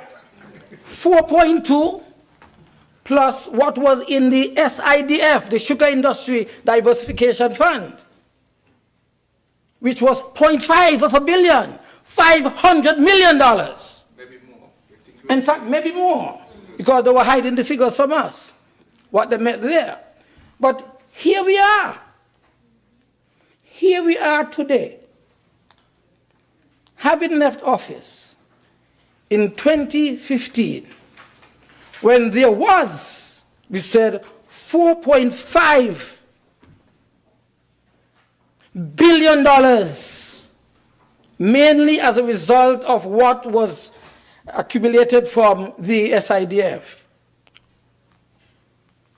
or the Citizenship by Investment Program, I should say generally, and what was in the fund itself from the Sugar Industry Foundation was another $0.5 billion.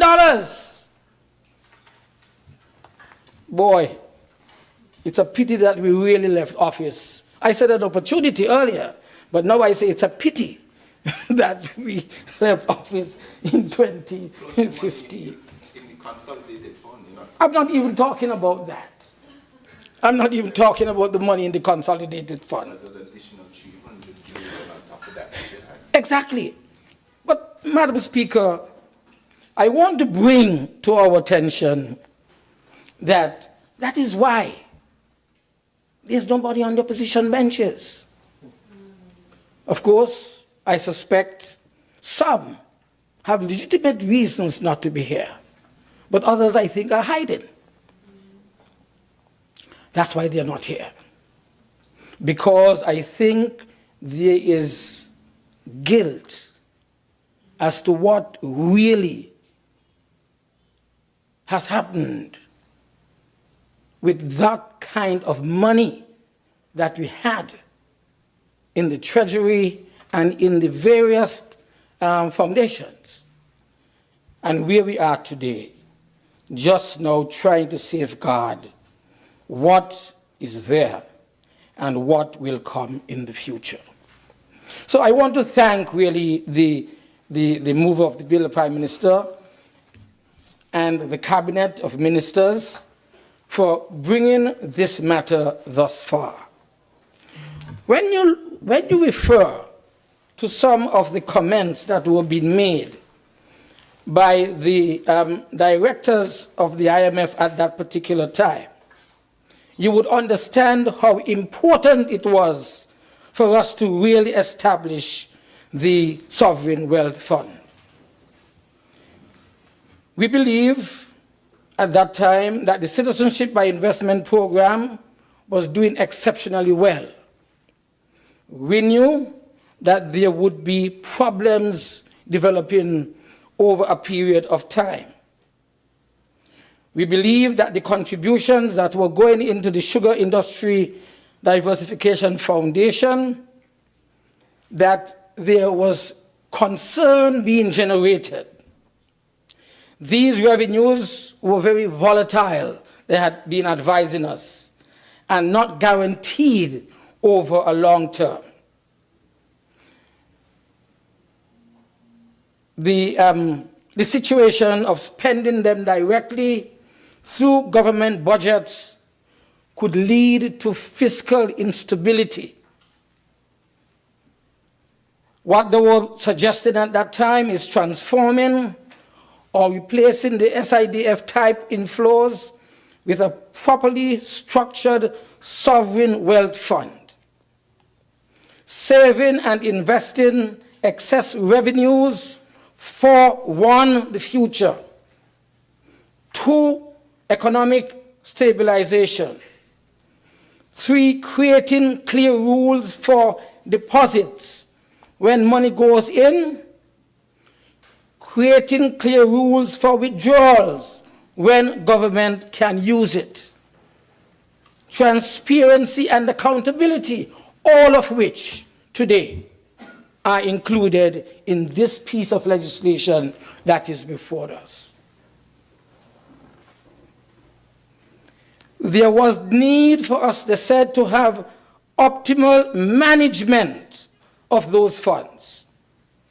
There was a paper that, as I said, we received in January of 2015, and yet another paper that was generated by May of 2015 on the same subject matter. And who were the people making the advice?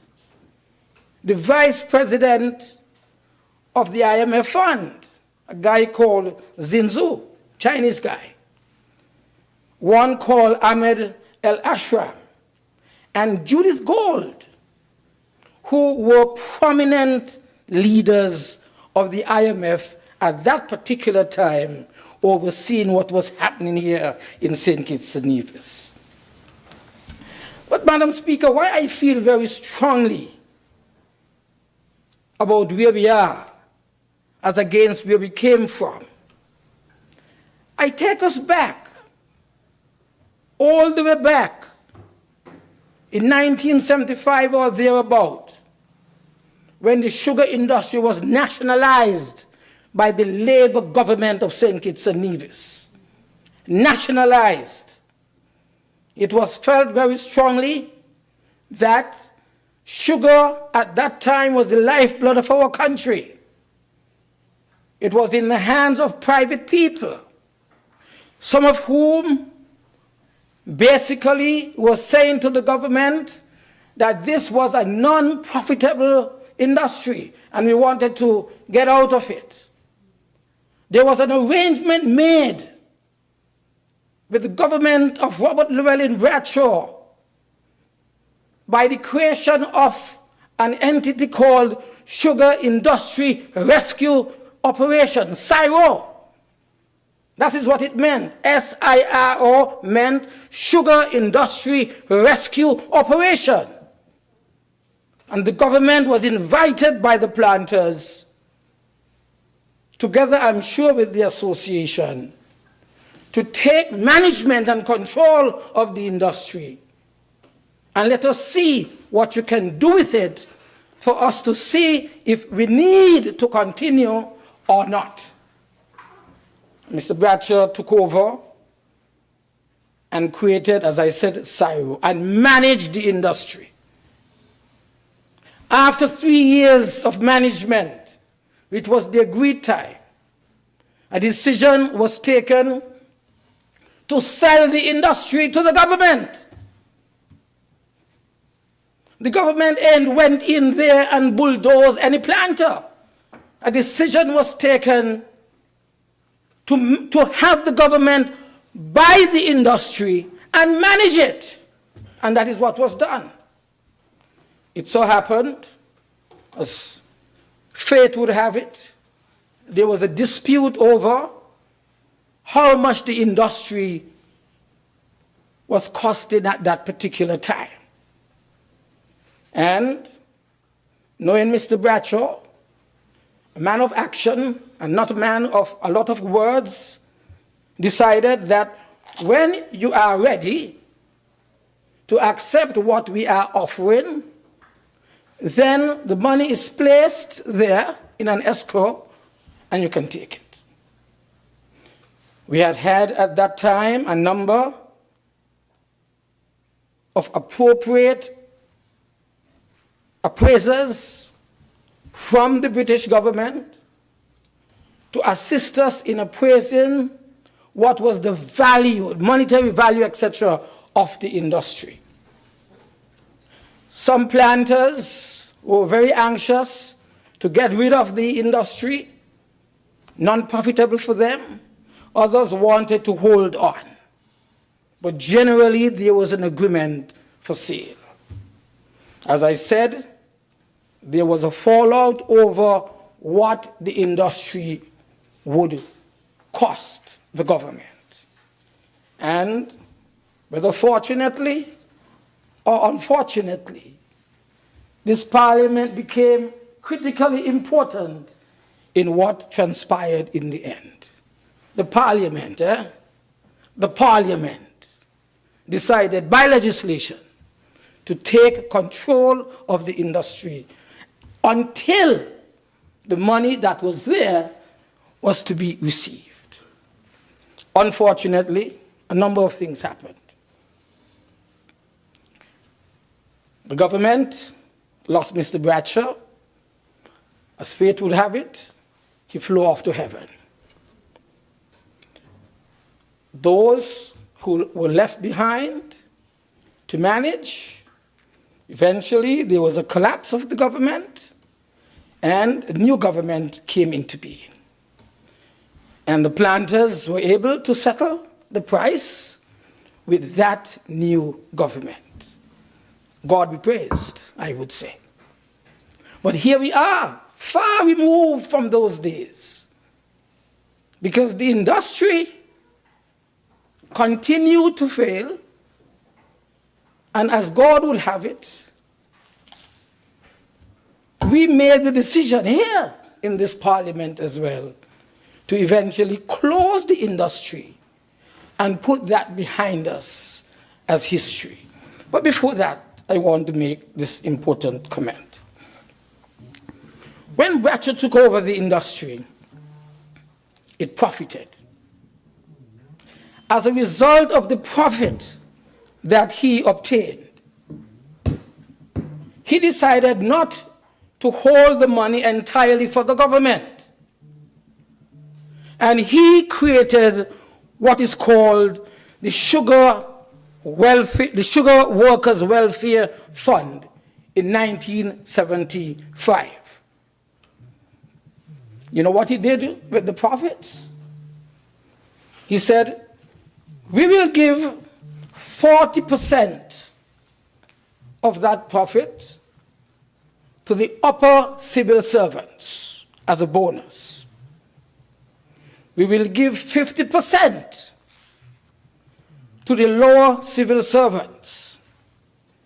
We will give 25% sugar wage increase for the start of the new crop. And he introduced the famous term that we now use today, goat water, which was a bonus on the profit that was made by the management of the industry, by the government. And so here we are. From 1975, the idea of the Labour government giving the money to the people when it was a lot of profits, to where we are today, or where we were, I should say, in 2015, when there was a lot of money again after the closure of the industry, but with the prudent use, I would say, of the citizenship by investment program, which came about by legislation, by a provision in the constitutional document that gave the right to the Prime Minister to accord the status of citizen of St. Kitts and Nevis for specific, highly sought after reasons. I want to commend Dr. Simmons today for having that in the constitutional legislation, because that is what Labour used back in 2005, I would say, when we decided to close the industry and generate revenue from a different source. Lessons have been learned. When you have money, you don't squander it. You spend it on the people. Since the days of Robert Llewellyn Bradshaw, that is what was done with the windfall from the sugar industry. And when we left office in 2015, we were in negotiations with the IMF to put that large amount of money, billions of dollars, into a proper fund, the Sovereign Wealth Fund, which would enhance the livelihoods of our people in the future. And so today, I think we have come full circle. Again, I commend the cabinet, the Prime Minister, the cabinet, the Attorney General, for, as has been described, looking at the various models that were presented to us. And as a result of that, delivering eventually the St. Kitts and Nevis Sovereign Wealth and Resilience Fund through this bill that is before us in Parliament today. I will not go through the bill because I think the salient parts of it have been identified. But what I think is absolutely necessary for us to take note of is that it is to be managed by a board that is called the St. Kitts and Nevis Sovereign Wealth and Resilience Fund Board of Directors. It speaks to who should be on the board, who should be the chairman of the board, how competition to become the chair would be handled by way of the legislation that has been identified, what to do with the money. What are you going to do with the money? Are you going to use the experience and the information that you have collected as a member of the board to direct how the money should be invested? Those are critical, important, and salient parts that are identified specifically in this piece of legislation. Disclosure of interest of the members of the board, that's critical. These are all dealt with in this piece of legislation. Of course, the functions of the board would have been described, the oath of confidentiality that the members must have, the protection from liability also is a critical part of part 2 of this piece of legislation. I make reference to part 3, where the minister and the board responsibilities are outlined. The minister, his directives and directions must be in the interest of the progress of this nation. The reporting of the board shall know no later than 30 days after the end of each quarter submit to the minister a quarterly report on the operations of the fund and the activities during the preceding quarter of this fund. This is serious business, and the people who decide to be part of this board must understand the enormity of their responsibilities. for the future of our people and their development. Madam Speaker, Section 14, the investment managers are being identified. And then we go over into Part 4 of this piece of legislation, a landmark legislation, which speaks to the management of the fund, the custodianship, holding, and the investment of the fund. Madam Speaker, if people are not serious about what they are seeking to do on becoming members, then they should not be there. This is serious business. Not only seeing about the development of our people who are born, but those who are yet unborn as well. Paragraph 16 speaks about the deposits into and the accruals to the fund. Well outlined. And those who have an interest, make sure you get a copy from the archives or from the relevant department of government so that you can acquaint yourself with this piece of landmark legislation that is created in the Parliament today. Section 18 speaks on the charges on the fund, Madam Speaker. The remuneration of the members of the board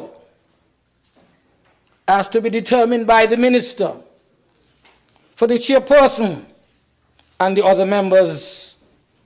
The allowances, of course, whatever the minister determines must be reasonable and must be directly connected to the board's business, not people using money of the board, of the fund for their own personal benefits. It makes mention that the expenses of the board must be audited and proper accountability provided for. Again, I emphasize, this is serious business, because I am certain that if we had this piece of legislation in 2015, not having left government, we would have billions of dollars today. Especially as we are going through some difficulties at this time, because it would have been invested abroad. It would have made a lot of money. And I wonder if it is not possible to hold those who squandered our money. It speaks of an essential national infrastructure sub-fund. Here we are going all over the place trying to get money, and people who are friendly with us in the diplomatic circles making contributions. We should have had this before. And we wouldn't be out there waiting for 3 years to get geothermal and to get a solar farm and so forth. You know what I mean? Look at how these people have suppressed the development of our country. That's why they're not here on the other side. The prohibition against using fund assets as collateral, those things will not be allowed. And then Part 4 speaks to transparency and accountability. How the public can have access to the fund balances, that is outlined there. Financial year of the fund, identified. Annual investment mandate and budget of the fund. All these, Madam Speaker, are outlined. Again, I warn those who will become members of the board, if you are not serious about what the people of St. Kitts and Nevis to the government are asking you to do, then don't come forward as members of this board. This is serious business here. Part 5, finally, deals with miscellaneous matters, compliance with host country laws, the use of confidential information for personal gain. That again is coming up. It's important that people of high standing and who are reputable are asked to manage this critically important fund. And then it goes into the various schedules, Madam Speaker. I think I have said enough. I think I have given the background. I think I can give you the idea where this first came from. Our national hero, Sir Robert Llewellyn Bradshaw, in 1975, realized that the profits from the sugar industry should be shared not only among sugar workers, but in some cases to the general population as well, including giving increase or supporting increase in salaries and wages to the public servants. But alas, in 1978, he flew off to heaven. We are left behind. We must make sure that what we are here to do, having given the opportunity by our people to be back in government, that we do what is right for our country. And that is, where there may be excess monies as a result of people's hard work and management, that we ensure that that is available for the future development of our country for generations now and generations to come. May it please you, Madam Speaker.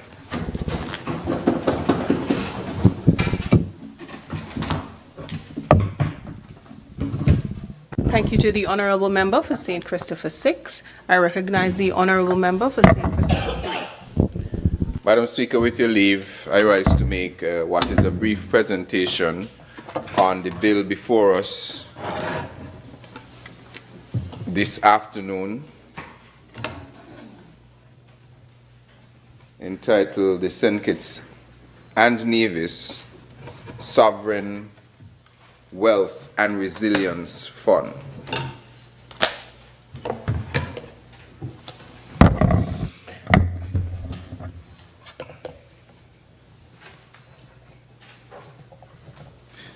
Madam Speaker, I rise not only to support the bill before us this afternoon, but also in recognition of the profound maturity,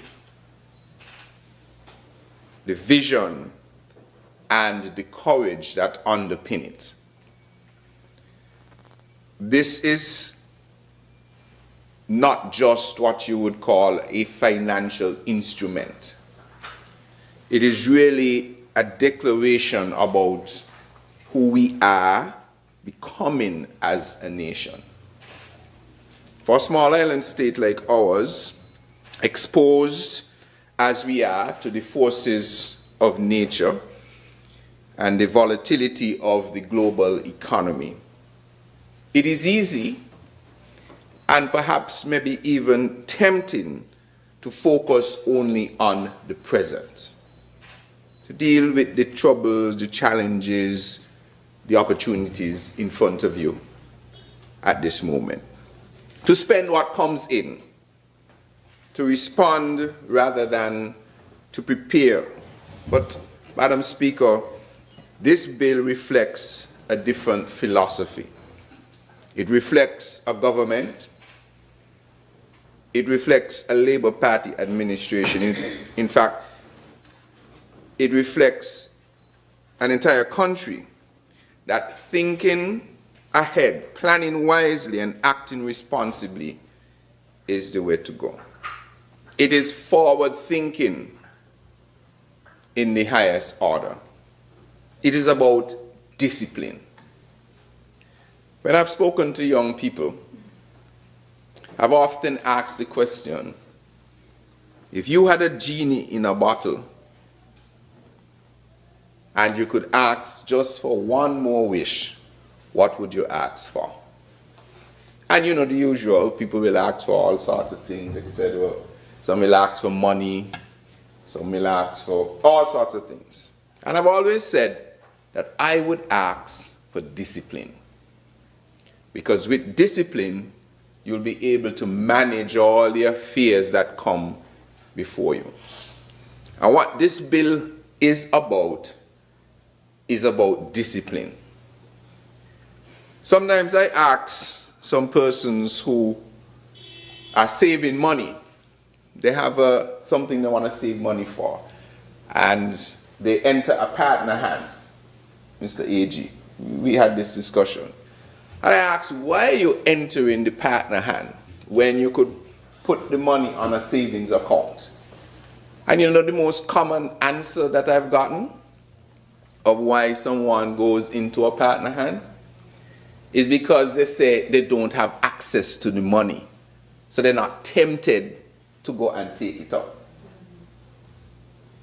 And when they put it on the bank in a savings, if they want it now, they can go and get it now. And so that establishes a real thing that happens to people. There is some money that is there, and there is not enough discipline to leave it there. It's not shut off. And while we consider ourselves to be disciplined administrators presently administering the government, the reality is we don't know who will come later in years to come, 20, 30 years from now, whenever Honorable Clark and Dr. Jeffrey Hanley decide that they're not going to be here anymore, and Honorable Philip and Dr. Douglas, because he's still a young man. And you will put on guardrails as to how it comes out. So it must be easy to put in, but it must go through a number of steps to get out. That's about building discipline, because fortunately or unfortunately, we humans, we need guardrails to help us with discipline. We need a law to tell us we shouldn't hit somebody. We need lines in the road to tell us that we must drive on the left-hand side. We need a queue in a bank to tell us we have to stand in line. Humans, the most intelligent being on the face of the earth. We need guardrails to help us. And so what this does is to establish the necessary framework to protect an investment and allow it to grow. So it is about discipline. Now, I want to support very quickly what the member from number 6 was saying. I recall when I joined the St. Kitts Nevis Labour Party as a candidate in 2013, and we were brought in discussions about what we would like to see in the administration of the time, and we were always invited to provide our input. One of the discussions I remember was about setting up a sovereign wealth fund. I remember the discussions that the Labour administration had gone about what it needed to do to recover St. Kitts and Nevis from the 2008 worldwide financial crisis, transitioning St. Kitts and Nevis from a sugar-based economy to a service-based economy, redeveloping, restructuring, remodeling the CBI industry into a platinum industry. These things happened post-2008. The CBI really began to show tremendous amount of returns, I think, 2011, 2012, around that time. And so it was current for the administration of the day to, in 2013, 2014, to be speaking about the development of a sovereign wealth fund, because that was the first opportunity, especially coming out of the 2008 worldwide recession, that the country could actually speak about that. It was the first opportunity after the country had used its own money to shift the economy from a sugar-based economy to a service-based economy led by tourism, etc. It was the first time after we had to deal with the closure of the sugar industry, after we had to invest millions of dollars into rebuilding our country after the 5 or so major hurricanes we had in the late 90s and early 2000s. It was the first time that after all of that building and struggling to develop the nation that we had in our vision, that we were seeing the real return on investment of that hard work. And so the administration of the day was doing the right thing. And I went back to make sure I did some research to ensure that the IMF had recorded, and you will check in its report, that the authorities were already discussing the development of a fund to capture the windfall that was happening from the CBI industry. So it is really, therefore, Madam Speaker, a burning shame that the St. Kitts Nevis Labour Party administration, upon leaving office in the throes of the initial discussions to develop a sovereign wealth fund, that an administration came in and met over $500 million untouched in the Sugar Industry Diversification Fund. They met excess money. You go back in our budget and see how much the CBI contributed in 2014 or thereabout. I think that was the highest number before the value of the industry was reduced to focus on quantity instead of quality. With that combined, which equated to close to $1 billion at that time. In the Treasury, 900 million. 900 million. That the government of the day, post 2015, did not have that discipline nor vision to say, you know what? The previous government, yes, they're out, and they started talking about a sovereign wealth fund, that we should continue these discussions and make sure that it is established. No, they didn't think about that.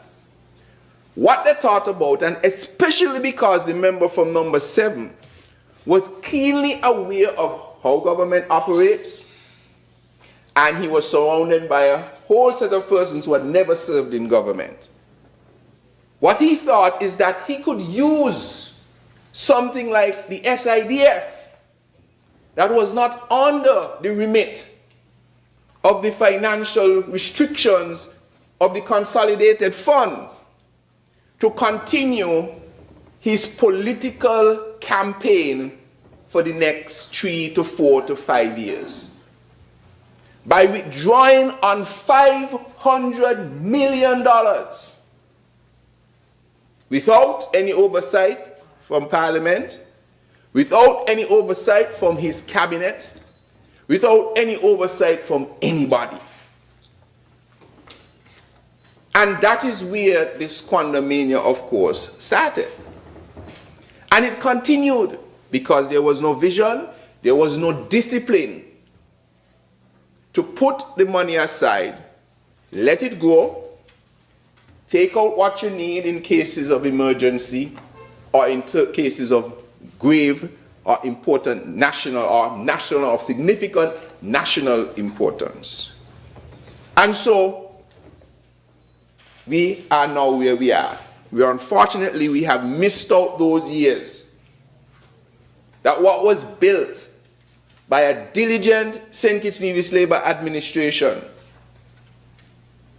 from 1995 to 2015, that you had moved the country from high debt because you needed to build the country Just like what will happen when you go to the bank to ask for money to build a house, you will go into high debt. Significantly reduced. You will go into high debt because that is the cost of development.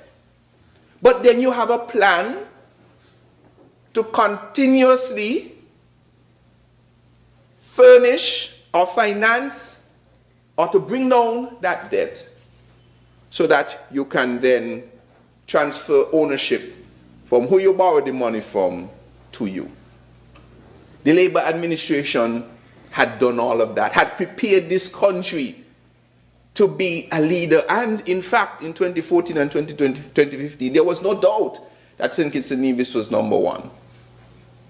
We had entered a homegrown program in collaboration with the IMF, the first country in such a program to not even need the money that the IMF was providing to help with the program because of the discipline led then by the Minister of Finance, member from number 6, with his able financial secretary and the team at Ministry of Finance. To this day, St. Kitts and Nevis has the record for one of the most successful partnerships with the IMF, that we were able to pay back ahead of time because of that fiscal discipline, which was then lost coming out of 2015. And so what we are saying with this particular bill is that we will now put measures in place such that when there is excess, when we have developed an energy sector that will bring windfalls, or an agricultural sector that will bring windfalls, or any other thing, if we found some valuable resource, that we will take that excess, we will place it in a properly guarded framework, a Fort Knox of financial stability, to ensure that the money and the profits from that fund are only used for the things that we ordinarily can't supply based on our current revenue and expense arrangements. And so, Madam Speaker, because without tarrying too long, and the next speaker will be wrapping up, this is an important step on behalf of the people of St. Kitts and Nevis. It shows the immense maturity of a small cabinet in a small country, the smallest independent nation in the Western Hemisphere, that we can make the bold step that we will be the protectors of not only our future, but the future of our children and grandchildren. So, Madam Speaker, as we sit in an area like the hurricane belt in the Caribbean, where each year we have to brace for storms that can, in a matter of hours, undo years of progress. We had a hurricane, we had some major hurricanes leading up to the 90s and into the early 2000s. George, Louis, I remember them. You had Hugo in 89. But you had those that came from different directions. Lenny, I don't know if you all remember one named Lenny. Come from the left side. Come from the back. Lenny, all, and they destroy any type of reserves that we would have.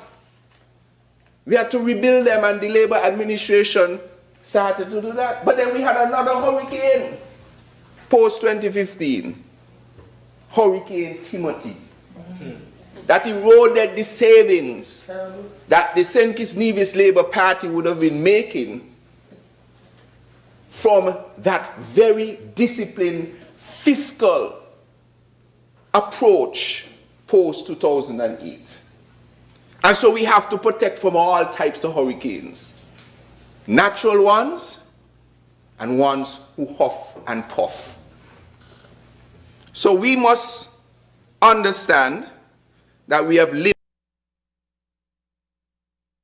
through those types of experiences. We understand the cost, not only in dollars, but in livelihoods, in homes, and in national confidence. This fund says that once established and funded, we should not face those moments anymore without a plan, without a buffer, without strength. Unfortunately, we cannot predict when, but it is almost a certainty that our time will come again where we have to face disasters such as those. We continue to pray God's protection and guidance during these times, but we must prepare.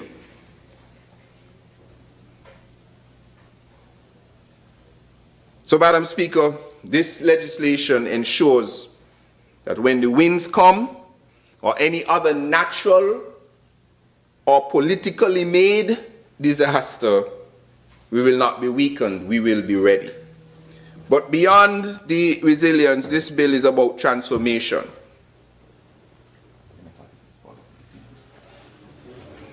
It is about taking finite and sometimes unpredictable revenues, particularly from the CBI program, and turning them into something permanent, something enduring, something that grows. Around the world, Madam Speaker, we've seen the power of this approach. Nations like Norway, I encourage persons to do a case study on Norway, have taken resources or resource revenues and built one of the largest. Norway is not the biggest country in the world, but I think they may have one of the largest sovereign funds in the world. So they have built one of the largest and most transparent sovereign wealth funds in existence, securing prosperity for generations. You have other countries who have come a long way, like Botswana, who have used their Pula fund to preserve wealth beyond the life of their natural resources. Singapore is another example of those who save for a rainy day. Madam Speaker, today, St. Kitts and Nevis joins that company. And what does that mean for our people? It means stability, where government can continue to function and support its citizens even in times of crisis.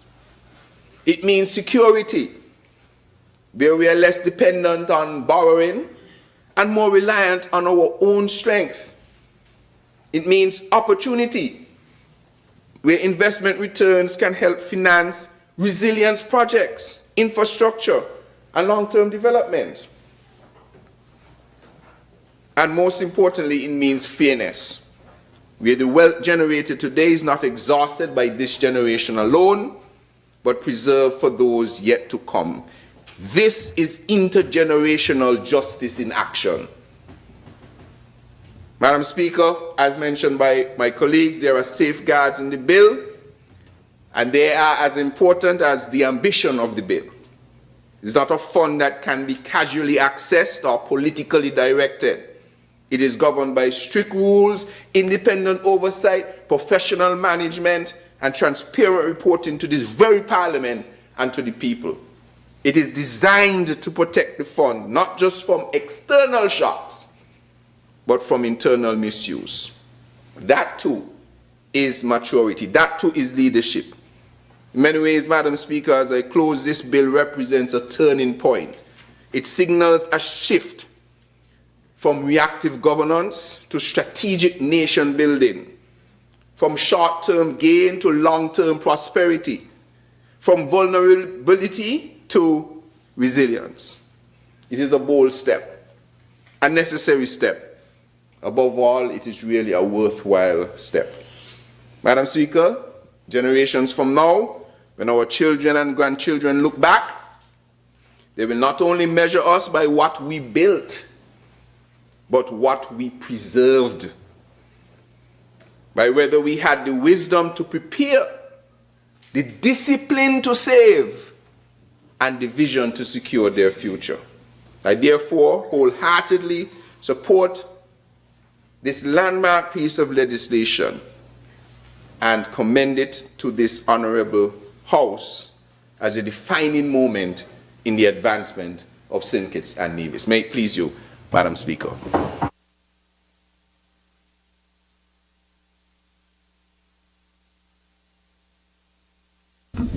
Thank you to the honourable member for St. Christopher 3.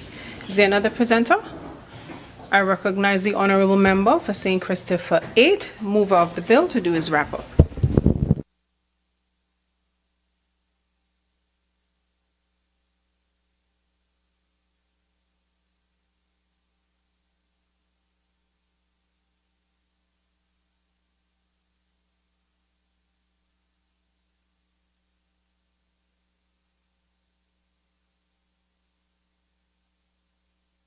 I rise to wrap up the debate on a bill shortly entitled St. Kitts and Nevis Sovereign Wealth and Resilience Fund Bill 2026.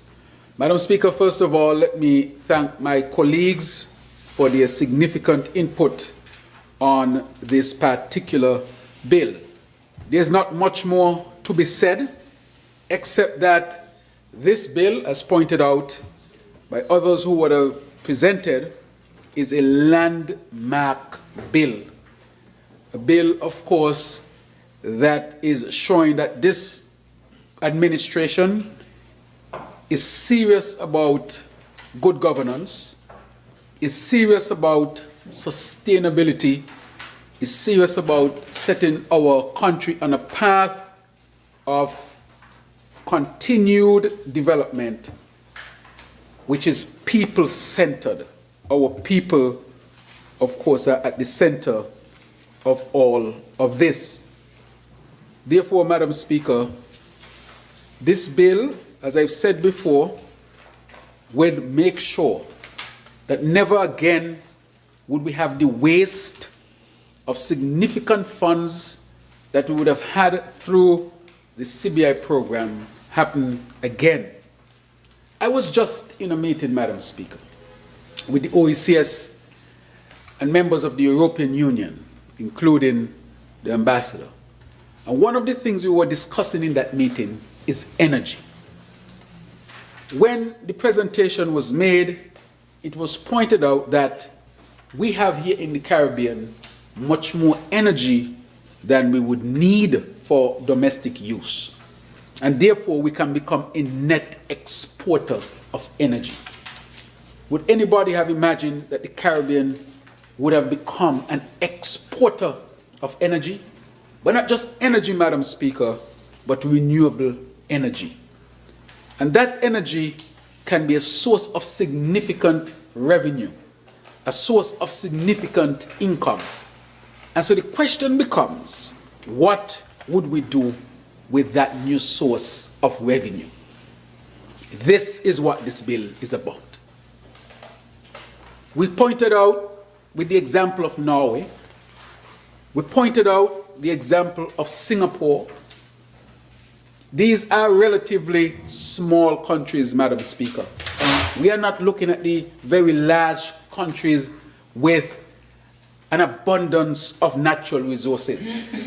We are talking about countries that, one in Norway's case, had oil or oil and gas, I think fundamentally, and of course Singapore, which had other sources but sought to establish funds like these to set them on a path of economic independence and also economic stability. Singapore is no bigger than St. Lucia. It's a small island. Yet, when you look at the economic development, it is significant, way above what its size would suggest. Madam Speaker, what they have done there is not magic. What they have done there is not a secret. What they have done there is what we know can be done here in the Caribbean as well. And as we explore significant investments into this new sector, the renewable energy sector, with the idea that we will be exporting energy, therefore it is important that we set up fundamental structures within our economic landscape or financial landscape that would allow us to use those resources in the best manner to the benefit of all of our people and the Federation. Madam Speaker, it's all about independence. It's all about resilience. It's all about decreasing our vulnerability. It's all about when you show up, you are respected to the highest level because you have proven what you can do as small island state. So our size is not the issue because we have demonstrated that our size does not limit us. It is to make sure that we are prudent in our strategies and deliberate in our actions to make sure that our country is secured. Madam Speaker, this is a landmark piece of legislation. It is 4:48 on a Tuesday afternoon, Madam Speaker. 31st of March. 31st of March. 2026 years. Exactly. In Holy Week, Madam Speaker, that we are passing this significant legislation. Some may not be looking at it at this time, some may not be hearing it, but the impact of it will be felt. And I can assure you that the impact will start to be felt even within this generation. And can you imagine the generations to come? And therefore, Madam Speaker, I want to really say that the contribution from my colleagues have been significant and important, and state for the record that this is an opportunity to truly transform St. Kitts and Nevis into a sustainable island state where our people are at the center and would derive all of the benefits. May it please you, Madam Speaker. Thank you to the honourable member for the mover of the bill for his wrap-up. The question is that the bill shortly entitled St. Kitts and Nevis Sovereign Wealth and Resilience Fund Bill 2026 be read a second time. Those in favour? Aye. Those against? The ayes have it.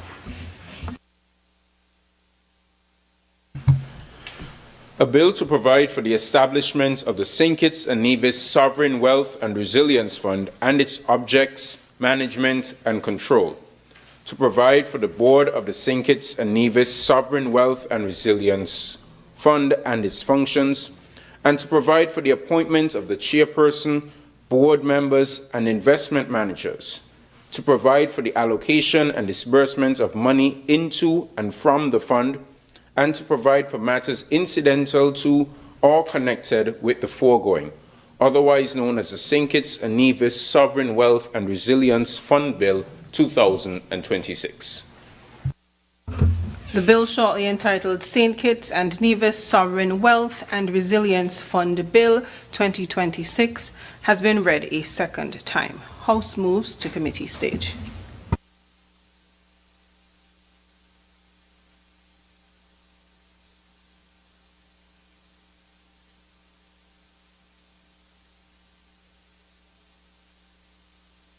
Clauses 1 to 29.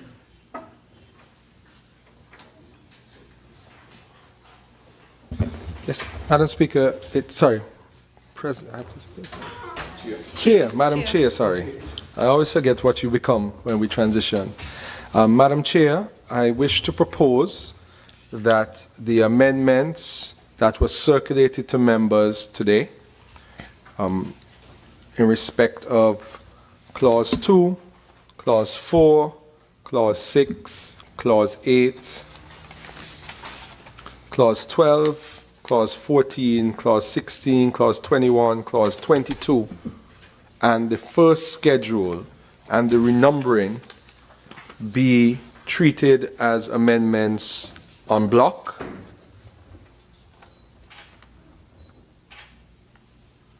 So that the minutes reflects the amendments that were circulated, and they can be attached for the formalities for the clerk's purposes. So we're going to treat with it in two ways. We're going to treat with it firstly by addressing the amendments so that those are accepted as circulated.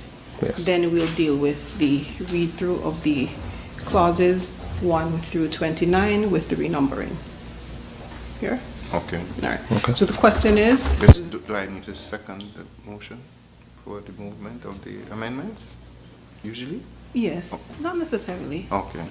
No. Just checking. So the question is that the clauses as circulated stand part of the bill. Those in favor? Aye. Those against? The ayes have it. All right, so my mic is not on? Oh, you want me to shift it a little more? Fair enough. All right, so Madam Clerk, can we have the question in relation to 1 to 29 and the shifting of the number so that we have it recorded in the minutes? Clauses 1 to 29. The question is that clauses 1 through 29 with the new numbering be accepted and stands as part of the bill. Those in favor? Aye. Those against? The ayes have it. The first schedule. Question is that the first schedule stands part of the bill. Those in favor? Aye. Those against? The ayes have it. The second, third, and fourth schedule. The question is that the second, third, and fourth schedule stand part of the bill. Those in favor? Aye. Those against? The ayes have it. The enacting clause. Question is that the enacting clause stands part of the bill. Those in favor? Aye. Those against? The ayes have it. The title. The question is that the title stands part of the bill. Those in favor? Aye. Those against? The ayes have it. House resumes.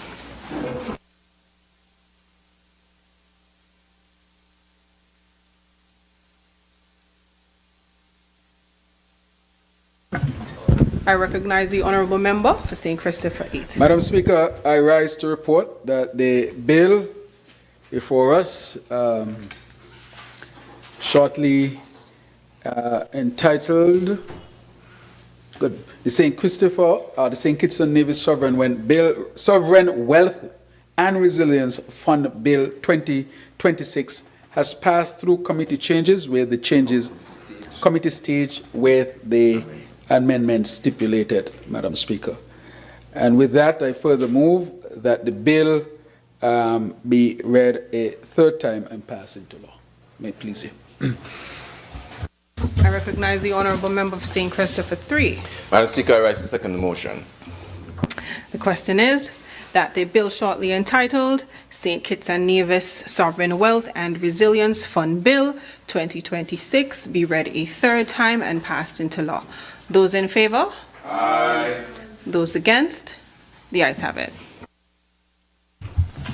A bill to provide for the establishment of the St. Kitts and Nevis Sovereign Wealth and Resilience Fund and its objects, management, and control. To provide for the board of the St. Kitts and Nevis Sovereign Wealth and Resilience Fund and its functions. To provide for the appointment of the chairperson, board members, and investment managers. To provide for the allocation and disbursement of money into and from the fund, and to provide for matters incidental to or connected with the foregoing, otherwise known as the St. Kitts and Nevis Sovereign Wealth and Resilience Fund Bill 2026. The bill shortly entitled St. Kitts and Nevis Sovereign Wealth and Resilience Fund Bill 2026 has been read a third time and passed into law.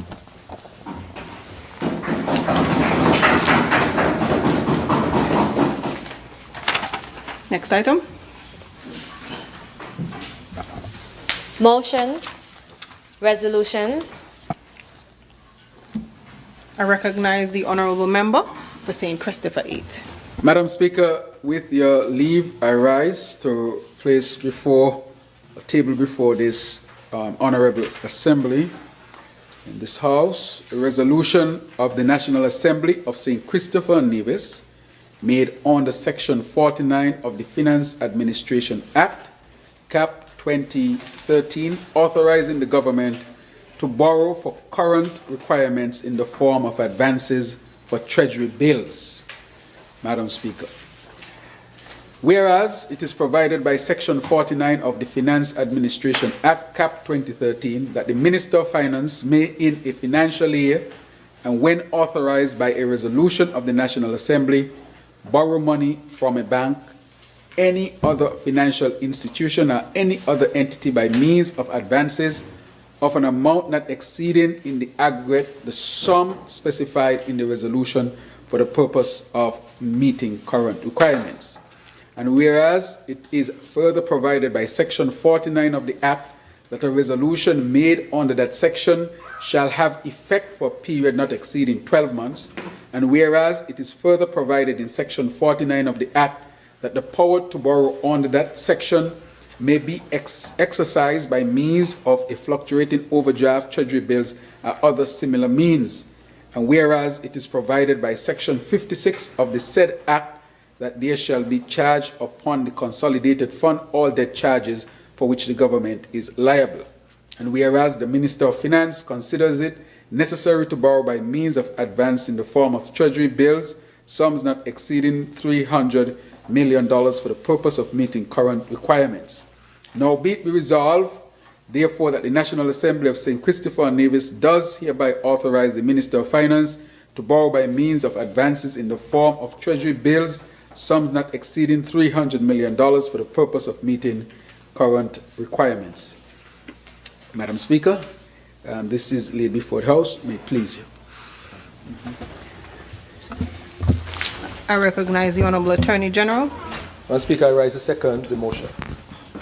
The question is that a resolution of the National Assembly of St. Christopher and Nevis made under Section 49 of the Finance Administration Act, Cap 20.13, authorizing the government to borrow for current requirements in the form of advances for treasury bills be adopted.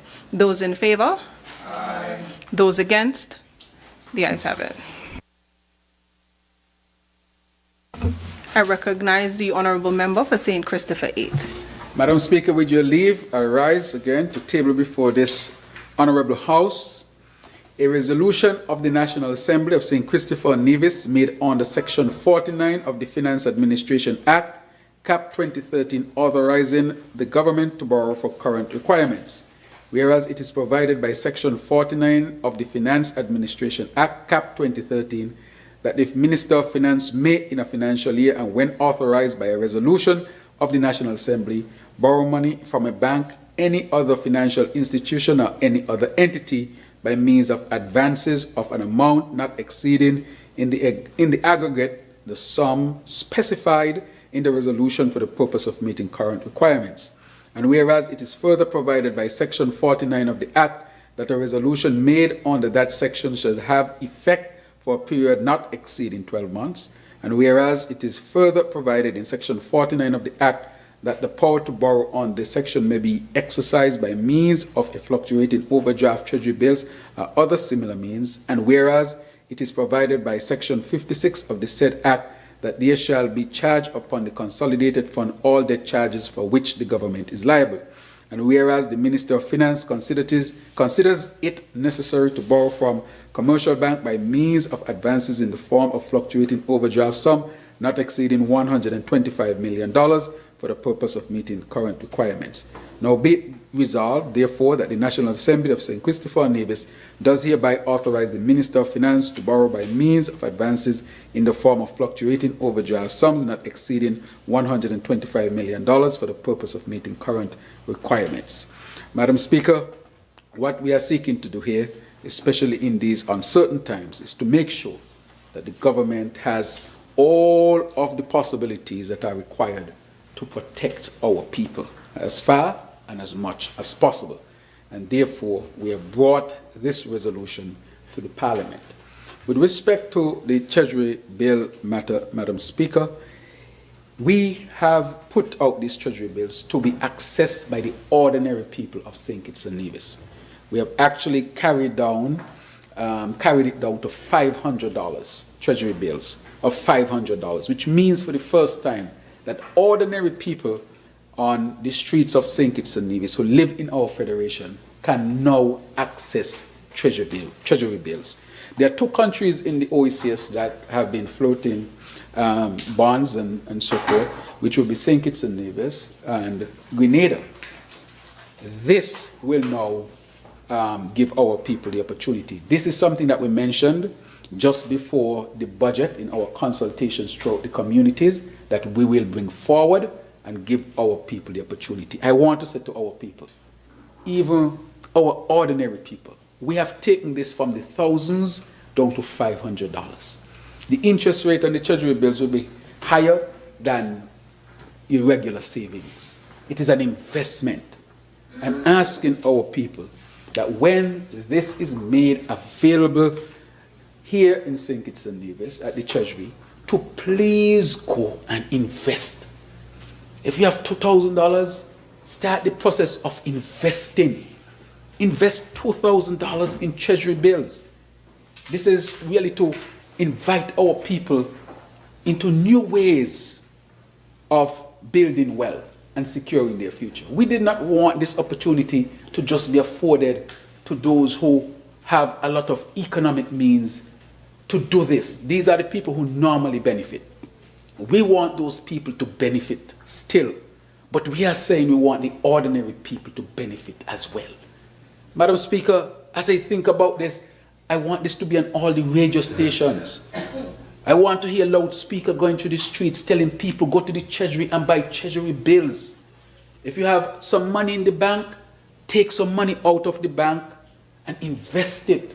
So you have savings and you have investment. Madam Speaker, this is what we are talking about when we want people, when we talk about building wealth. We are doing a sovereign wealth fund. That's for the country.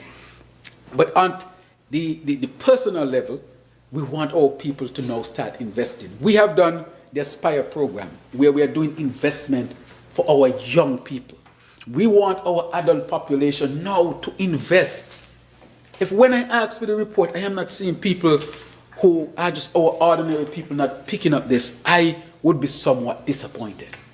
Because we have gone through to say that we want to reduce the cost down to $500 so that our ordinary people in St. Kitts and Nevis can buy. I want to see police officers buying Treasury bills, investing in Treasury bills. I want to see our teachers investing in Treasury bills. I want to see our small business owners investing in Treasury bills. I want to see those who might even be working at the minimum wage level but have been able to save some money to take some of that out and invest it in Treasury bills, Madam Speaker. And so I hope that this message gets, I want this to be a highlight of what we do, bringing Treasury bills to a point where it is accessible to our ordinary people here in St. Kitts and Nevis. That you don't have to be a millionaire to consider Treasury bills anymore. Invest. I think the interest rate is about what, 5%? More? Between 4 and 5%? 4 point something. And that is higher than any bank, I think. Yeah, I think it's 4 point something. And it means, therefore, that the interest rate is higher than almost any bank in St. Kitts and Nevis. So you can have a savings and you can invest in Treasury bills. And when you invest in the Treasury bills, sometimes you can roll them over. I'm not ready to take it out yet. And you can pass that as inheritance onto your children, onto your grandchildren, that you have some Treasury bills that is gathering interest, that is rolling over, that at the right time you can take it out and do whatever else you want to do with it, Madam Speaker.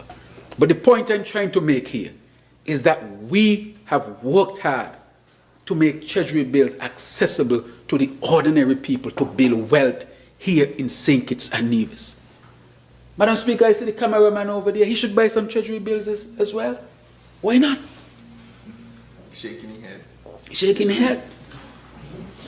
I see my Rasta brethren in here too. He should buy some Treasury bills as well. Why not? The stenographer should buy some Treasury bills as well. Why not? The great footballer from St. Paul's is also here. I think he should buy some Treasury bills.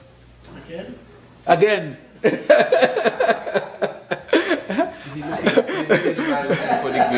Oh, the village man looking for which one? Footballer. Madam Speaker, I want to see the farmers buying Treasury bills. The construction workers buying Treasury bills. Because this would make a big difference so that we can start becoming accustomed to not just active income, meaning a paycheck to a paycheck, but we want our people to invest so that they can have passive income. When you're sleeping, your money is making money. That is how rich people make their money. They invest their money, and while they're sleeping, their money is making money. And when you get into the Treasury bills and you invest and you see the returns, that can, pique interest, other interests, or spark other interests so that you say, wow, this is how the investment really works. Well, let me go and invest on the stock market. Let me go to the Caribbean exchange and invest, let's say, in a company in another country in the Caribbean. That is possible as well. And therefore, we want to create a new, I would say, culture, a new culture of investment. So we work hard, we save our money, we invest, we build small businesses, we form corporations, because it's very challenging for anybody in any part of the world to build real wealth from just their income alone. When you go to the United States, over 60% of the residents of the United States are invested in the stock market. So they don't just depend on their salary for wealth creation. They take some of that and they invest in the stock market. So a lot of the companies in the US are owned by the residents of the United States of America because they buy shares. Madam Speaker, we have to start to learn what is a bond, what is a share, what is the difference between a bond and a share, and a Treasury bill. We can learn those concepts, Madam Speaker, and start to invest in different ways. When you go into a company, you're buying equity into the company. When you buy a Treasury bill, you're buying some debt, but you invest in it and you expect a return. So there's a difference, but each has its purpose. And we should learn to diversify so all of what we have is not in one pot. So that, if something goes wrong, you want it back. You'll be surprised, when I was young, there was a man, all he used to do is look after pigs. One time, the man came to the hospital, So he had to do an MRI. So he said, boy, this MRI costs $2,000 something. Where this man gonna get this money? Because just an ordinary looking man. Man said, don't worry, just go to the book. When you pull the book, my father say, you want to see how much the man has there? So sometimes people, you can't underestimate them, but it's again giving the opportunity to our people to invest. So what I want to finally say to our people, take advantage of this opportunity, diversify your portfolio while you work and get an income, while you save, also invest. And so I would like to see a shift in our culture which would help our people to really build wealth here in St. Kitts and Nevis. May it please you, Madam Speaker.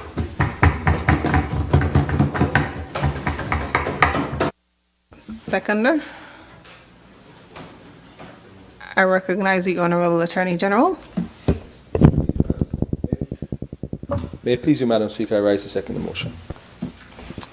The question is that a resolution of the National Assembly of St. Christopher and Nevis made under Section 49 of the Finance Administration Act, Cap 20.13, authorizing the government to borrow for current requirements be adopted.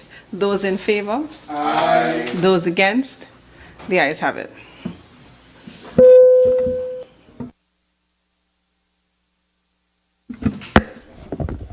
Adjournment.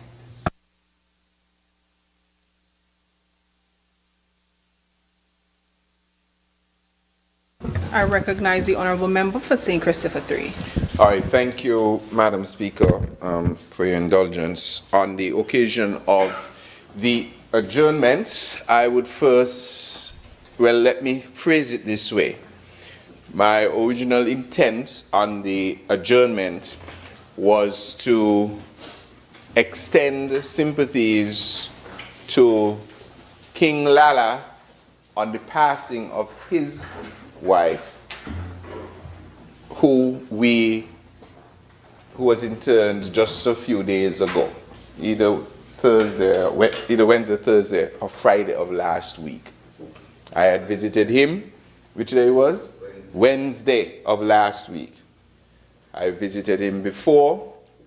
I visited him on Saturday gone, and we discussed about some things to be done this week. And so my original intent was to bring sympathies on behalf of his family on the loss of his lifelong partner. Lo and behold, to get a call this morning that King Lala himself passed away this morning. And so I want to offer my sincerest sympathies and condolences to his family, in particular his sons, who would have had double tragedy now in the family. Anyone who knows King Lala, when he was performing, he would always call out Sylvie.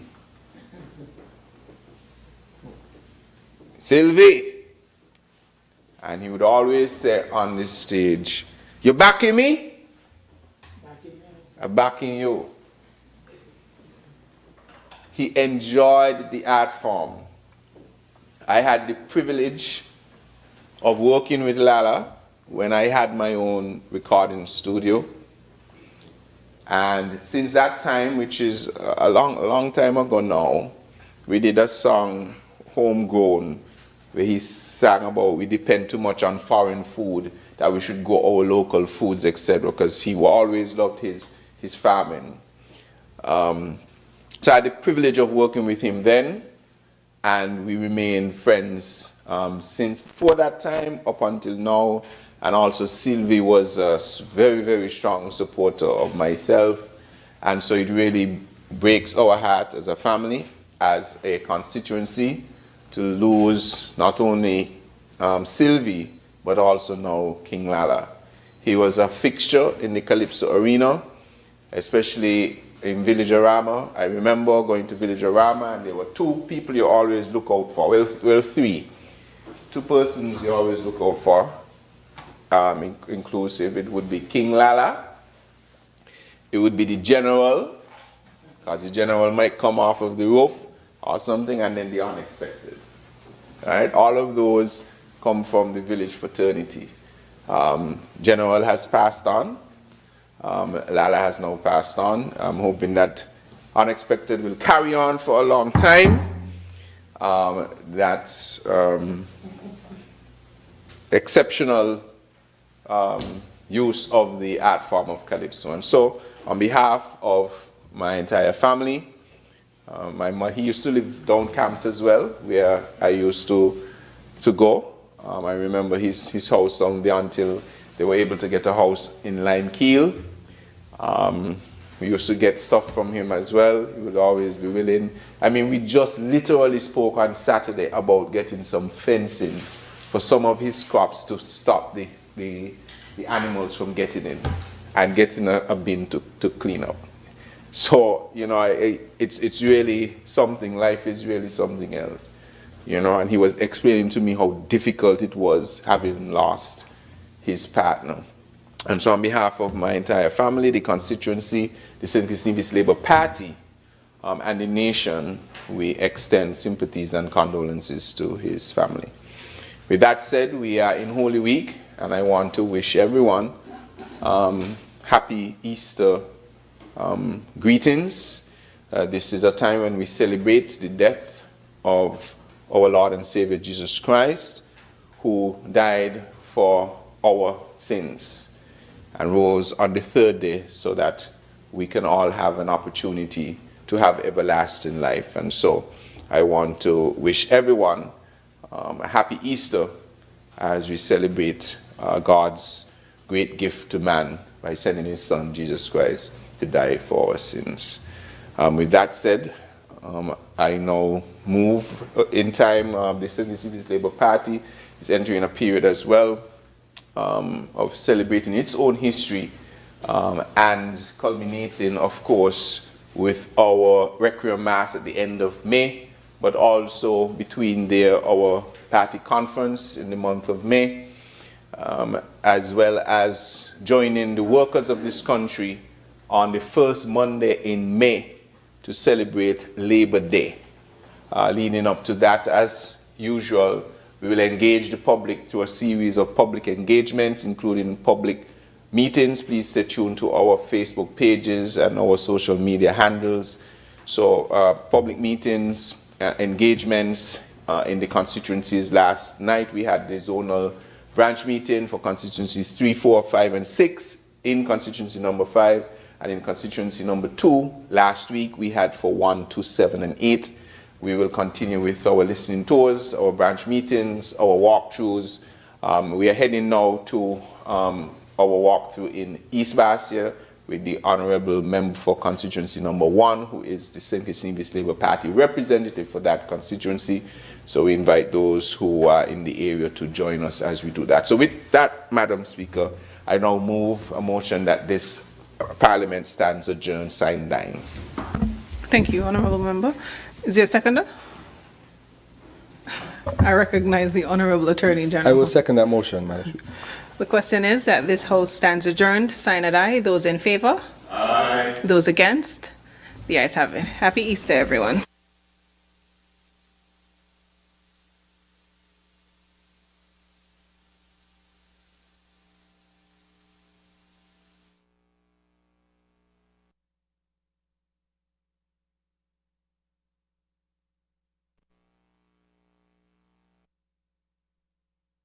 The Environment for Everyone campaign is an initiative that clearly showcases our nation's commitment to national environmental wellness as outlined in Pillar 7 of our Sustainable Island State Agenda, Health and Social Protection. Keeping St. Kitts and Nevis clean is a shared responsibility. This morning, the Environment for Everyone campaign has chosen this site here at the Buckleys Roundabout for our joint operation for cleaning. Now we got a number of complaints from passerbys, for pedestrian persons to use this area, and even from our Prime Minister, that the area seemed to have a amount of evident legal dulce. So in our Environment for Everyone campaign, we brought together several ministries and stakeholders, Solid Waste Management Corporation, Passing Beaches, the Prison Defense Force, Ministry of Health, Public Goods Department, to collaborate on joint cleanup operations. This is an extension of our annual Christmas cleanup where we are working with communities to clean up all year round. So today we're addressing the illegal dumping challenge as well as clearing the verge, and we're hoping that the residents in the Buckleys area as well as other stakeholders could join the Ministry of Environment in keeping the environment. The environment is for everyone. We all have a stake in it, and we all have to pay attention to how we're disposing of our waste. And we have to call into the Ministry of Environment or Solid Waste Management Corporation whenever we see evidence of illegal dumping or we see persons actively engaged in illegal dumping, so that we can actually mobilize our stick operations. We are going to clean up this area and get it to the best of our ability. As you can see, we can take pictures. I have groups, some are living out backgrounds, participating in the units of the area. So when we complete, you see one photos back of beautification. I encourage every citizen and resident to do their part. Dispose of waste properly, discourage littering, and put an end to illegal dumping. Let's take pride in our communities, do our part, and remember that the environment is for everyone.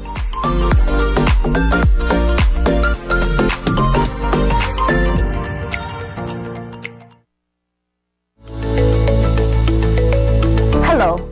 As you may have heard, the federal cabinet is pursuing a proposal to raise the age of sexual consent and marriage from 16 to 18 years in alignment with the age of global majority. The legislative amendments are being proposed to broaden the scope of protections for children and minors and